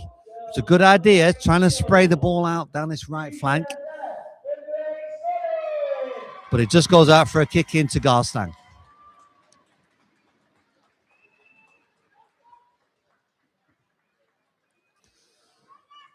And Exton have really stepped up. It's a really high press from Exton.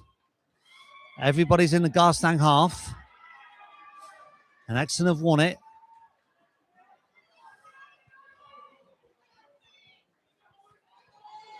And a little bit of time for Elsie Buchanan. He plays it forward, a long shot. And the keeper's right behind it. Excellent effort by Iris Horrocks. She must have been all over 20 yards out there, Connor. But the keeper's equal to it. Yeah, well, that kind of space opens up for you there. Why not take the shot on? It just might find its way in. It's better than having to try and beat that back line for the upteenth time. And that back line stays watertight once again, as it has been all match. And here's Daisy Murphy. Defender's done a real good job there, linking up well. And Christopher's able to get it away. And it's Emily Marshall advancing forward. She beats Baxter. But Ella Ireland is there once again.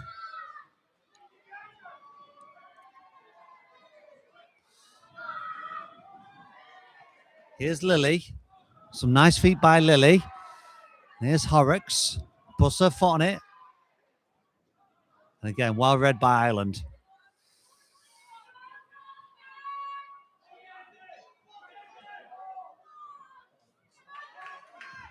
That's a nice step inside by Elsie Buchanan.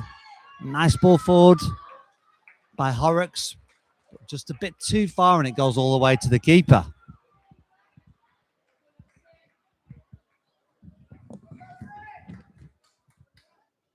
So still 1-0 to Garstein. Nothing between these two teams apart from that 1 goal. And we've got a substitution for Garstein. Coming on is number 10, Holly Dean.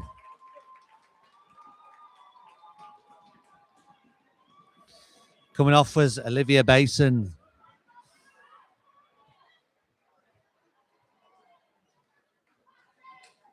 And that'll be a Garstein throw. Kick in, sorry.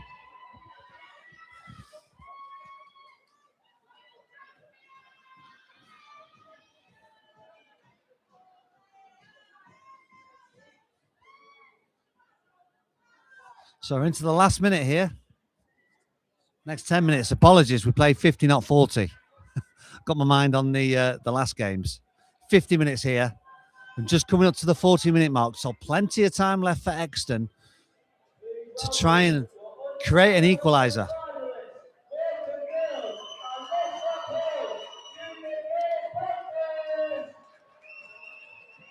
So Emily Marshall pumps it downfield. It's a good kick. But Garstein have cleared it and played through that. A run all the way through to Evelyn Kay.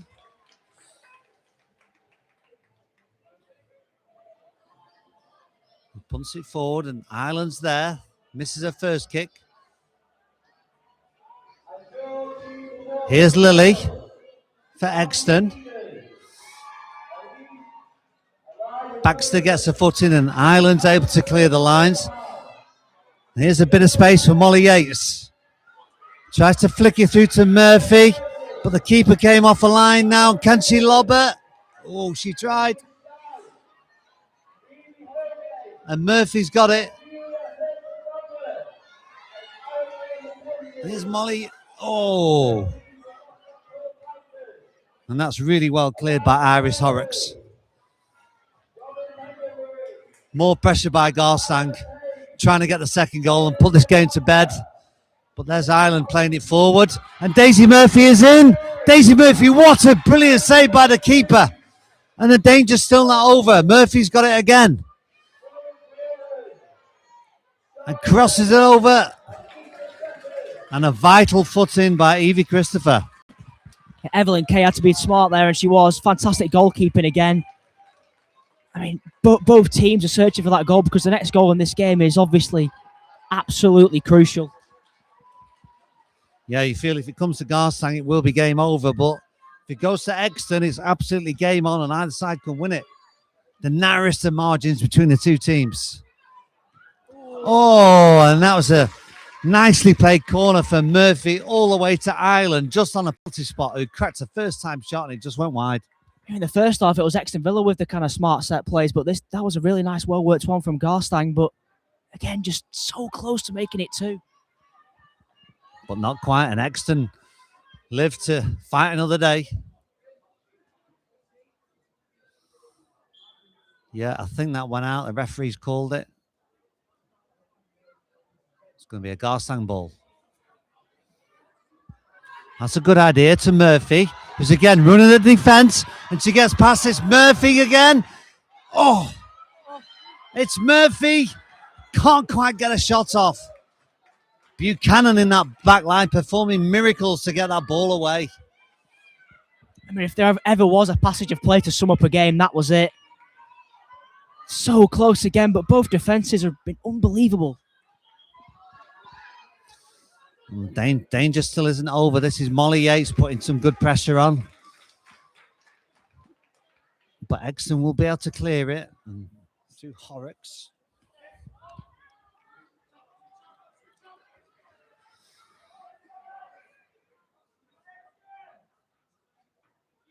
Looking for somebody to find with this restart. And it's a good restart, but Ireland is there for Garstein. That'll be another Exton throw.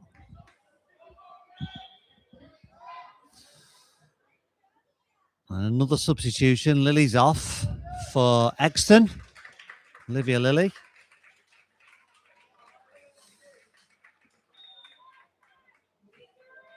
And we've got Eleanor Haydock on for Exton.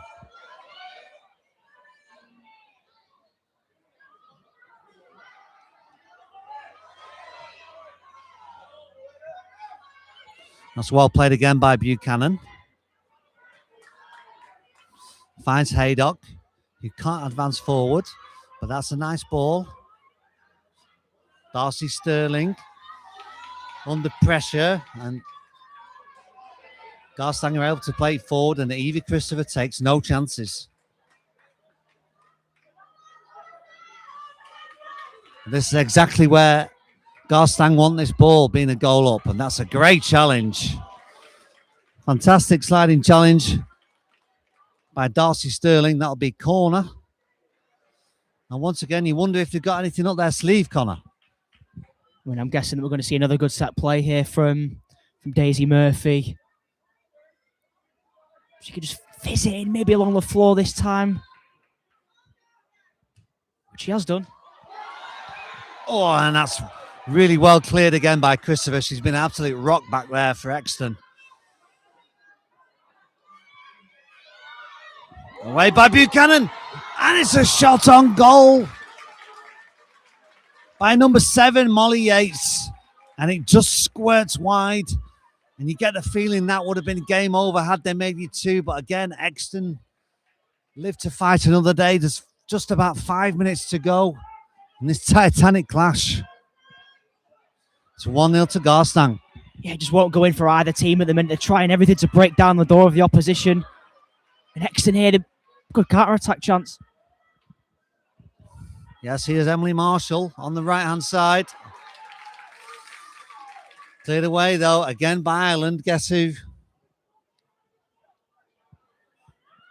So Horrocks with the restart. She's got really good delivery on her. I'm sure she can find a penalty box from this kind of position. And she can. Ireland misses the kick. And that'll be a corner. And a really good chance for Exton to put some good pressure on.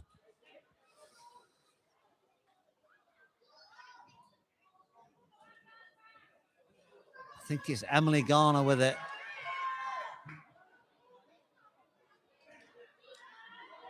Gone short. And that's cleared away by Molly Yates.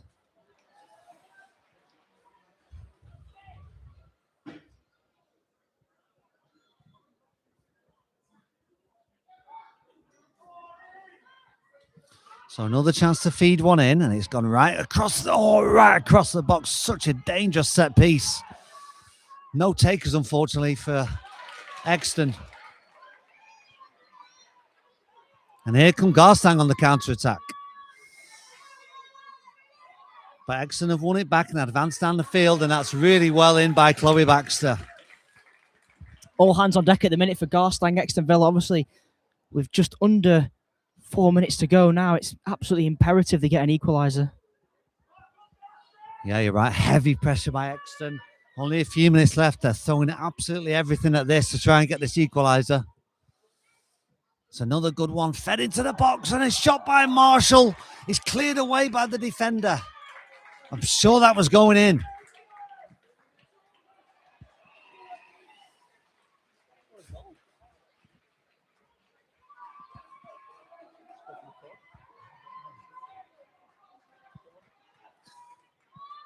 Here's another chance to feed it into the box. When Horrocks can't just gather it in. And it'll be a chance for Garstein to get it clear after coming under some sustained heavy pressure from Exton.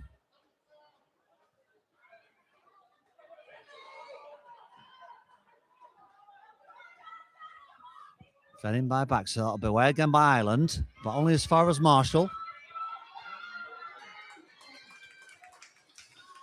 Be another chance for Exton to put it in the box. Horrocks has come up for this one. He's waving her teammates forward into that box, so we know where this is going. And it's a high one. Yeah. Keeper took no chances there, and it's gone out for a corner. It was a very awkward ball, that, for the keeper, Connor, and I think she did all that she could there.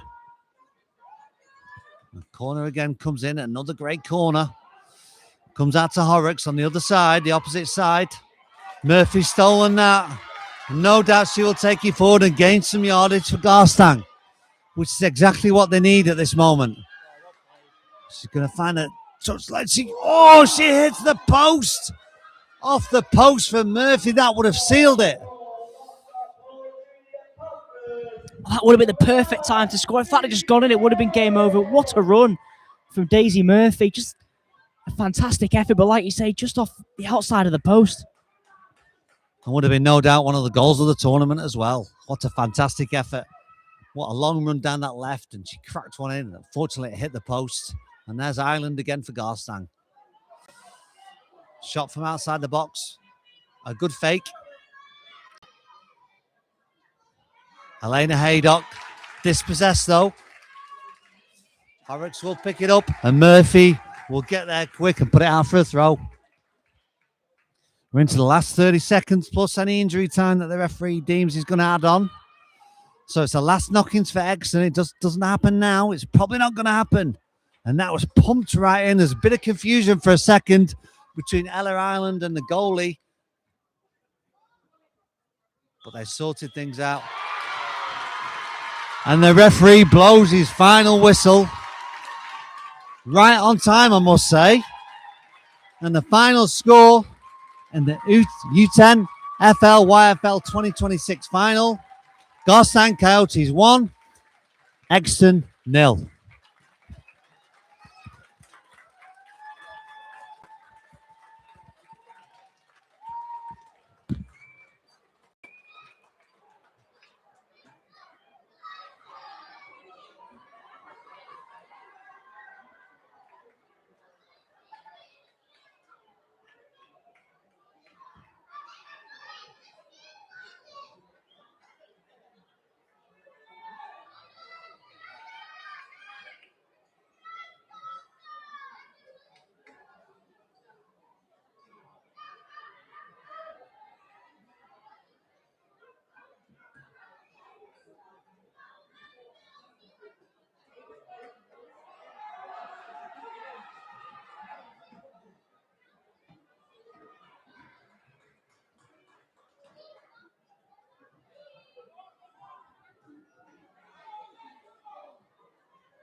Round of applause for both teams. A fantastic game of football.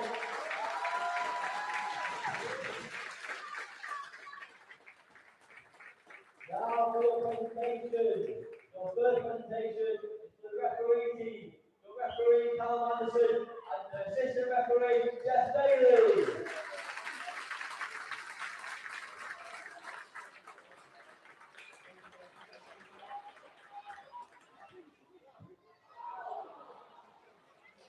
The next presentation is to the last match, which goes to Garstein Coyotes, number 14, Daisy Murphy.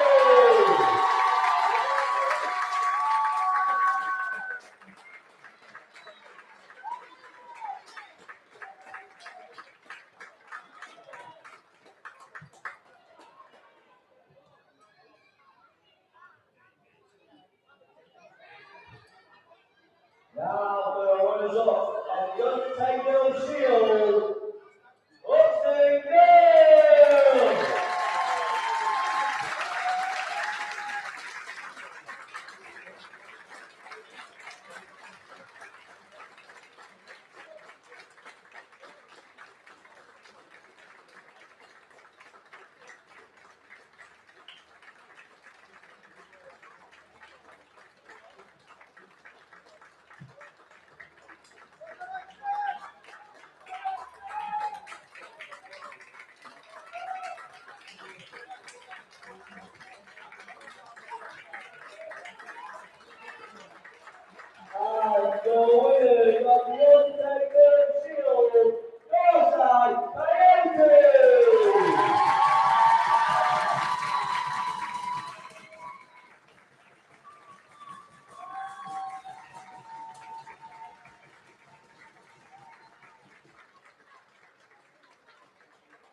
welcome your team to the Underdog Girls Cup. Live on red and Springfield FC. Well, a very good afternoon to everyone joining us here from the Highbury Stadium, the home of Fleetwood Town. We're ready for another cup final here today. It's Lancon Under-9s Reds. They're taking on Springfield FC Under-9s Girls. There's Lancon Under-9 Reds playing in the blue kit. Springfield FC Under-9s Girls in the yellow and the black.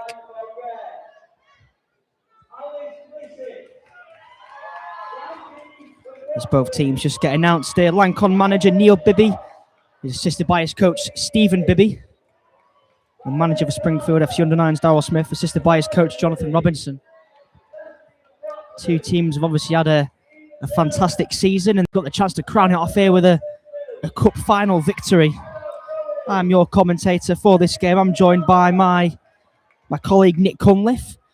And what a massive game we've got ahead of us, Nick. Yeah, good morning, everyone. Really looking forward to this one. Lancon Under-9s versus Springfield FC Under-9s.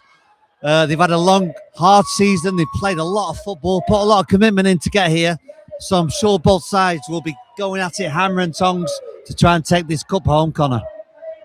Absolutely. We've seen some intense games so far, none more than the last one, but both of these two teams now, Lancon and Springfield, have got their chance to cement themselves here at Highbury.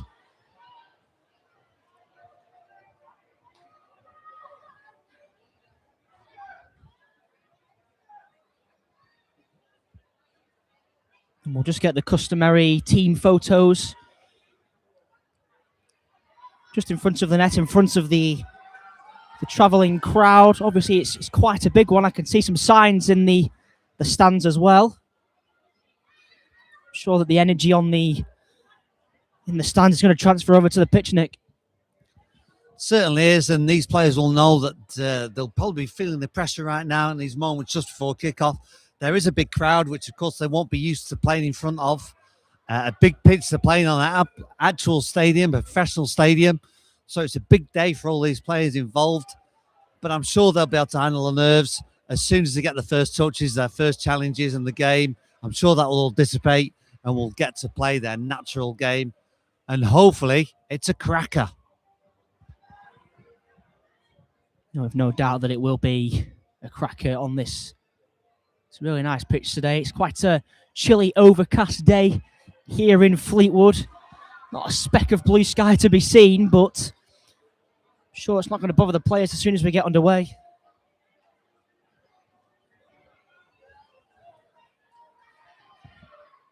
Goalkeeper for Springfield, that's Harper Hudson, sporting the goalkeeper's cap. It's fantastic to see that, always. Reminder, this game is 7-a-side. It's a 50-minute game overall, so that's 25 minutes each way. And we've seen how important substitutes have been, especially when the games are so high energy, so high intensity.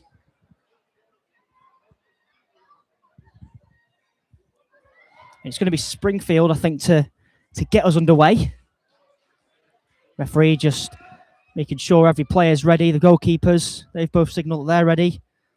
And we're officially underway in this cup final. Springfield's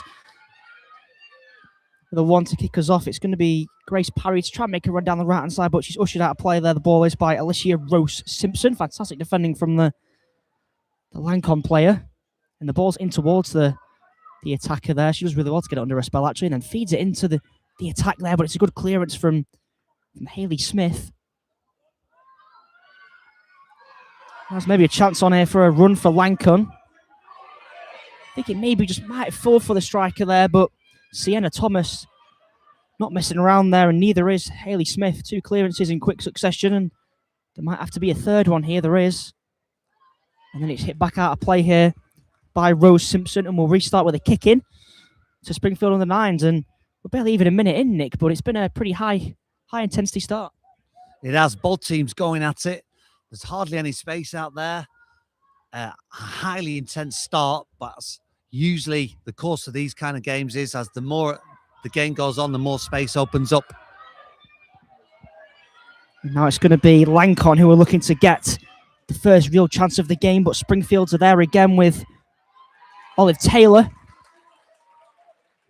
That's going to be a kick into Lancome, though.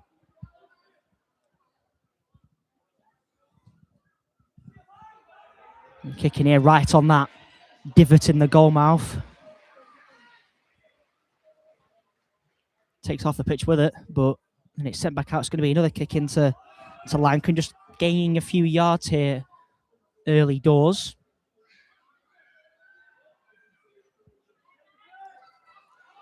It's a really good run there from Eliza Bibby, making herself free. And she's managed to keep hold of the ball as well, looking to get it in field, but it's cleared away by Olive Taylor. Really good work from both Lancome players there to take a spot in the run of Bibby. And once again, Taylor was making that run, but the taker's going to go it alone here, and she is going to win I think it's a kick in. Don't think it's quite gone out for a corner. Yeah, the referee's making sure that she knows that. Rose Simpson here to send it into the penalty area. It's not a bad ball either. It was bounding around, but it was Hayley Smith who managed to clear it. Billy Bibby there, just looking to make sure there's no scraps for the Springfield attacker to feed on. And what a great ball in that was. The best chance of the game so far, but no takers, unfortunately. And it remains 0-0. Yeah, both goalkeepers yet to be worked, but there's still been chances, and there's going to be a massive chance here, and it's a goal. It's Nellie Platt who finds the far corner. Almost came out of nowhere, but what an attack it was from Springfield, and just like that, we've got a goal, Nick. Yeah, well, it was Lankan and the attack. Springfield won the ball. They progressed it down the pitch really quickly, and what a finish that was by Nellie Platt, and she will be pleased with that. 1-0 to Springfield. And just like that, we have our opening goal on 4 minutes. Obviously, plenty of time to go, and that might just signify where this game's heading in terms of action. The first real shot on goal has gone in. And now Lankan obviously looking to respond, but Springfield's giving them no chance, and it's going to be a clearance by Sienna Thomas. She's managed to hold on to it there. Really well played by Sienna Thomas. Gets it out to Grace Parry. She's got a bit of space to run into, but she's not got much time. Goes in field, cleared away by Lancon though. And Lancon again looking to just... They have managed to keep the pressure on here, but the touch has just got away from her. Great goalkeeping from Harper Hudson. It was really well played though by Eliza Bibby, but she just couldn't get the ball out of her feet.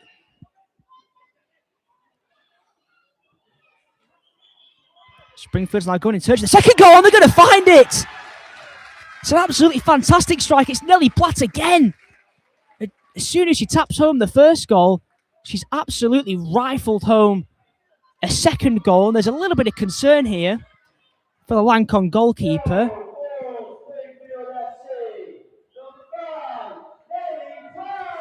Nellie Platt has her second goal. Springfield has their second goal, and she looks okay, the goalkeeper now. Alice Blissett. And with just 5 minutes on the clock, Nick, it's 2-0 to Springfield. It's 2-0, and what a double by Nellie Platt there. That second one was an absolute power driver. Gave the keeper absolutely no chance whatsoever. And it's just an example of a pace and power. And here come Springfield again. Yeah, I mean, it was seeming like Lancon had the maybe the better start, but Springfield have been absolutely ruthless. And there's still concern here. It's not for the goalkeeper this time. It's for another Lancon player. I mean, the ball came in with some power. I think it may have hit some bodies on the way through into the back of the net. And it was Billy Bibby, but she's okay to carry on. And Springfield are going in search of that third goal. She's taken on her defender, and she's kept it in play here. And Platt was there again. She couldn't get hold of it. It ran all the way through to Parry. I think it was at the back post. Yeah, it was Grace Parry. But her effort could only trickle wide. It might be early doors, but a third goal would be quite a statement. And that's a good little ball, though. And Lancon looking to maybe get on the score sheet here. Good defensive work from Hailey Smith. Brilliant 50-50 there. It's just about, maybe not just about stadium play. The referee says it's gone out. Both teams really committed. You can see the power in some of these challenges from both teams. There's not one team that's on top in terms of the challenges. We know that Springfield are 2-0 up, but as you rightly said, Connor Lankham have had some excellent play, and they do look threatening when they come forward. Bit of a trip in midfield there, but the referee deems it to be a fair one. I think he's going to blow for a stoppage here. I think she took a bang on the way through. I think it was Alicia Rose Smith. I think she may have just hit the floor a little bit hard there under the challenge. The ball was won, but she just looked hurt here.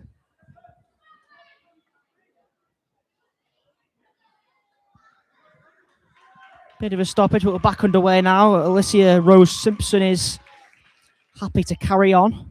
Warriors showing from her there. And we'll restart with the drop ball. Nellie Platt in possession for Springfield.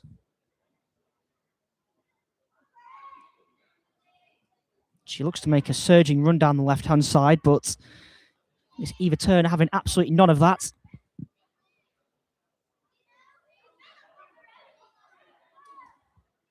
It was Bethany McLaughlin, rather, with the challenge. It was a really good one as well.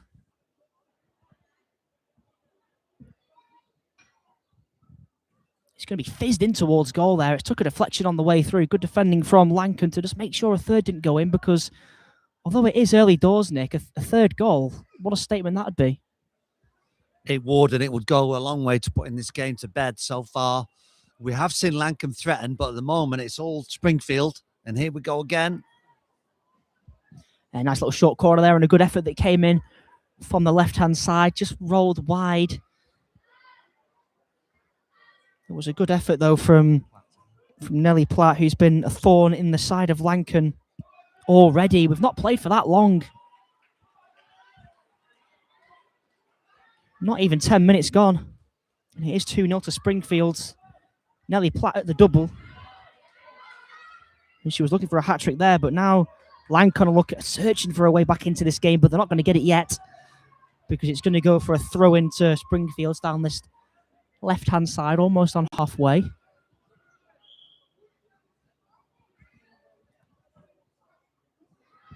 Platt's making the run down the left here. She's managed to get past two defenders there, but it was a really good challenge from Alicia Rose Simpson, and the counter-attack could be on here. She just tried to maybe get the shot away, but it's going to go wide, and we'll restart with the goal kick to Springfield. Harper Hudson now in possession.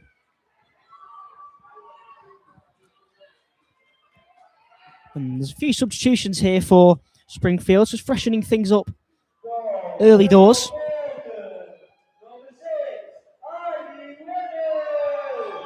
Beatrice Farley, who's one of them, came onto the pitch, and so is Alenia Beckmane. That's the double substitution. He's going to go inside now. Olive Taylor's gone for it. He's hit her own teammate there. She's gone for it again here. This time it's blocked by a Lankan body. And they're going to look to surge forward on the counter-attack again, but Olive Taylor there just sending it out of play.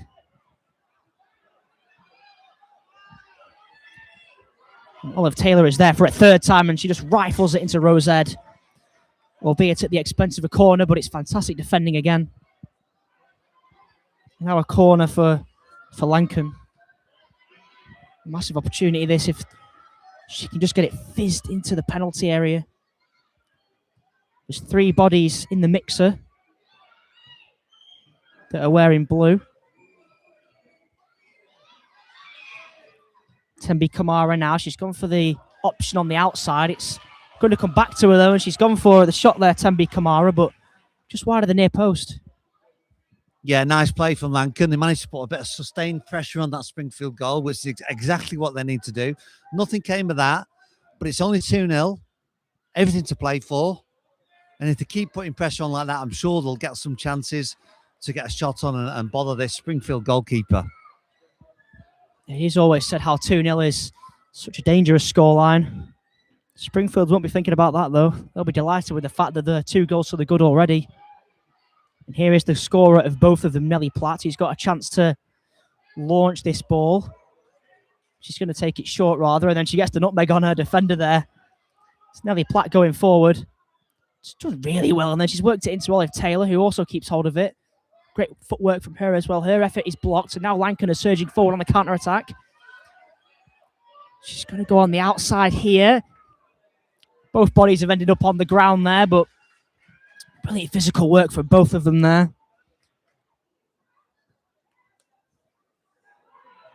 It was Billy Bibby went on that run.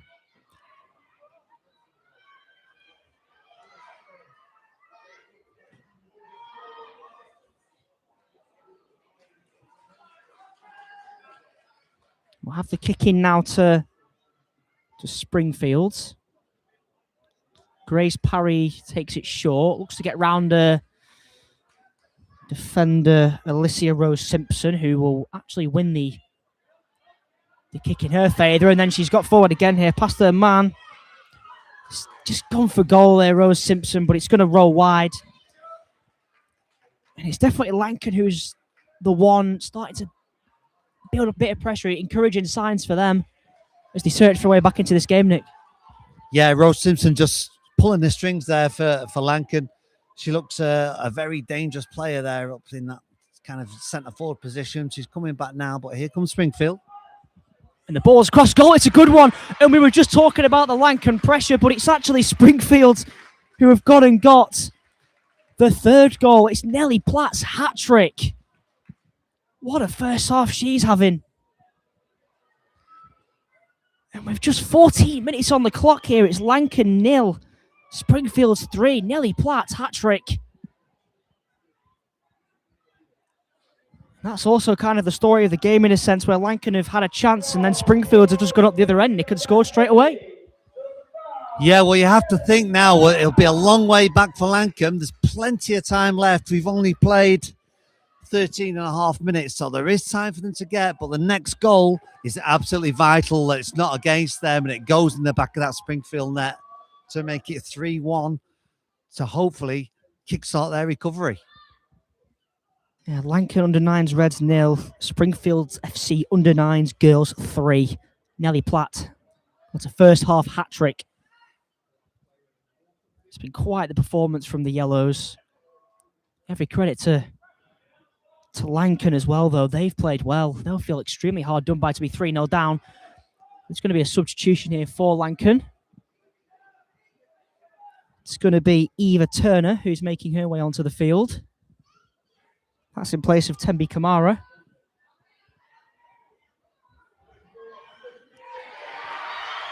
Like we said, Lankan have got plenty of time, but they need that next goal. The Springfield's defence don't look in any mood to give them anything.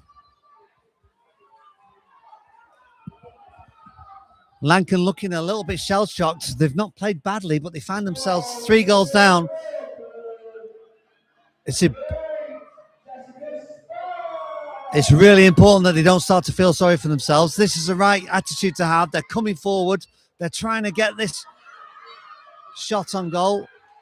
As the ball just fell to Eliza Bibby, she couldn't quite get the shot off. She was getting harassed by the defender there, and she's taken a bang as well there.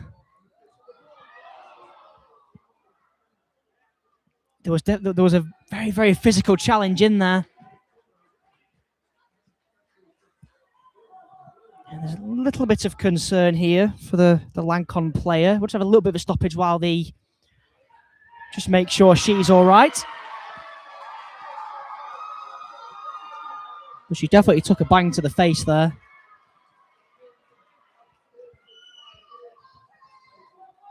She does seem okay to carry on, though. I think it was Alicia Rose Simpson, but she is okay to play on.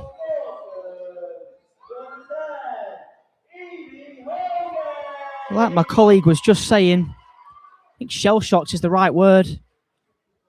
Because they've played well, but they find themselves 3 down, and there could be another chance on here. It was Beatrice Farley who was giving chase to that through ball. Goalkeeper was out really quickly there. Really well played by Alice Blissett.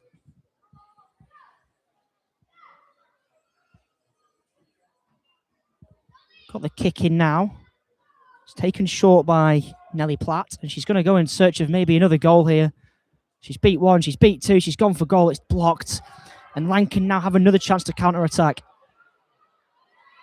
Unfortunately, though, it's just gone out of play. It was a really good run by Bethany McLaughlin.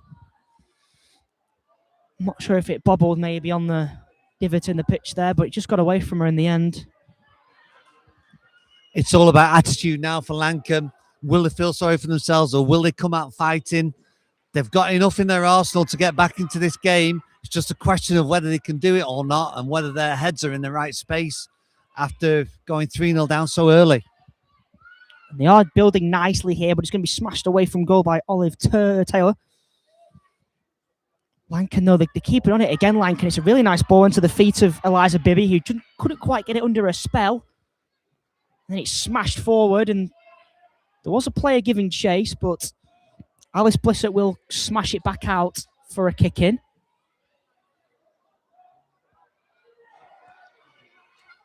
And it's going to be Grace Parry, and she looks like she's going to send this one long. Referee's just stopping the game here to speak to the coaches, I think. Oh, no, there might be a substitution. I think there is. Substitution for Lancon. I think it's Emma Bowen who's onto the field now. Here is Grace Parry. She's taking it short, actually. Really nice feet from Parry. She can't quite beat the defender, though. Really good work. And now Lankan once again are breaking with pace. But once again, the Springfield's defence not even giving them a sniff. Platt now goes infield. Good block there. And Lancon will clear. Might just fall here. But the tracking back there is absolutely fantastic from Sienna Thomas. Brilliant defending. And that just shows how good that Springfield's back line has been as Elena Beckermane gets it out for a kick into her side. Yeah, she read it really well, didn't she? The number 6, Sienna Thomas, there was danger there, but she chased back. She was in the right place at the right time. She was able to clear it for Springfield. And the kick in now with Elena Beckmane. Is she going to send it long? She definitely looks like she's planning to. And it is launched down the line. Might have stayed in if not for the divot on the pitch, which took a lot of the sting out of it. And there's double substitution now for Springfield. It's Ayana Khalid is coming on. Platt is making way. And Lola Wallace is also onto the field for Springfield. And we know how important the fresh legs are going to be in a game like this.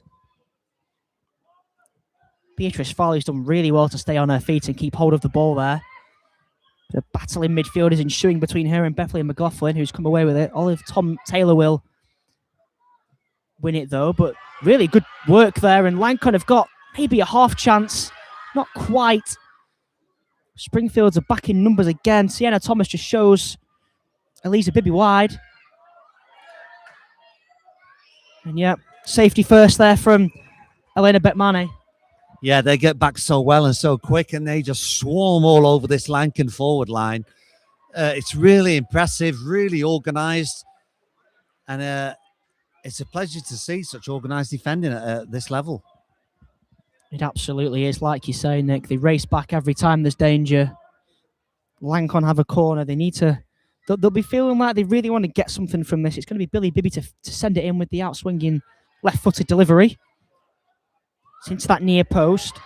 Really good defensive work, though, by Beatrice Farley of Springfields. Olive Thomas will... Of Taylor, rather. Sends it down the line. It's a fantastic ball into the feet of Lola Wallace. She can't quite beat her defender, though. Good work from Billy Bibby to force the kick in. And Olive Taylor will take this one. I think we're having a substitution here. We are for for Lancon. I think it's Tembi Kamara who's coming back onto the field. It is, yeah.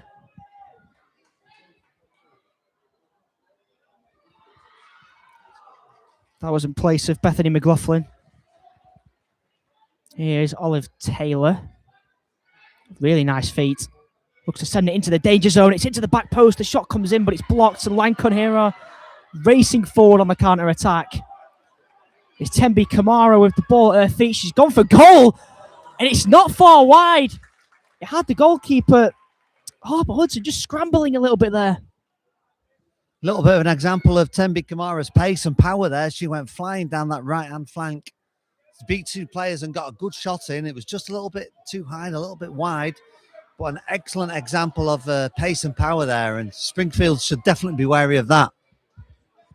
Encouraging signs again for Lancon, who will feel so hard done by that the 3 goals down. Really good work, though, from Tembi Kamara. Effort just a bit too high and not so wide, but it's Springfield to have restarted with the goal kick. It's into that midfield, and Olive Taylor will smash it down the line where Billy Bibby will look to recover it. She has done. It's come back to Taylor, though. Really good challenge there, and Lancon are coming forward. No, it's Olive Taylor who's there again. Looks to send it down the line, but Billy Bibby will send it back out for another kick in. Olive Taylor here driving forward. She's gone for goal with that left foot, and it's just rolled into the arms of Alice Blissett.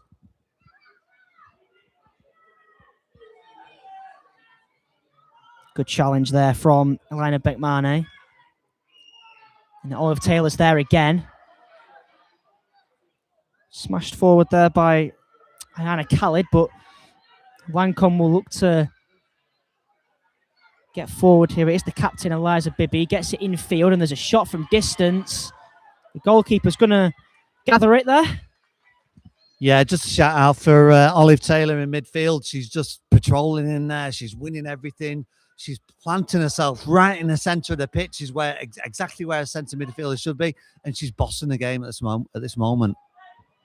Absolutely. It does feel like everything's coming through her. The tackles, the passes, and the ball's going to come into the danger zone here, but Lancon will clear their lines. Nice little take there, though, from Beatrice Farley, who gets it onto a left foot and shoots. And it's off the post. Absolutely fantastic play from Beatrice Farley. Worked the ball onto a left foot, fired it at goal. It just deflected off the post.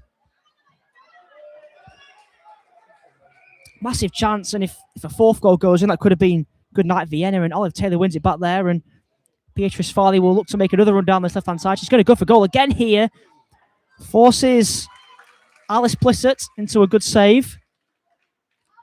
And for all the Lancon pressure, Nick, Springfield's are now going for that 4th goal. Yeah, you just wonder if Lancon are caught with players up the field trying to get this 3-0 deficit back. Currently they've got 4 in the forward line and only 2 back. And I wonder if that's contributing to this Springfield's pressure. So 25 minutes about to be played. That'll lead us into half-time. 3-goal advantage for Springfields. Ayana Khalid is going to get it back into play, and she looks to get it upfield there. It has just run through to the attacker, Lola Wallace, but Lancon are looking to get forward, but once again, it's Olive Taylor, who just seems to be absolutely everywhere at the minute. And she's going to be the one to get this ball back into play again, and she's going to send it forward. Takes a deflection on the way through, and that's an absolutely fantastic touch from Lola Wallace. Just guides it past the goalkeeper. And just like that, it's Lancon 0, Springfield's 4. Just on the verge of half-time. Got to feel Olive Taylor there did fantastically to get the ball forward. And Lola Wallace got the deciding touch, just took it past the goalkeeper, who had very little to no chance. And for the second half, Nick, Lancon have got quite the mountain to climb. They have, and Here comes Springfield's again. Will they make it 5? I'm sure the referee is going to blow his whistle any minute. And it's 5. It's Lola Wallace once again.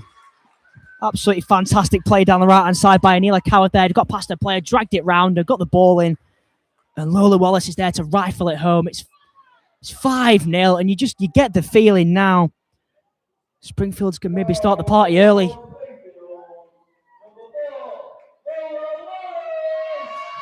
Lola Wallace has 2 now. Springfield have 5, and there's a bit of concern for Alice Blissett, who was struggling before anyway. She seems to be all right now, but and on that note, the referee's going to blow for half-time. So at half-time, it's Lancon under 9, Reds 0. Springfield FC under 9s girls 5.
We're going to get back underway for the second half now. Lancon 0, Springfield's 5, and it's quite the mountain to climb for Lancon, who, in fairness, haven't played badly. They've just been undone by 5 pieces of absolute quality from Springfield, haven't they, Nick? Absolute clinical finishing. Like you say, there's not been a huge difference between both teams.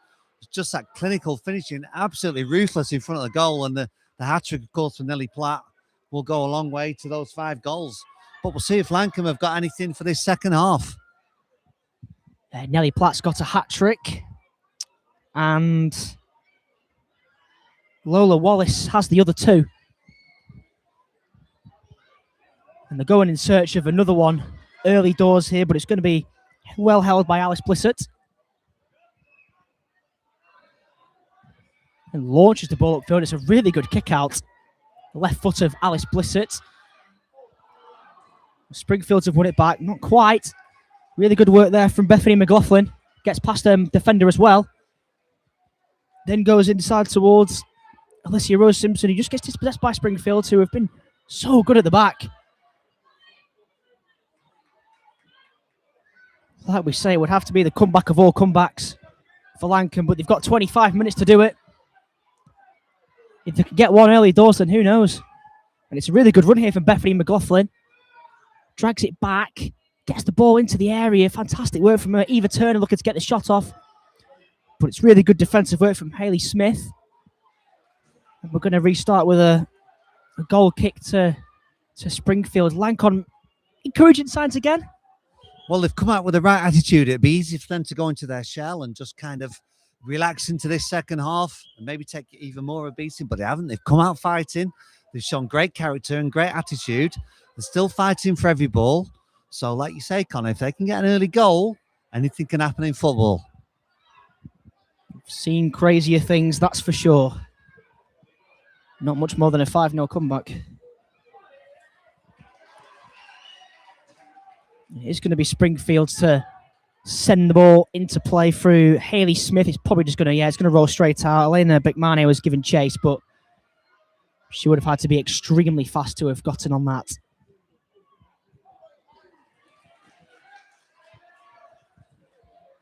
We'll restart with a goal kick to Lankan. It's into midfield through Alicia Rose Simpson. To send the ball out wide towards Bethany McLaughlin. Really good work from her there. Can she get the ball into the box? She's going to keep going in, McLaughlin.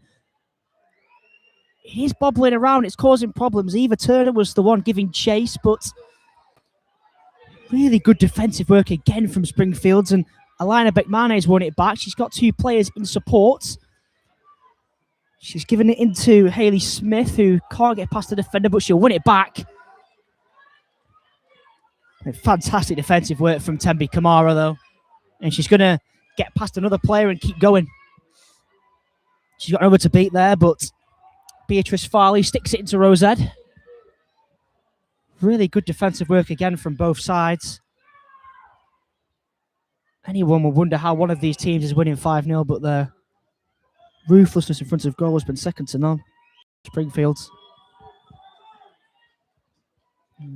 Tembi Kamara to kick this ball back into play. She's going to take the heavy touch to try and get past her defender, and she does, but Springfields will win it back eventually. Not quite. Alicia Rose Simpson is there covering. Really, really good work there, but she's going to just lose control of it. She did really well initially, and Springfields have got the kick in, though.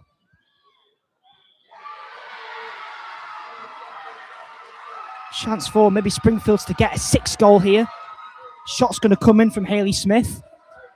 Wide of the goal. Just under 4 minutes gone in this second half, so that's half an hour played overall. Got another 20 minutes left to play, and Lancon are searching for that kind of way back into the game. Fantastic takedown from Elenia Beckmane. She keeps hold of it as well. Massive battle in midfield there, but she's kept hold of it. She's going to look to feed it into Hayley Smith, who looked to put it across goal, but it's a good block there from Violet Carter. And Violet Carter again, more good defensive work. And she's going to win the kick in for her side as well. Just some nice play from Beckmane there. She got the ball, she shielded it, she held off the defender. She played off a beautiful little ball for Hayley Smith, but nothing came of it.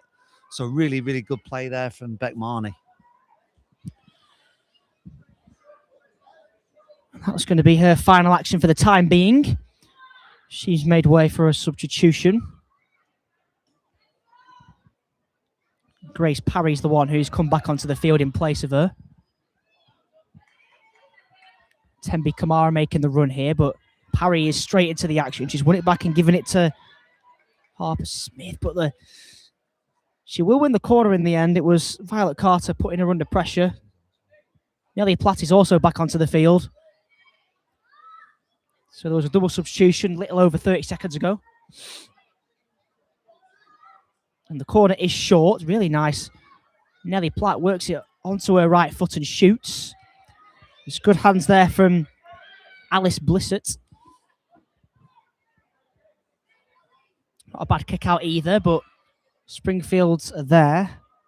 Lola Wallace, good defensive work, and Alice Smith will clear as well.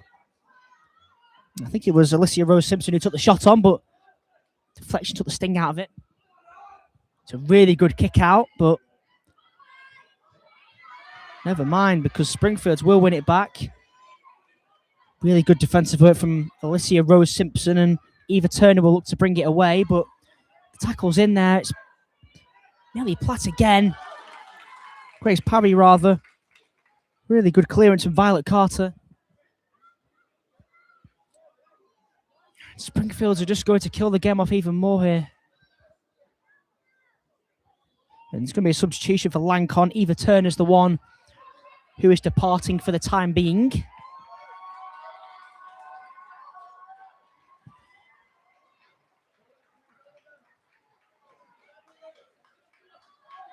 Now here come Springfields with a chance for a 6-goal. It's off the post. Really good work there from Grace Parry. And they will win the corner in the end, but Grace Parry there, really mazy run. Went for the effort, just took a slight nick off the post. Nelly Platt with the in-swinging right-footed delivery now.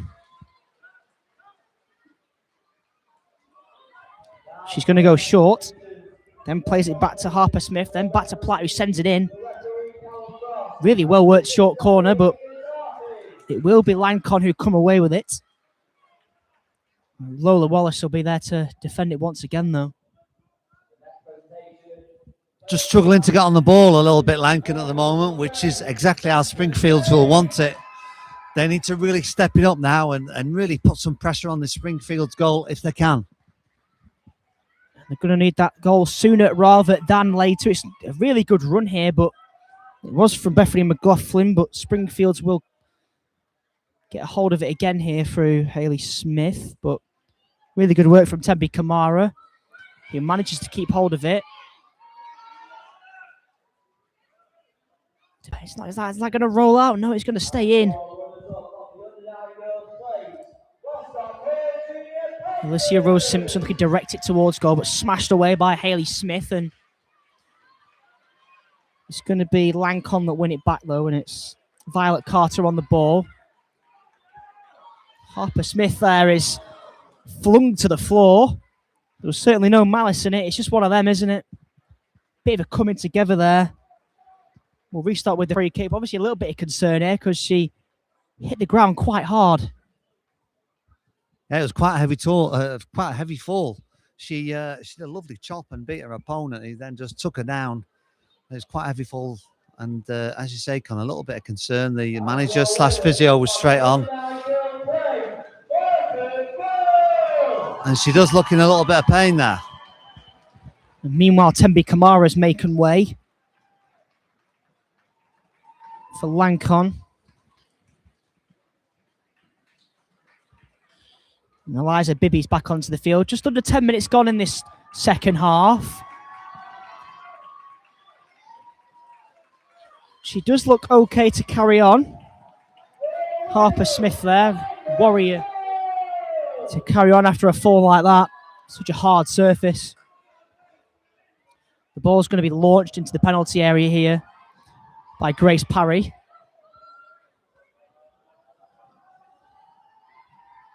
Lancon getting a little wall together because they just don't know if Parry's going to take the shot on here. It's a really good position for it. Parry there launches it towards goal. Forces Alice Blissett into a fantastic save. But there was a lot of power on that shot. You just thought maybe it's going to dip over the goalkeeper, but the shot stopper there did fantastically to keep it out. A good challenge there. And we'll restart with a kick in. Well, when they took Olive Taylor off in midfield, I thought they really missed her, but they certainly haven't. They've really putting their pressure on now. attacking from all kind of angles, getting all kinds of shots off. And Lankan are really under the cosh at the moment. Just mentioned about Olive Taylor. She's coming back onto the field now, as is Sienna Thomas. And the corner is fired towards the near post. It looked like it could have been sneaking in there. The ball's still in play, actually, and Lancon haven't realised. But Nelly Platt took the effort on, and it fizzed into the side netting. It's pretty unsurprising that they didn't realise, because there was a lot of backspin. You thought that was going to go out of play, but somehow it just about stayed in.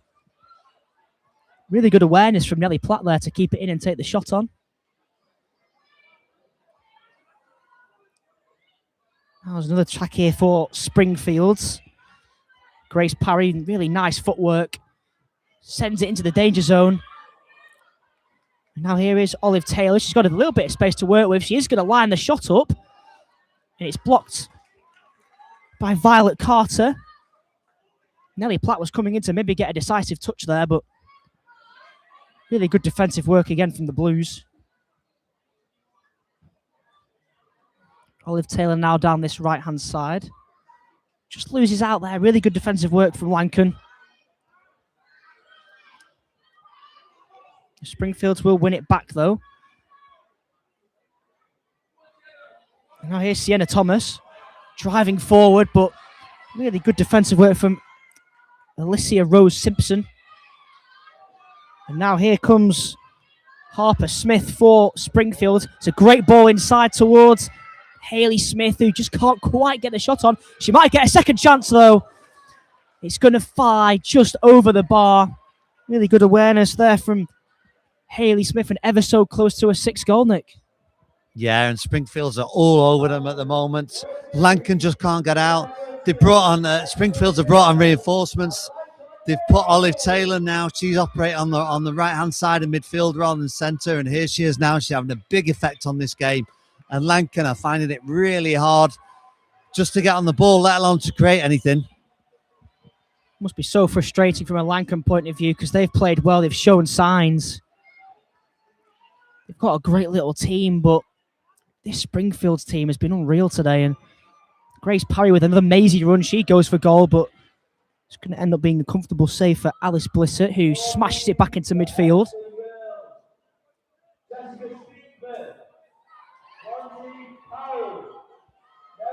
Harper Smith does really well, and Nelly Platt will then try and come away with it. Alicia Rose Simpson will win it back, though, for Lankan. And Olive Taylor's there to contend with the attack. Of 14 minutes gone in this second half. Still 5-0 to Springfields.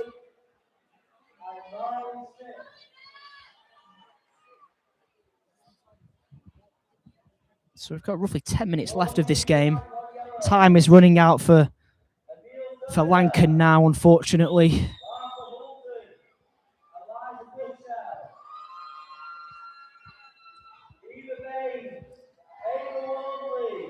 Springfield's now with the kick in. It's Nelly Platt smashes it forward. It's a great searching ball. It might come back out here. And Springfields are looking for that 6th goal. They're going to get it. Not quite. Really good work from Grace Parry. Drove forward, got the ball out of her feet, took the shot on. Just dragged it wide. Really good effort in the end, though. Yeah, Grace Parry, she's been a constant danger, hasn't she, in this game to that Lankan back line. She's fast, she's dynamic, she's powerful, she's got a great shot on her. I think she can use both feet. She's a real threat. Tembi Kamara is back on for Lankan.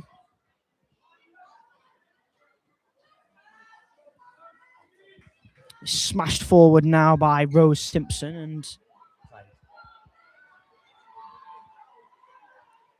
they've done really well again, have Springfield. Here's Olive Taylor. Fantastic footwork, but Tembi Kamara is going to be the one to come away with it. She's gone for goal. And Harper Hudson smothers it. Can't blame her for taking the shot on there, because they need a goal and they need one now. Nelly Platt with the touch, takes it down well. Rose Simpson's there to break up the attack, and Bethany McLaughlin driving forward. Can't get past Harper Smith, though. And now there is a massive opportunity for Springfields. The shot's on, great save. The rebound is there, fantastic goalkeeping from Alice Blissett, who will be saddened to be on potentially the losing side today, but that's a fantastic piece of goalkeeping. That was unbelievable. I was sat here clapping myself in the commentary position. The first save from an absolute rapier shot was excellent, and then she came out when the rebound fell to the Springfield centre forward. She came out and absolutely smothered it. A really, really impressive double save there. Really good work from Alice Blissett.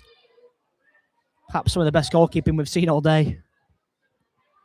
And Olive Taylor will restart with the kick in, and she's going to drive forward and go for goal. It's blocked. Really good defensive work from Violet Carter, and there might be a chance for a break on for Lankan with Tembi Kamara. She will keep going. There's a body in the middle, but Sienna Thomas, take a bow. That's fantastic defending. Raced across and just broke up the attack. And it's going to end up going out for a kick into Lankan.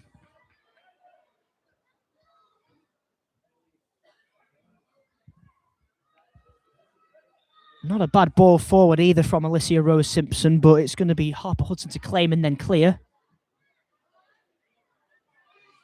Chance to drive at goal here again for...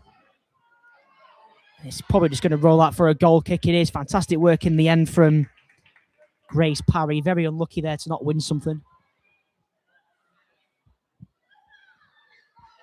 And we start with that goal kick to Lankan.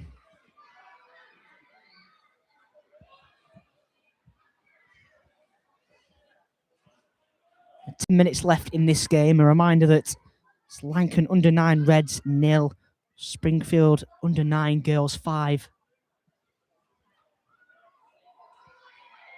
Grace Parry, fantastic work. What a ball as well to find Hayley Smith. Can she win something? Ball just got away from her there, perhaps on the bubbly pitch. Really unlucky there. Got a substitution on the far side for Lankan.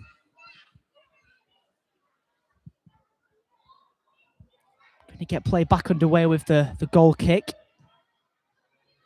Alicia Rose Simpson sends it forward, but once again there's a Springfield body there. Really good work from Sienna Thomas and fantastic feet from Olive Taylor. Gets the shot off, great save, and then smothers it again. Alice Blissett, fantastic goalkeeping again, Nick. Well, Alice Blissett, take a bow. Another fantastic double save that looked for all the world like it was flying in from Olive Taylor, but she got both hands on it, parried it down, and then bravely dived again at the feet of the centre forward to smother the ball. Absolutely unbelievable goalkeeping. And it sums up Lankan's attitude. They're 5-0 down, but they're still fighting. They're still intense. They're still having a go. But unfortunately, Springfields have just got that quality. It was Franklin McLaughlin that came on earlier for Lankan. And Alina Bekmane is back on for Springfields. Launched forward by Rose Simpson. Olive Taylor is there, though. And she launches it upfield. Really composed defensive work there at the back. And Olive Taylor's there to break it up again. Just looks to slip it inside. She had 3 defenders surrounding her. And it's really good interception from Tembi Kamara.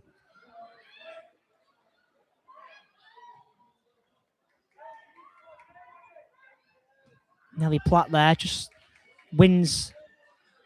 It's going to be a kick into Lankan.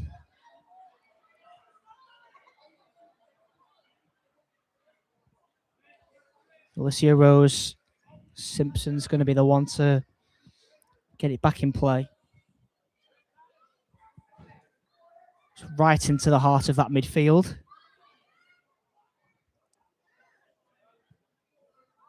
Olive Taylor wins it and then goes inside. Fantastic again from Olive Taylor. She's going to go inside, outside, goes for the shot. Good effort in the end from Olive Taylor. Just bounced wide of the goal. Yeah, excellent footwork from Olive Taylor. As you said, she went inside and outside. That ball was glued to her feet as she glided across the turf. She beat a defender and cut a shot right across the keeper. Unfortunately, it was just a few centimetres wide. Rose Simpson, nice little run here, but who else but Olive Taylor's there to break it up, and she's going to keep going here. She's got two options inside. She's going to go for goal. It's a good save again from Alice Blissett, who's definitely been tested in this second half. But she's been equal to most of them. Taylor intercepts the goal kick, gets past one defender, goes for goal. Fantastic save from Blissett again. And the ball's into the danger zone here. It's not going to fall because Alicia Rose Simpson's there to clear. And she is hurt here, Alice Blissett, but I think that's just rather due to the power on the shot. She took it right in the leg. You won't blame her for wanting a rest. She's been really busy the last few minutes, making some stunning saves, throwing herself about for the sake of her team and blocking virtually every shot that's coming in. Hopefully she'll be okay. Seems like a little bit of a knee issue. The coach of physio has come on to check on her. She looks like she'll be okay, thankfully. I think it's possible, like you say, just a case of making so many saves, it's starting to hurt her a bit. And Bethany McLaughlin made way for Lankan, and Eva Turner has come on. We're going to restart with that drop ball. Alina Beckmane will be the one to be first in possession. I thought she might have taken the shot on, but once again, Alice Blissett is there to really good hands from her there, and she's going to launch it into midfield again. Taylor with the interception. She wants a goal of her own. Goes for goal again. It's well held by Blissett.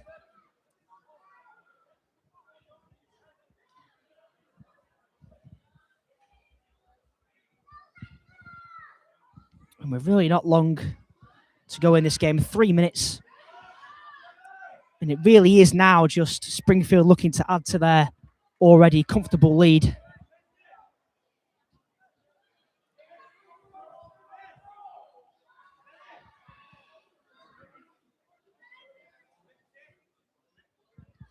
Two substitutions there for Springfield with Platt and Parry coming off.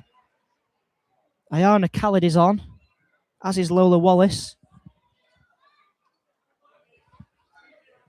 Olive Taylor will be about to send this in. Look at Springfield's movement in the penalty area. They're all over the place. It's fantastic attacking play. They all want to get in on the act now. Olive Taylor's corner is cleared away by Eva Turner. The referee's given the kick into Lankan.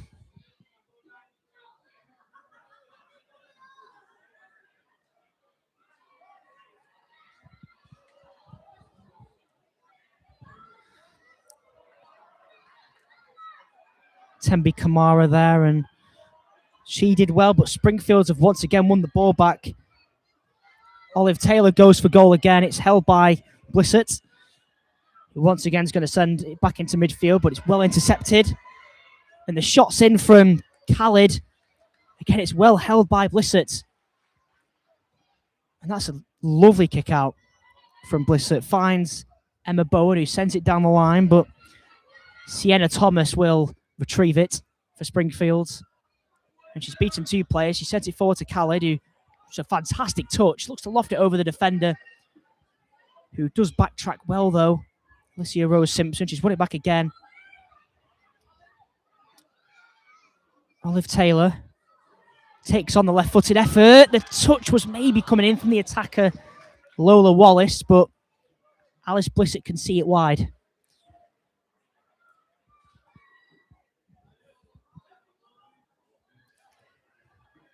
Roughly 40 seconds left to play. I can't imagine there being too much stoppage. Rose Simpson sends it to midfield. But guess who's there? It's Olive Taylor, who is desperate for that goal. You can tell. Put the ball across. Well held from Alice Blissett. There really is not long left before Springfield FC Under-9 girls are crowned champions here at the Highbury. Really good work there from Sienna Thomas, and she's going to go on a little bit of a run. She's going to send it forward. It might bounce. It's come back to Thomas, who has taken the shot on from range, and it's wide, and that is 25 minutes played exactly. Referee blows the full-time whistle. What a performance from both teams, but Springfield in particular were absolutely outstanding, weren't they, Nick? They were. All credit to Lankham. They never let the heads go down. They fought and fought and fought right to the final whistle. It's not easy going in at half time, 5-0 down, but they didn't concede in the second half. They played really well, but absolutely all credit to Springfield. They really showed their power, their pace, and their class today. They are worthy champions, Connor. Absolutely. Ruthless in attack, brilliant at the back. And they're going to celebrate here. They've got a flag on as well. Fantastic celebrations for a fantastic final and a fantastic performance to go with it. We've been your commentary team. It's finished here at the Highbury Stadium in this cup final. Lankan under-9 Reds 0. Springfield FC under-9 Girls 5.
The first presentation is for your referee team. Referee holds the ball and assisting Callum Anderson.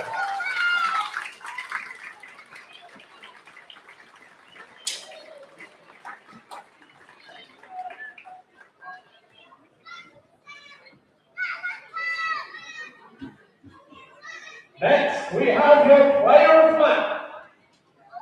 Player of match goes to Rank Reds number 1, Alice Blessing.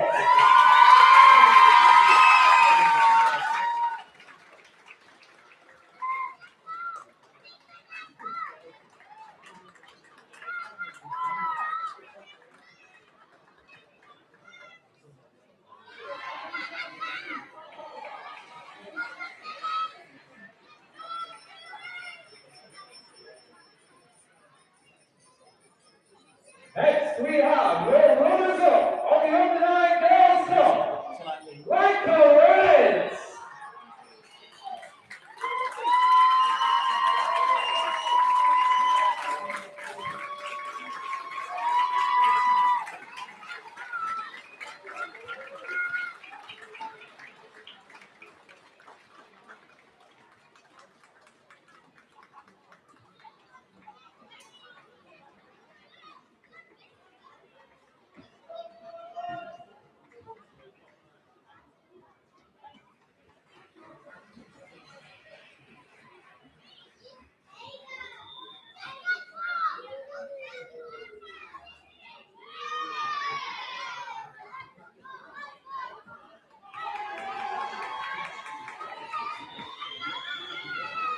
And last but certainly not least, here are the winners of the Unite Girls Cup. It's Springfield Lassie Girls!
Please welcome your undertaker finalists, Springfield FC, and Thursday Lioness.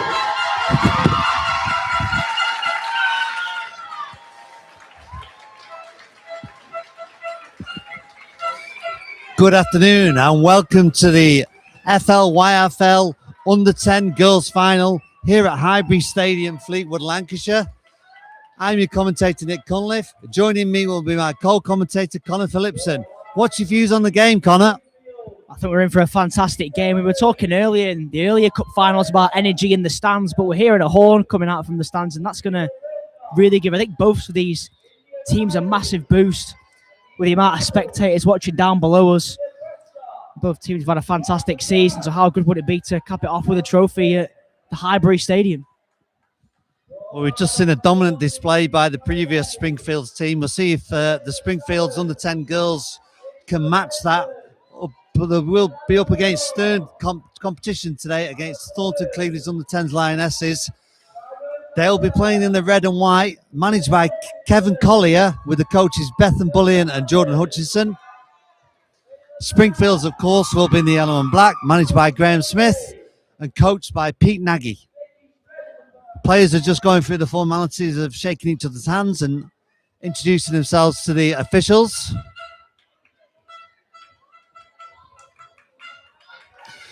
And I'm sure in a few minutes we'll be ready to go in this under 10 girls FLYFL 2026 Cup Final here at Highbury Stadium. Yeah, like you said before, Nick, I mean, we have just seen an incredible display by the Springfield under 9s girls. And the under 10s girls are playing now. Springfield's there, hoping they can replicate that performance because it was fantastic. But like I say, Thornton's not going to give him an easy ride. You just get the feeling it's going to be another absolutely fantastic game. Yeah, hoping for another thriller here at Highbury today. We've had some absolutely awesome matches during this whole week of play of the finals week at FLYFL Finals 2026 here at Fleetwood Town FC. And we hope this match will be no different. So you got Thornton Cleveland's under 10s Lionesses just lining up in the goal for their team photograph. And we got Springfield under 10 girls just taking some last instructions from the coaching team before they go on the field to start this match.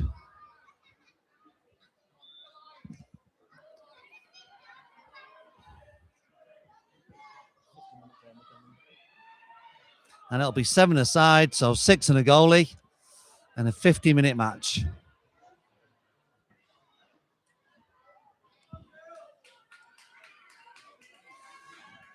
So both teams ready. They're just doing I think that was actually rock, paper, scissors instead of a toss. The referee must have forgot his coin.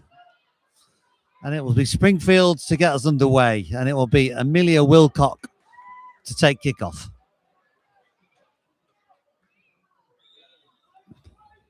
She'll play back to Sally Smith, who's the captain today, representing her team in this cup final. And that's a good ball, but it'll just race out of play, unfortunately. There you go. We are playing to the red lines today, the red areas and the red touch lines. Coach is just reminding the players that we are indeed playing to the red lines. This is Vicky Strazempa, the captain, to get it forward, and that's a good pump forward, but only as far as Springfield. That's Sally Smith, the captain, in the middle. Ball is just bouncing around in midfield. Both teams struggling to get a hold of it at the moment. And that's powered forward by Primrose Collier. It's in the safe hands of Essie Thompson for Springfield. He punts it downfield with an excellent kick, but Savannah Woodall's under that.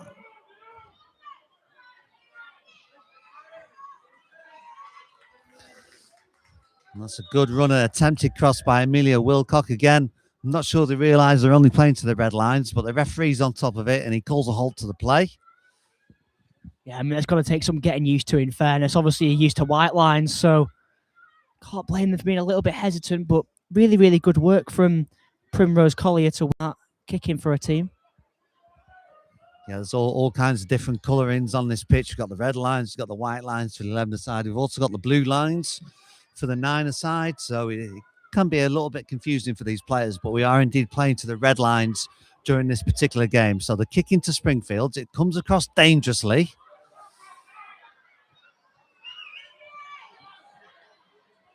That's Prescott at the far post. Excellent tackle there and a really good clearance by Vicky Strezempa. Clears the lines for Thornton Cleveland's Lionesses. Nice switch of play by Springfield. Again, they're trying to find feet.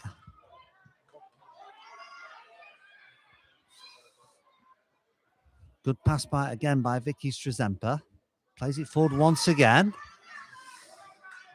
But that's not just hoof forward, that's passed with purpose, and that's excellent play. It's a long shot. The keeper will gather, no problem whatsoever. Essie Thompson in the Springfield's goal. Thornton goal, sorry.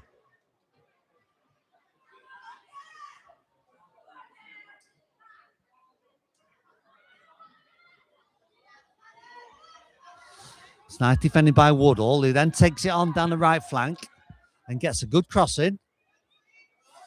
Shooting chance maybe for Haddon. But the defenders scramble it out. And it'll be Vicky Strezempa with the kick in. But it's fallen to Springfield and Woodall goes in. And that ball will bounce loose. Sophia Prescott.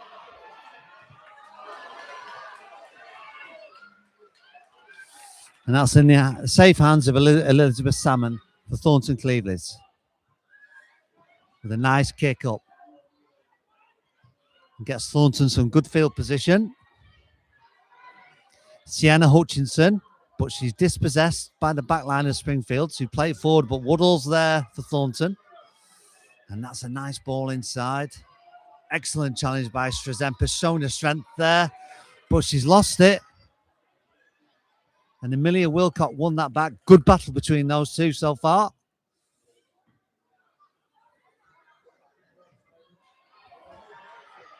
And again, it's a nice kick downfield. Strezempa tries to play it forward, but it's blocked, and that'll fall for Springfield. Amelia Wilcock with a nice turn to Sally Smith. And again, they work that ball. It's a long shot from way outside the area that just squirts wide. I think the keeper left it intentionally. And it's been a very even start, Connor. Yeah, very even. Both teams just kind of sussing each other out, taking turns to attack. Not the worst effort that we've just seen on goal there. And they're going to look to just build from the back here, Thornton Cleveland's. Yeah, that's Woodall forward, but only as far as the Springfield midfield. Planted forward again by Woodall. That's a nice turn by Wilcock. Shoot, cries the crowd, and she does. But it's right down the throat of the keeper, Elizabeth Salmon, who holds on to it really well. No rebounds or parries there.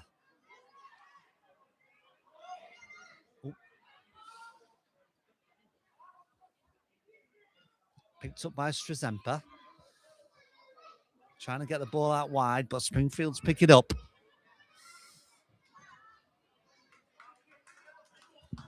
Just go back to that earlier shot from Amelia Wilcock. She did so well to shift it onto her right foot there under significant pressure. And it was not a bad effort either, but matched really well by Elizabeth Salmon and goal for Thornton. Yeah, the first real shot on goal. And here we go again. Shooting chance. Excellent save, but it comes out and it comes back to her. And I think it was Wilcock. Yes, it was Wilcock again. She's shown herself to be a real threat in the early stages of this game. Yeah, Wilcock's really starting to impose herself early on here. But again, it's fantastic goalkeeping from Elizabeth Salmon. It certainly is, keeping Thornton Cleveland in it at the moment with some safe hands. And here's Wilcock again, turns the defender and put out for a corner kick. No messing about there by Primrose Collier. Safety first. And maybe a short corner coming up. They've got lots of time and space on this left-hand side, and it's fed in, and that will be another corner. The defenders did really well to deal with that. This time the defenders have switched on to the short one. They've got 2 defenders out there. Now they're backing off, and this ball's going to come in the middle. And away again by Strazempa.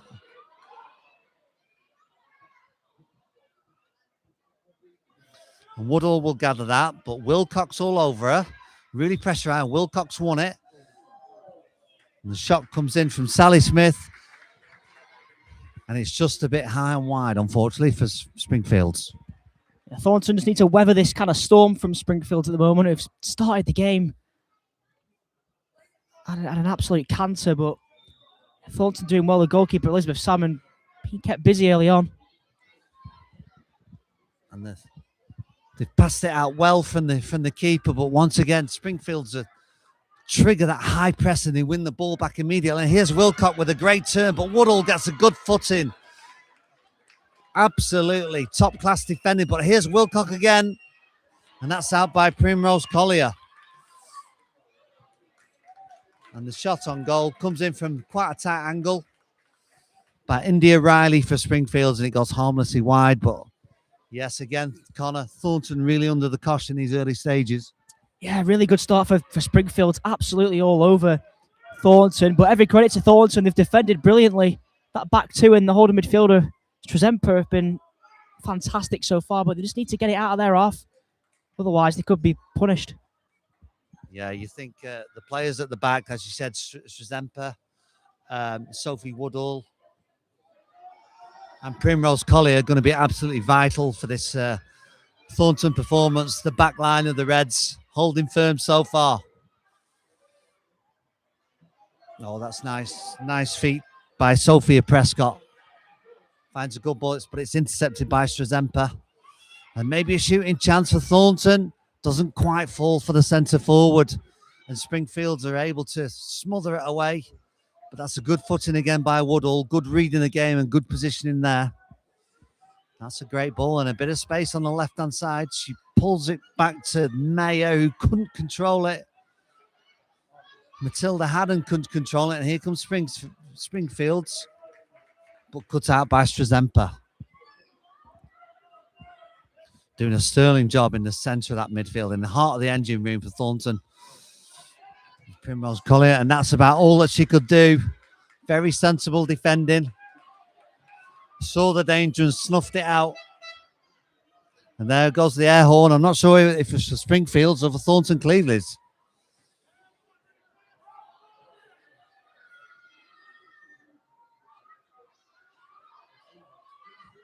So it's a good cross, but it's just unfortunately for Springfield's behind the goal, and that will restart with a goal kick for Thornton Clevelands with Salmon.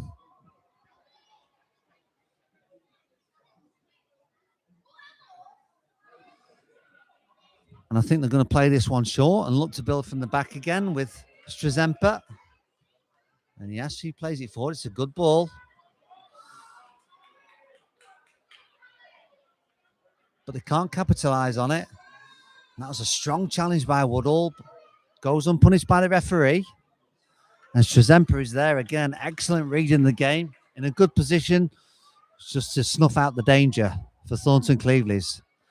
And this will be a kick in for Springfields.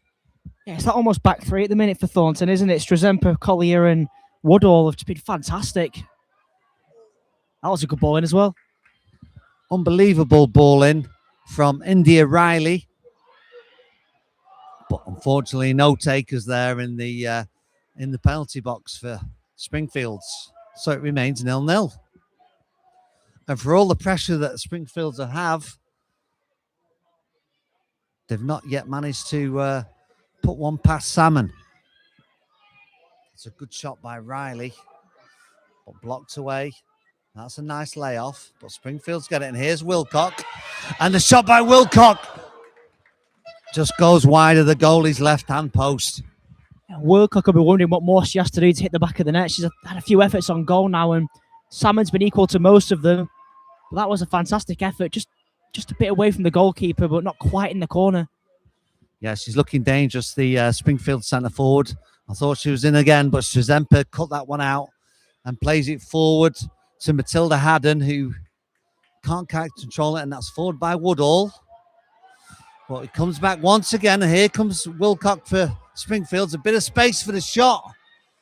And that must have been all of 25 yards out. The captain, Sally Smith, with an attempt, but a little bit wide there.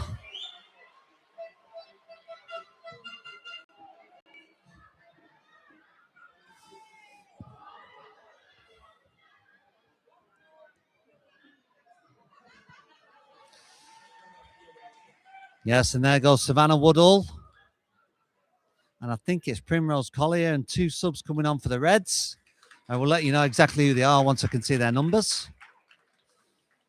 Hannah Bullion and Isla Dudley coming on for Thornton Cleveleys.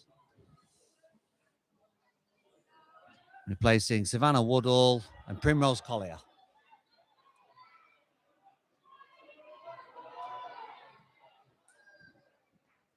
It's a good ball forward by Strazempa, right into the danger area. But Springfields will bring it away with India Riley. Plays a great ball in looking for Wilcock, but can't find her. It looked like a good pass, but Thornton quickly smothered it out. And again, played forward by Riley, but only as far as Strazempa, who's really putting herself about in that midfield and really making a big effect for Thornton. But here comes Springfields with a bit of space. Sophia Prescott with an excellent turn, and she's beaten another one. She gets a shot off, and it's blocked expertly by Primrose Collier. Fantastic work there from Sophia Prescott. Took out 2 players with 1 turn, and the short corner's on here.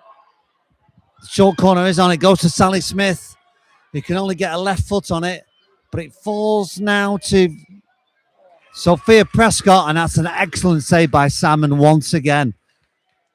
Really doing a sterling job in that Thornton goal.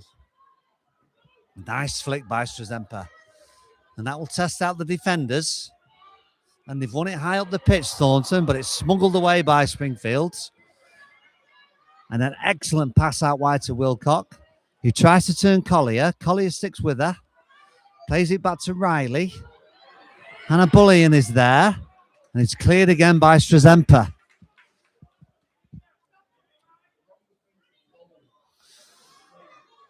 And for the time being, it remains 0-0.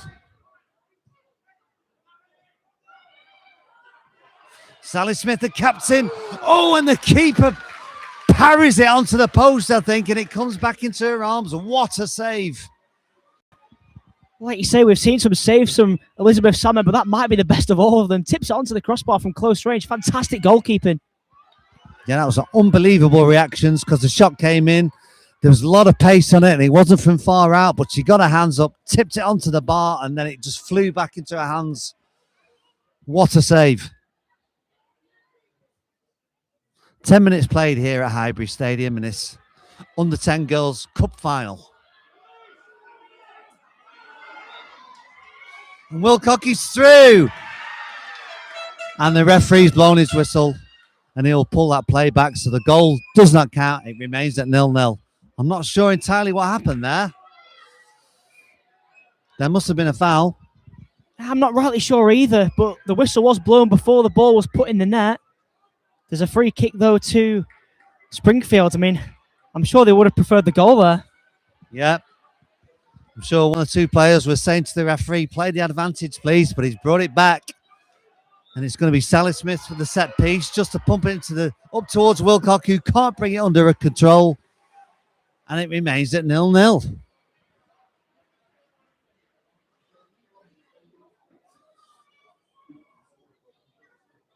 So Thornton will look to build from the back again.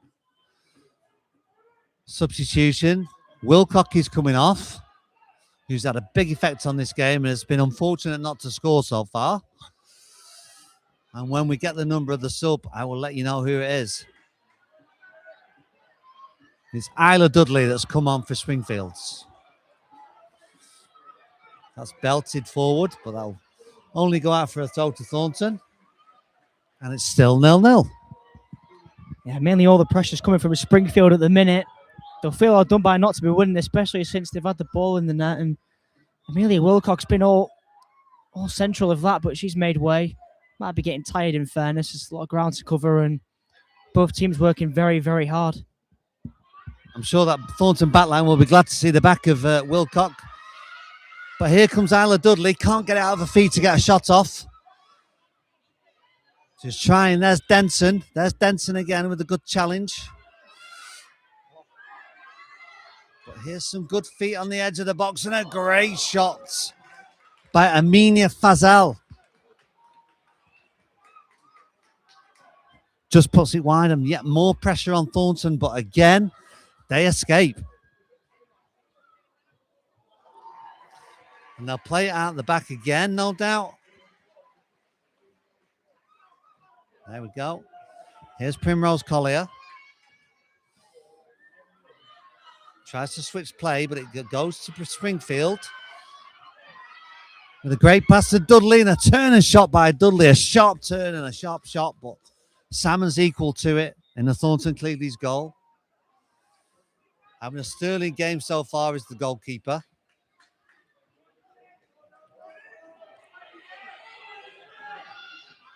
And there goes India Riley, and I think that deflected off her for a goal kick, if I'm not mistaken.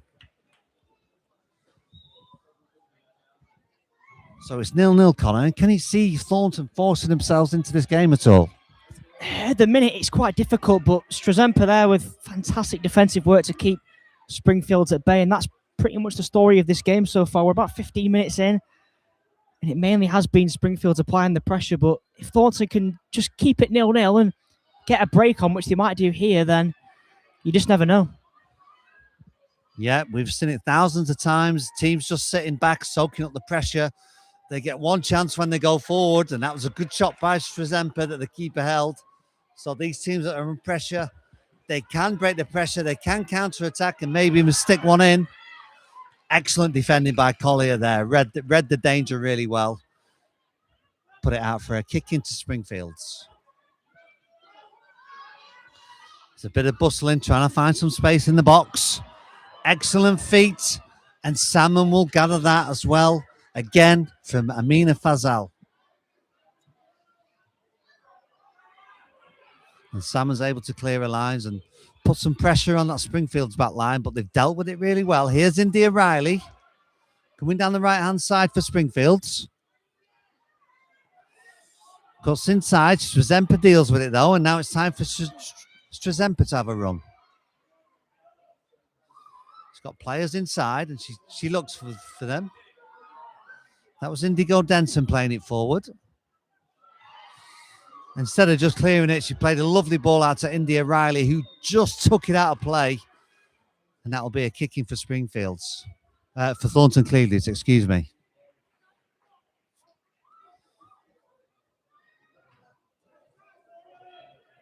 Strazempa with it. Into the heart of that box. And all the way through to Essie Thompson in the Springfield's goal. Clears it down the field with an excellent kick out to this left-hand side. Sophia Prescott with it. Turns her opponent, and a shooting chance here for India Riley. It's still on. The chance is still on, and finishes it into the bottom right-hand corner. Superb opening goal line by India Riley. And the pressure pays off. It's Springfield's under 10 girls 1, Thornton Clevedley's under 10s 0. It's got to be said, both Salmon and Collier are so unlucky. They've been absolutely excellent all game, but one just slips through. And it's a fantastic finish from India Riley. Leaves the goalkeeper with little to no chance from close range, and there's our opening goal. 17 minutes on the clock. And in fairness, you do feel it was coming. There was lots of pressure being exerted. Thornton Clevedley's do have the odd weapon on the counter-attack. But at the moment, it's all Springfield's. And here comes India Riley again, the goal scorer. That's cut out by Collier. But only as far as Sally Smith. Puts a great ball in. That's cut out by Collier. Last-ditch defending. And more pressure from Springfield's. Looking to extend this lead in the first half. And here's Fazal. Out to Riley. Tries to get it back to Fazal. And she does. Here's Sophia Prescott again with a beautiful turn. Can she get a shooting chance? No, instead she tries to cross it, and that's away by Strazempa. Only as far as Prescott with an immaculate touch. But Indigo Denson's pressurised her all day long there. Tried to play it forward, but it hit the Springfield's defender. And it's Denson to take it away. And that'll be a Thornton Cleady's ball.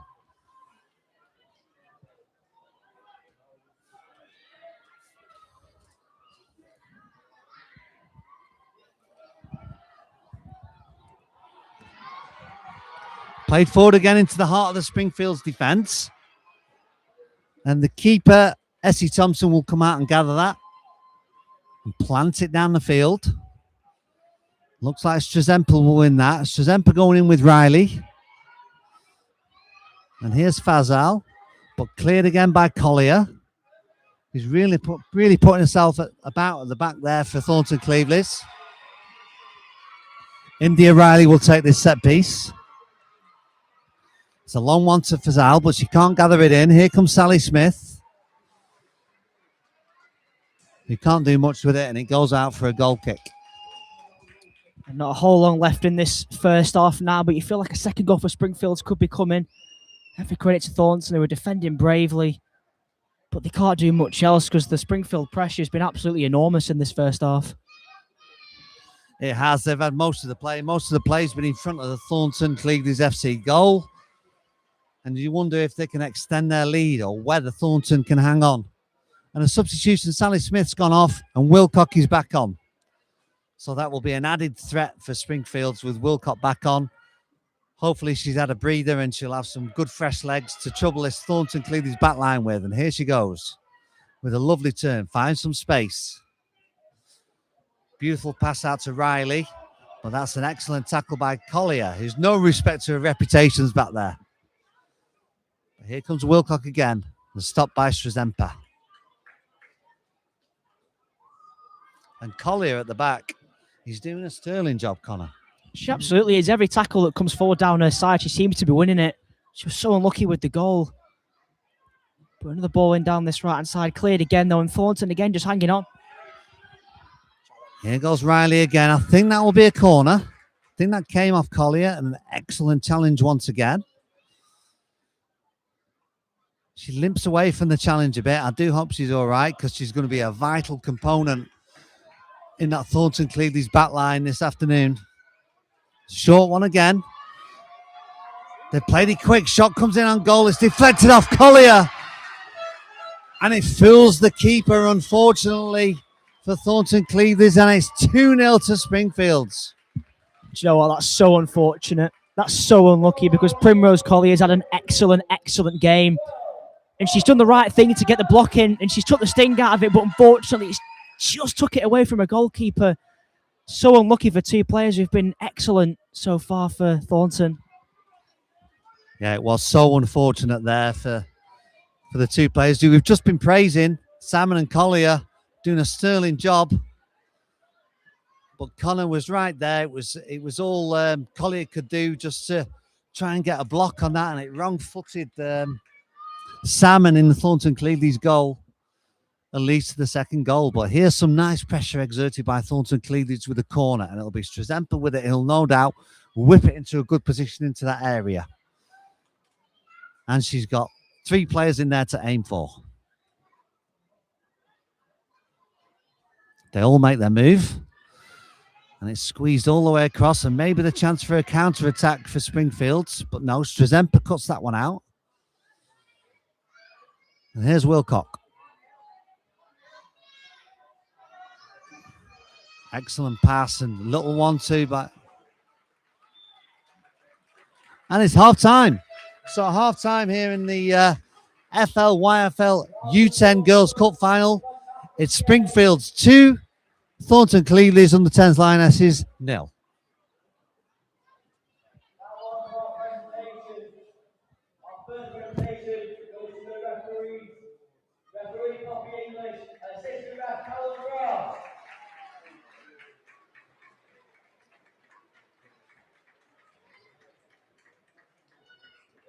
presentation was the player of the match.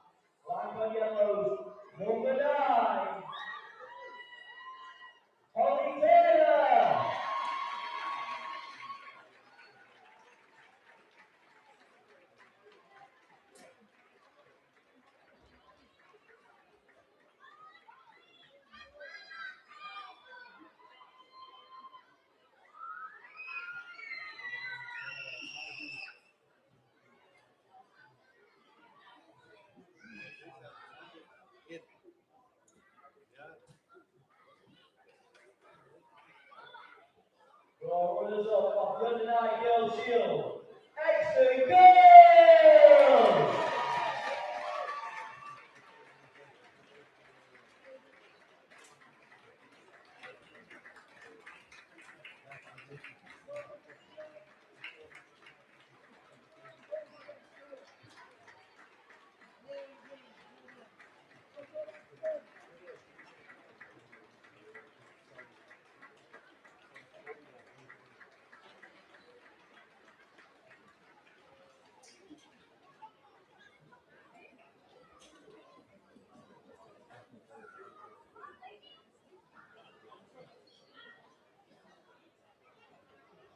The winners of the Under-9 Girls Shield, Exton Girls!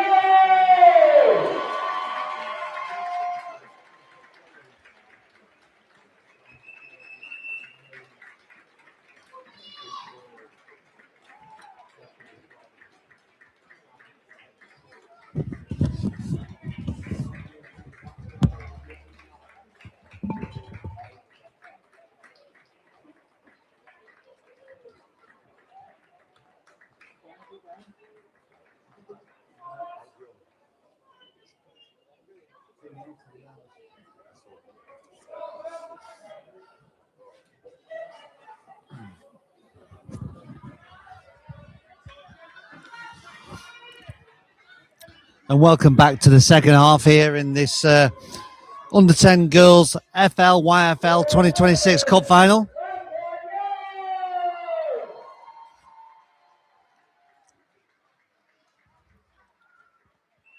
We have Springfield's against Thornton Cleveland's Under 10s Lionesses, and currently it's 2-0 to Springfield's Under 10 Girls. But here comes Thornton Cleveland's looking for a good early start, looking to impose themselves on this match. And that's good play. That's promising signs for the second half, Connor. Yeah, for all the... They definitely need a goal. It's 2-0. They've not really tested the goalkeeper enough. They've played really well, in fairness to them, especially defensively. But once again, we're seeing a Springfield side absolutely ruthless. And that passing is fantastic, and it's created a goal. It's unfortunate for Woodall, but the passing before it, passing out from the back, was absolutely unbelievable. And it's 3-0 to Springfields. Yeah, I mean, it's no wonder. 2 out of the 3 goals that we've seen have taken a wicked deflections, take it away from the goalkeeper, Elizabeth Salmon, who's had a fantastic game. She'll feel so hard done by to be 3-0 down. Once again, it's so unlucky for a Thornton Cleveland side who have been fantastic in defence for the most part. Yeah, we thought there was some promising signs there at the start of this second half with Thornton on the attack. But Springfield quickly shut that down and are able to capitalise on Thornton Cleveland's pushing players forward and possibly leaving the back door open. And that's well played. So excellent play by Hannah Bullion, who wins the kick in as Strezempa will take it, and she will take on Fazal. Pump it into the area, and Strezempa again. A little bit wide, and again, that's exactly what we want to see from Thornton Cleveland's. So Essie Thompson will take this goal kick, and she will look to play it out from the back up to Harper Price, and across to Dixon, and back to Price, and to Sally Smith, and once again, they're trying that little one-touch passing that was so successful a few minutes ago. It's Harper Price again, but loses out to Strezempa, who comes charging forward. Sally Smith gets a foot in, but Strezempa still got it and cracks a shot from outside the box that hits the post. And another one comes in, and the defenders block it out, and Springfield shut that down, and that's so unfortunate for Thornton, Connor. But you could see it in Vicky Strezempa's eyes. Pure determination as she won the ball in midfield there, dragged it back, took a fantastic shot on. She couldn't have done much more. And I'm sure she'll be angry about that it's not gone in and shortened the deficit to 3-1. That was so close. The keeper was beaten all ends up, but it just clanged off the post and out to safety. And here comes Springfield building out from the back. We know they're dangerous from this position. That's a long ball pumped forward, and Woodall should be able to deal with that. But Wilcox stolen it and kept it in. She did really well there, but a good clearance from Bullion. Harper Price with it, plays it forward, and again, they try that one-touch passing that is so effective. There's not a lot teams can do to deal with that. And the passing is so accurate. And that's a beautiful ball up to Wilcox, but Woodall comes across. And Wilcox has still got it. That's well inched by Strazempa, who's been closing things down all day and just snuffing out the danger. She's got a real good footballing brain on her.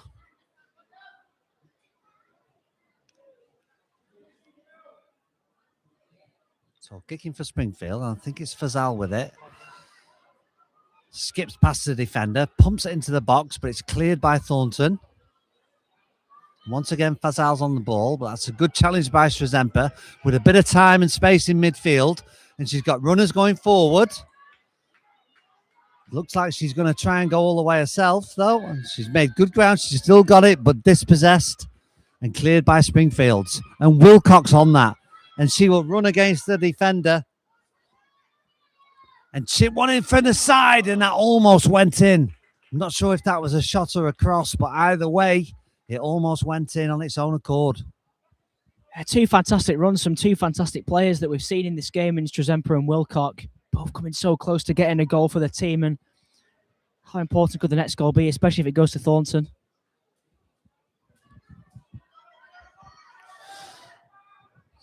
Thornton on the attack, trying to play in field, but Sally Smith will win that one.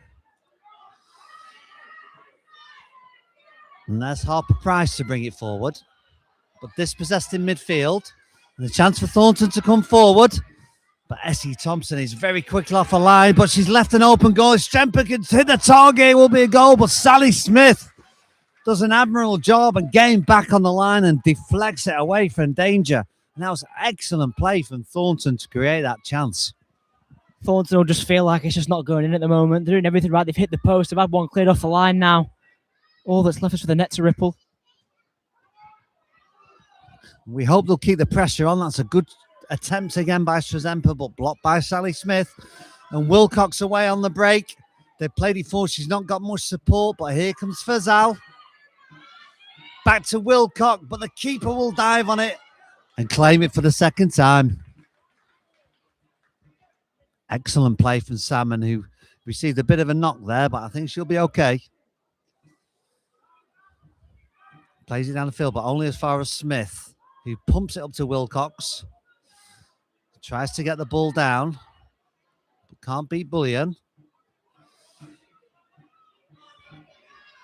And that's Fazal again. Excellent play. Gets away from a defender. She's looking to cut inside and play the ball across. Almost makes Wilcox. But Woodall is there.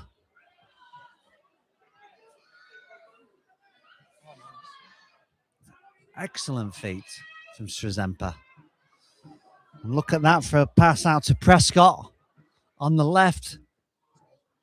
Yeah, and that was, I think that was going right to Wilcox's feet, but the keeper did a great job in blocking it and putting it out for a corner. So corner ball to Springfields. And it comes into the centre of that box. Wilcox is on it, but good defending by Thornton Cleveley's. Strazempa again gets a foot in. Here's Harper Price. An intelligent turn and little pass out to the wing. Good feet from Sophia Prescott. Skips past the defender and puts it into the side netting. But I think the keeper got a hand to that.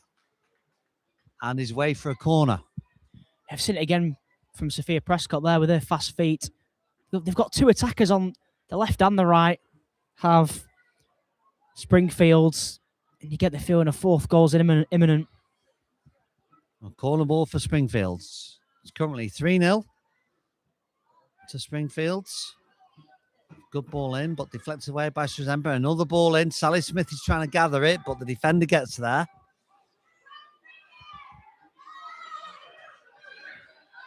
That's brought away again by Strazempa. Chased down by the captain, Sally Smith. Tries to play it forward, but it comes off the defender, and the referee waves that to be a corner for Thornton. So another good chance for Thornton clearly to get that ball in the box and possibly create some danger. Substitutions. We've got Harper Price going off and Sophia Prescott going off. And I'll tell you who's replacing them once we get their numbers. I think it's India Riley. And the other player is Poppy Murta. Good corner whipped in. And the keeper gets down to it and can only put it out for another corner. I tell you what, she had to as well, because that was on its way into the near post there. Essie Thompson, fantastic save, because that was on its way in. Yeah, she certainly had to be on the toes here, and maybe she'll be wary of this one. Strazempa goes long this time. Wilcock will gather that, but can only run it out of play. A chance for some more possible pressure from Thornton Cleaveys. It'll be Woodall with it. He pops it in to the area. Springfields will be able to get clear with Riley.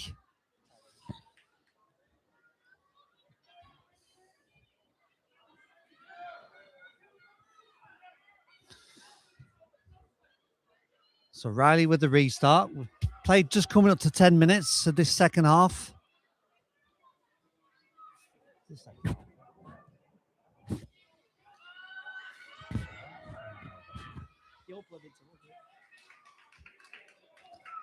It's a good take by Salmon and an excellent kick downfield, trying to spark Thornton into life and get some pressure on this Springfield's back line. But there's Sally Smith. Excellent ball up to Wilcock. Excellent vision there by Smith. And Wilcock will take on the defender and she'll cross it to Fazal, who takes a shot on goal. And once again, excellent passing and movement from Springfield's. It must be a club-wide philosophy, really, because the last Springfield team that we saw also kept the ball on the floor and passed really well, Connor. Yeah, it's just pure intensity in attack and electric passing. Really fast feet. We've seen that from both Springfield sides. Ruthless at the back. Ruthless in attack, rather, but again, Thornton's will feel so hard done by. And Collier's back on for Thornton Cleaveys. That will make a huge difference, I'm sure. And Collier goes after this one, but I don't think she'll be able to make it. And that'll be a Springfield ball.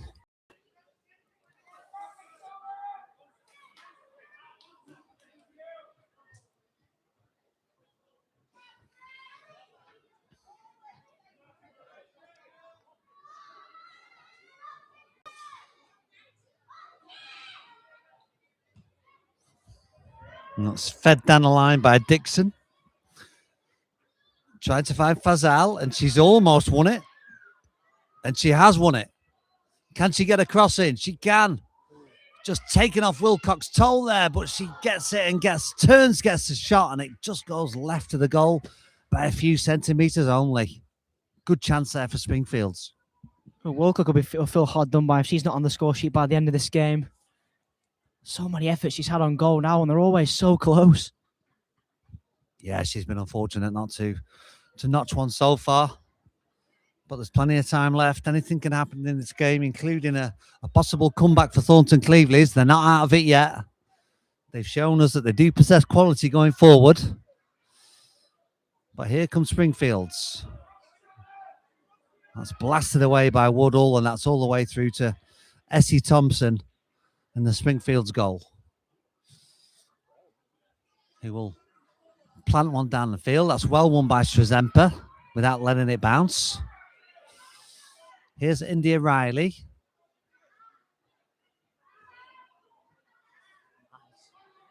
Good feed, takes it past Woodall and past Strazempa. But Woodall recovers. But here's Wilcock. And here's Fazal with a shooting chance. What a fantastic save by Salmon in that goal. That ball was heading into the back of there all the way, but she dived across her goal and got some big palms on it and managed to palm it away from danger. And once again, Elizabeth slept like a salmon to keep that one out of the net. It's not the first diving save that we've seen from her. Absolutely fantastic goalkeeping performance. She'll feel so hard done by to be on the losing side.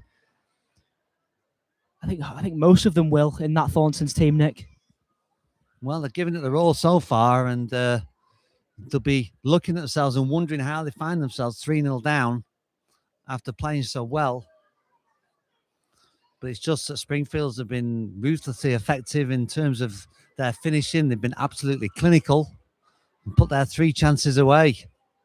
Whereas Thornton Cleves have struggled a bit in front of goal. Hit the post, of course, through that excellent effort through Strezempa. But they're not giving up. They're keeping fighting and they're putting more pressure on. Here's Strezempa with a ball in, and that'll go through for a goal kick,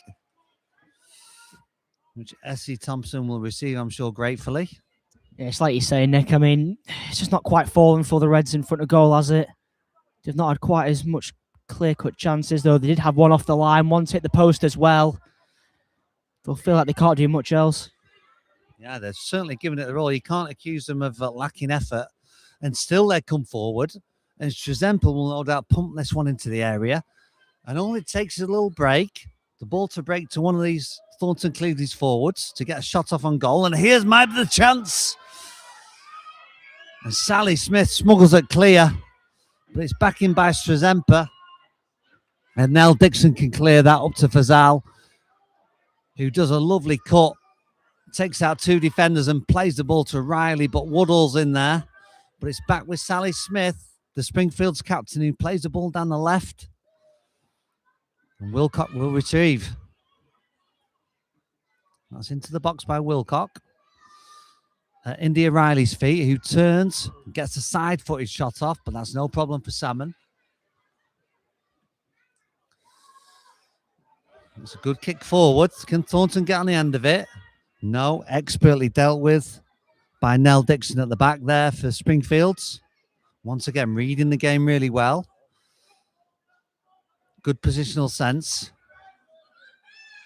I'll go to Smith, who takes a touch, but is dispossessed. And Strezempa tries one from distance, and Essie Thompson wasn't sure with that one, so she had to palm it wide.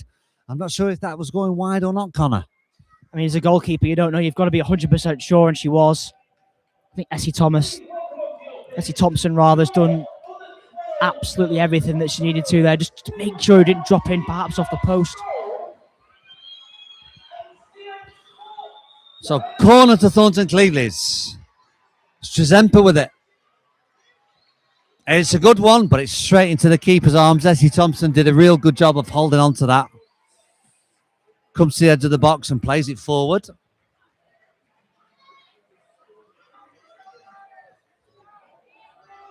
Matilda Haddon plays it forward, but Sally Smith can pick it up, but only put it out of play. And Savannah Woodall is putting every effort into to retrieve that ball as quickly as she can. She knows that time is ticking away.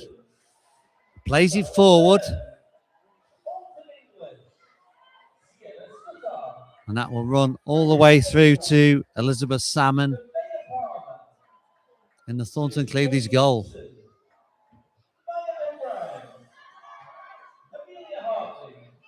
And Springfield struggling to get it clear for the time being. And they're still struggling to get it clear. And Thornton can put some pressure on. The defender has an unfortunate slip. And that's a good ball across the box, but Essie Thompson comes off a line and again gathers it really well, doesn't parry it. Really safe hands in that goal from Essie Thompson.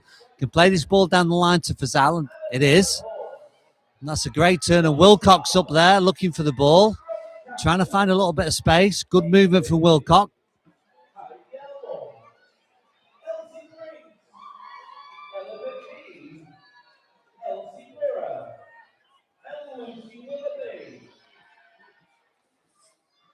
And that will be a goal kick for Springfields.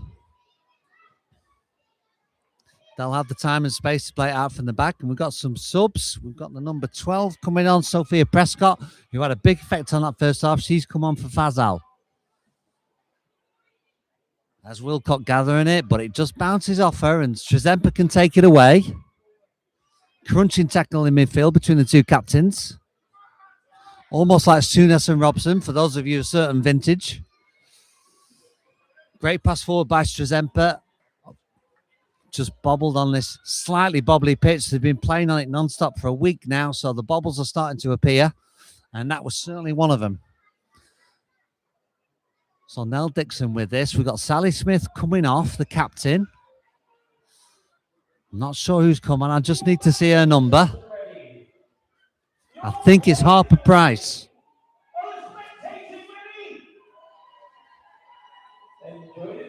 And we just got India Price there, just getting her shoelace tied up.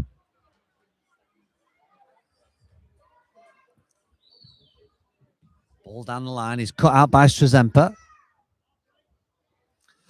Goes out for a goal kick to Springfields.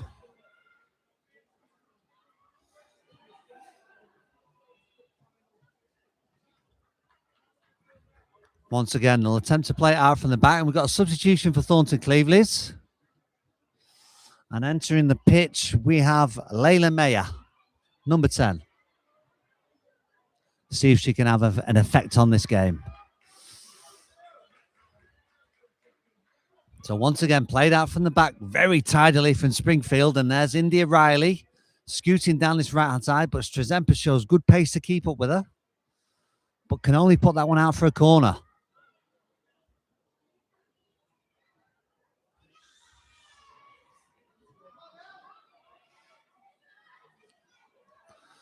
So almost into the last 5 minutes here.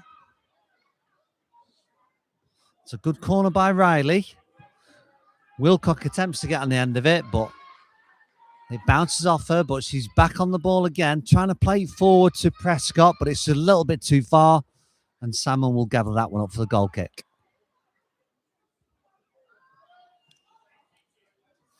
As Springfields have to retreat over the halfway line to allow the other team to play it out from the back. Strezempa plays it forward.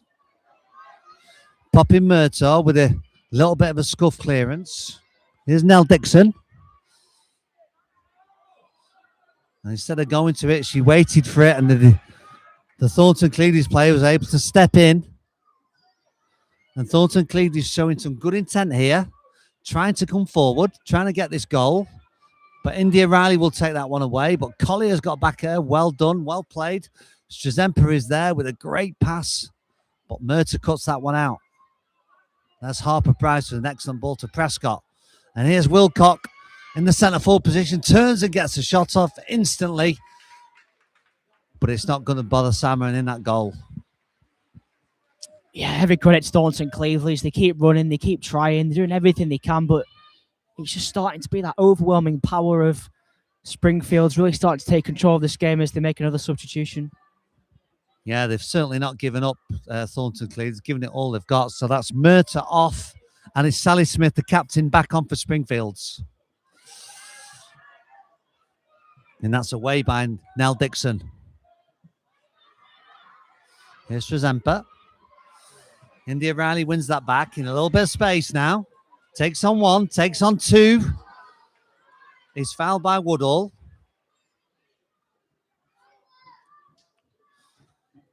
She looked like she was getting a head of steam up there, Riley. It would have been interesting to see how that move finished, but Woodall put a stop to that. So, free kick and Sally Smith, yes. Some of the fans are calling for a shot. Is she going to shoot, or is she going to play it across to try and find Wilcock or Riley on that far post? She's got options. Just got one person in the wall. The shot comes in. Oh, and it's not far off at all. She was going for the top right-hand corner, postage stamp stuff, but it was just a little bit inaccurate. Yeah, it's worse free kick shots. That's just over the bar. It just didn't quite dip at the end there. Fantastic effort and goal from the captain. Here comes Strezempa, who's played really well in this game and doesn't deserve to be on the losing side, but it's picked off by Wilcock. Here's Prescott. Tries to find Wilcock, but Woodall steps in. Nice play from Price. Here's Prescott. Prescott again, skips past one. Puts the ball across to Wilcock. She's going to turn and shoot. And she does. It comes out to India Riley, who plays it in. Sally Smith can't get there. Wilcock in the edge of the box with a shot. And it goes in. Shot from the edge of the box. She had a couple of those, Connor. She was threatening. Springfield's have been putting the pressure on for the last few minutes. And it's 4-0 to Springfield. Yeah, well, we said it before that the game would have been strange if Wilcock didn't get on the score sheet with how she played. And you saw it again there. Fantastic turn, fantastic shot. Power gives the keeper no chance. Amelia Wilcock's got her goal, and it looks like now it's game, set, and match. Yes, unfortunately, it's bad news for Thornton Cleveley's. They've given it absolutely everything this match. They'll come off with no regrets, but once again, it's just been a classier display from Springfield's, who've been the more clinical in the penalty box when going forward. Yeah, we saw it with the Springfield under-9s, and we've just seen it with the under-10s. They've played opposition who, to their credit, have played well, and they've put in 110%. But the ruthlessness up front has been fantastic to see for the Yellows again. It certainly has. And here they come again with Fazal, but Woodall's there. And it's a good battle between those two. Woodall wins out. Plays it forward, an excellent ball. And they're in here with a chance, and Essie Thompson's come out, and what a save that was. Fantastic, and the ball squirts out to Prescott, who can attack down this left-hand side and plays a fantastic ball to Wilcock, who will shoot. And a brilliant save by Sam, who palms it wide of the goal. I'll speak about Essie Thompson there. Absolutely flew off the line and slid in. I was expecting more of a hands thing, but fantastic footwork to just go flying in there and dispossess the attacker. And then a good save from Sam up the other end. Yeah, it's very brave there. Essie Thompson, the goalkeeper for Springfield. Looks like she's got a bit of a knock. She's trying to run it off.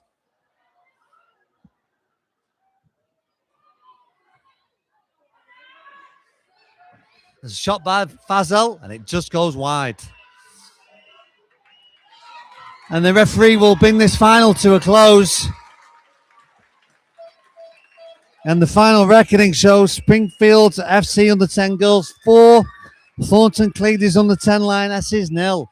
And what a performance it was by Springfield. But we must give all credit to Thornton Clevedys for a real battling performance. They never gave up, and they fought until the end. What a cup final. Springfield FC 4, Thornton Clevedys 0.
fantastic game of football. Round of applause for both teams.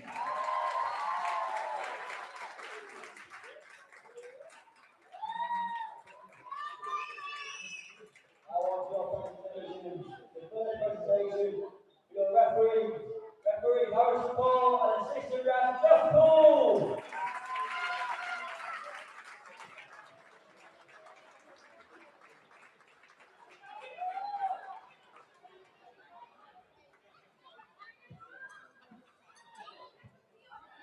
The next presentation is for player of the match. It goes to Springfield, number 5, decisive.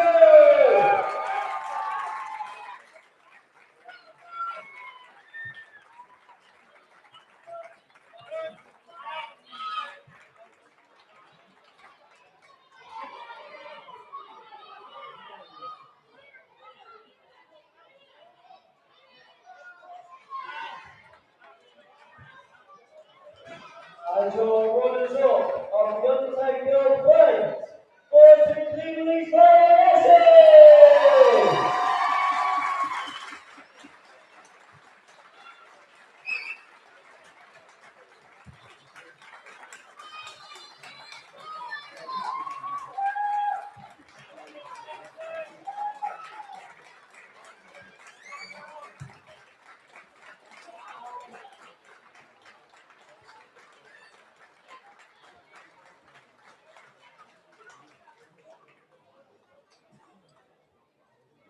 And your winners of the Undertaker